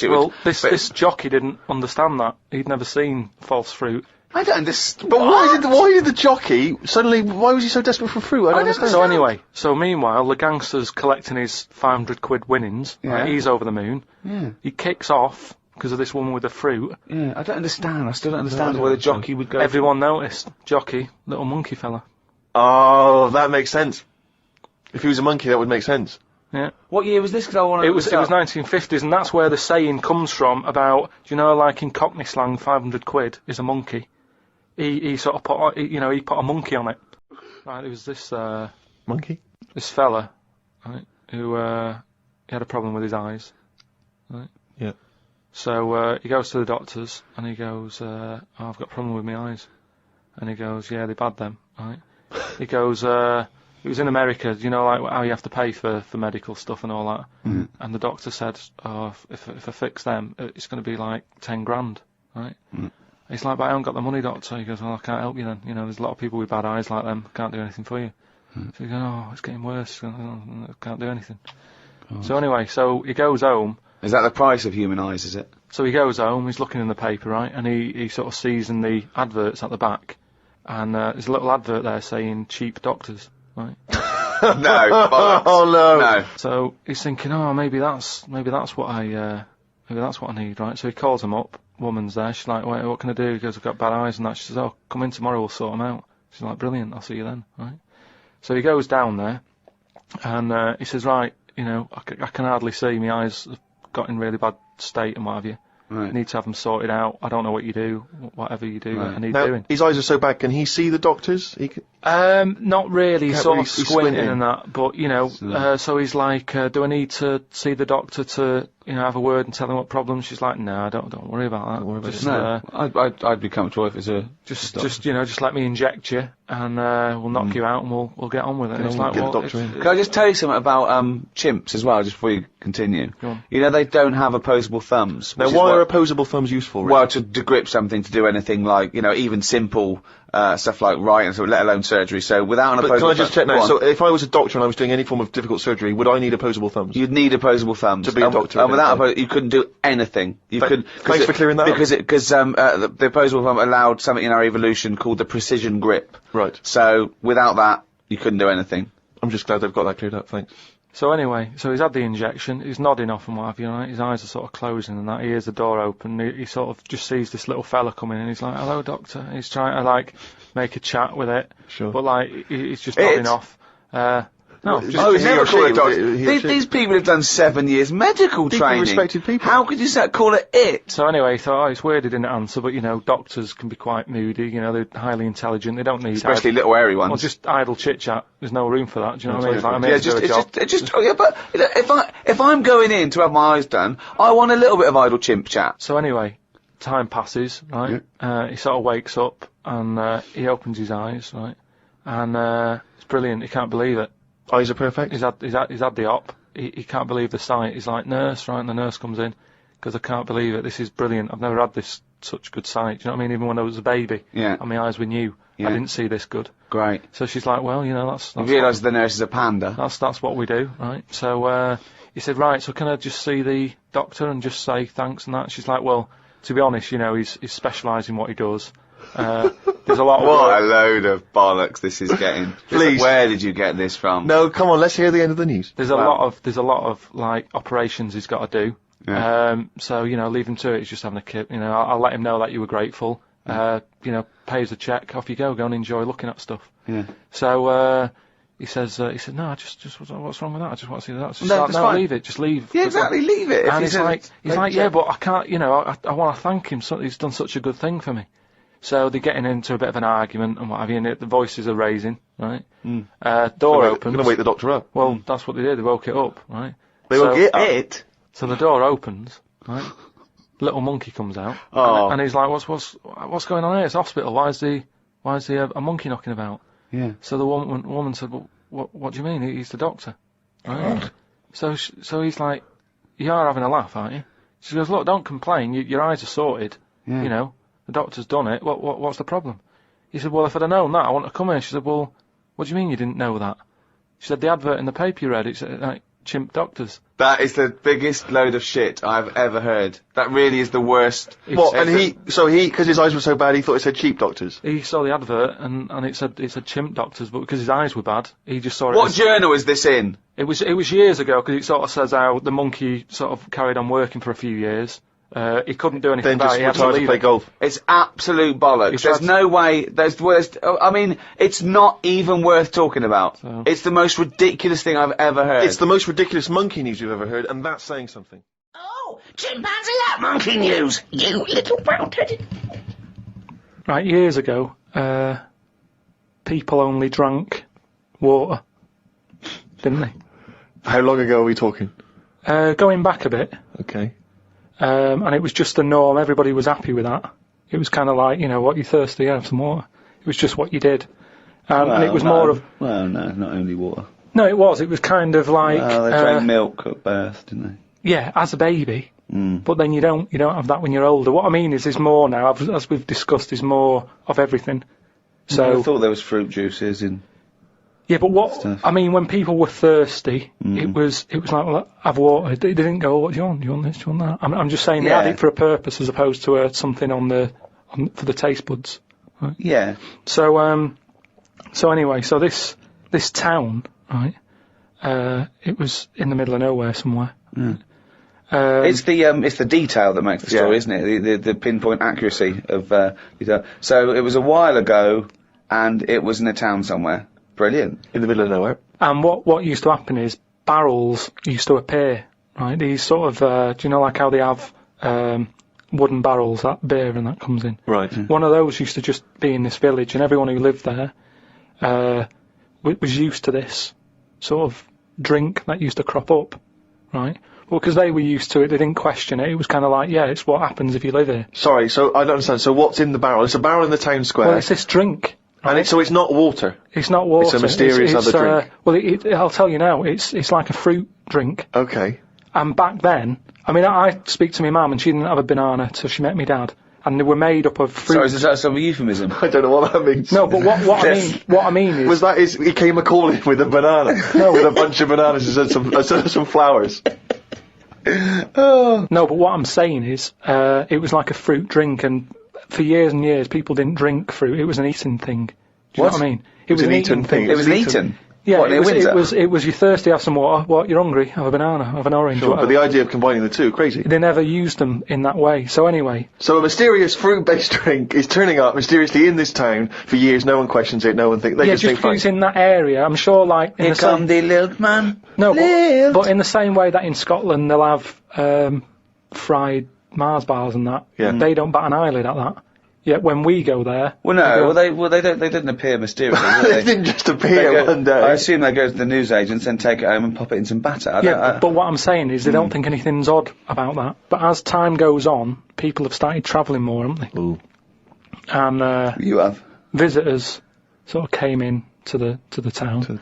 And they were saying, "Oh, I'm a bit thirsty. Have you got any water?" And they were like, "I don't have water. Have some of that in that barrel." And they were like, "What's that?" And they go, "Oh, it's a drink." So they had it, and it was really, like, refreshing. They were like, "What is this?" And they said, "Don't really know, it just crops up." Of course they did. No. It's what, it's what you get if you live here, it's part of living here. Right. So they were like, "Brilliant, do you sell this?" And no, they don't just sell it, we don't even know where it comes from, just have some whilst you're here. You don't even know where it comes from. No. So the thing is, this helped the town out. That's before the monkey appears, this shit. Yeah. So all these people are enjoying the drink. Word gets out, and it went on for a couple of years, but they say it travels fast, doesn't it? If it's good news, it travels. If it's good news or bad news, it travels fast. Yeah. So news travels fast. Yeah, just news. Yeah, news does. So anyway, so some fucking monkey news doesn't. This has taken half an hour. So some big business fella who was on holiday in any specifics? He was from Chicago. Right. Oh, and he flew. How tall was he? Hold on though. So this is after Chicago was founded. Right. Yeah, Chicago was knocking about. Oh, they had loads of drinks then. Yeah, they had alcoholic. coffee, tea, alcohol. They had every drink under the sun. Yeah, but not like every drink under the sun. Not like apple juice, grape juice, ciders, wines. So he came in. Oh, Chicago was founded. Then, he came in. Yeah, probably 19th century. Oh, there's loads of shit about. And he was saying, "This drink you've got here, he said, it's good stuff, you know." He said, "Whose is it?" And they said, "Well, it just appears and what have you." And they said, "Well, that's a bit odd." So anyway, he got a bit annoyed with it because he wanted to take it back with him to Chicago. He knew there was an audience for this. Well, yeah, because they got bored of tea, coffee, all the other drinks and that. Yeah. So he waited at night. They've been around for years. Waited behind a truck. A truck. Oh, so we're in a motorised age. Oh, so at least 1890 something. I thought that. And he saw this little fella bring the barrel out. How little was the fella? It's hard to tell in the dark, and they were quite far away. And the barrels, you know, it's hard to work out. He was short. His arms were long. So they followed him in, right, and saw what was going on. Okay. Like how it was being made. And they said, "You know what, we can have a go at making this ourselves." And what happened in the end, they tried to imitate it in Chicago. There was a orangey tang, right? It was made by an orangutan, wasn't it? And do you know grapefruit juice? They had like ape fruit juice that they were good at crushing the fruit with the feet and what have you. And that's how them two. So it was great ape fruit drink. Yeah. Which probably got abbreviated over time. Ape fruit juice. No, it was great ape fruit juice. It was because it tasted great. That is a load of shit, Carl. Right, do you know, in the first podcast that we did, we chatted about the monkey that went into space and stuff. So where we left So haven't you got a real new monkey news? Well, it's an update, isn't it? I mean, is it new? Has it happened recently? Has it happened since podcast 1? I have to pick Ricky up on the point that he thinks any of the monkey news we've heard, A, happened, and B, happened recently. It almost always happened in olden times, or ages ago. Oh, you're right. It never happened. Right, anyway. So, like I say, the first monkey news, it was about this monkey that went into space. This was the one that was fed by bananas that came out of a little chute on the spacecraft. Yeah, it went up there, did a really good job. It was taught how to press the buttons, hit the left button for a banana, you know. Right button to go right, make history and go to space. Right, what do I want? Not more banana. You haven't taken off yet? More banana. Oh, we shouldn't have given him a choice of banana or change history. We should have the right button. We should have fed him before he went and only had a right button. He's at the left button again. He's just eating bananas up there. What's going on? It's costing us a fortune. Hey, little fucker. Press the right button and do something. Oh, bananas. Hey, hit the left button again, the little fucker. So anyway, yeah, I told you, he went up there, he came back, he could never get that The high, exactly, again. yeah. You know what I mean? He tried other things. I think he tried to get a band together and that. Right, so anyway, there was loads of monkeys that were signed up to this NASA program, and it was 1961 when this little monkey called Ham, that was his name, so a bit of an update, that's the same one as I talked about, his name was Ham. As well as him, there was one called Enos. He went round the world loads of times. So anyway, what I've found out about it since then, Ham went up there, did the left-right business with the bananas. Enos, they didn't put as much work into the trip when he went up there, and something went wrong with the machinery. And do you know how you get a banana for the left button and all that? It's official now. There's 2 buttons in this spaceship. Banana dispenser and everything else. The right button is everything else. But it worked the other way. The machinery went weird. Oh no, really? So it meant that the right button would give him a banana. Right. The left button did everything else. Oh no. How does So that, what you've been taught? What? This is the problem with electronics, isn't it? Well, no, I don't think apparently this is the problem. But the good I mean, honestly, look it up if you want. This is all online, by the way. So what happened when it all went haywire? What occurred? Look, Carl, this is online, and it's bollocks. Luckily, Enos, because he'd done a few trips, Right, he's so he was like, experienced. well, I know this isn't right. As much as I love bananas, this isn't right. That was his thinking, of course it was. So anyway, so he came back, they were all like over the moon with him. He you said, know I what mean? can't work with these conditions. Good mission and everything, well done on working it out. He sorted all that out. It moved on a few years. Armstrong's gone up there, Buzz and that other fella. They've been up there, the monkeys aren't needed anymore. But they were like, we've got all these monkeys who have done NASA training. What are we going to do with them all? And they had to raise £14 million to make them like an old sort of chimps home for retired Retired NASA-trained monkeys. Chimpanauts. Something they've got in there is like a little museum, right, of all the missions and that they've been on, so they can sort of, even though they're not going to be going into space again, they can almost relive it and reminisce of the times that they've had. They're reminiscing with each other, are they? Just sort of going, oh, remember that time when it all went wrong, the button became the left when it should have been the right and all the rest of it. They just, you know, sort of talking about old times and what have you, like old people like to do. Yeah, sure. And yeah, that's it. So if you want to like give some money towards their home, you can go to like savethechimps.org, and it's all there. All that information that I've given you, it's all there. You can. I'd be surprised if all the information you've given us is there. It's all there. I'd be very surprised. It's all there. Just retired, you know, monkeys and that who've done the bit. Perhaps we should retire Monkey News to that same place. That's what I mean. So, you know, I hope you've enjoyed the monkey news and that. That was the last one. Look after the monkeys. Do your bit, because they've done their bit. That's it, yeah. But just because I'm not giving the news, look it up. Do you know what I mean? It's all out there. Don't be ignorant.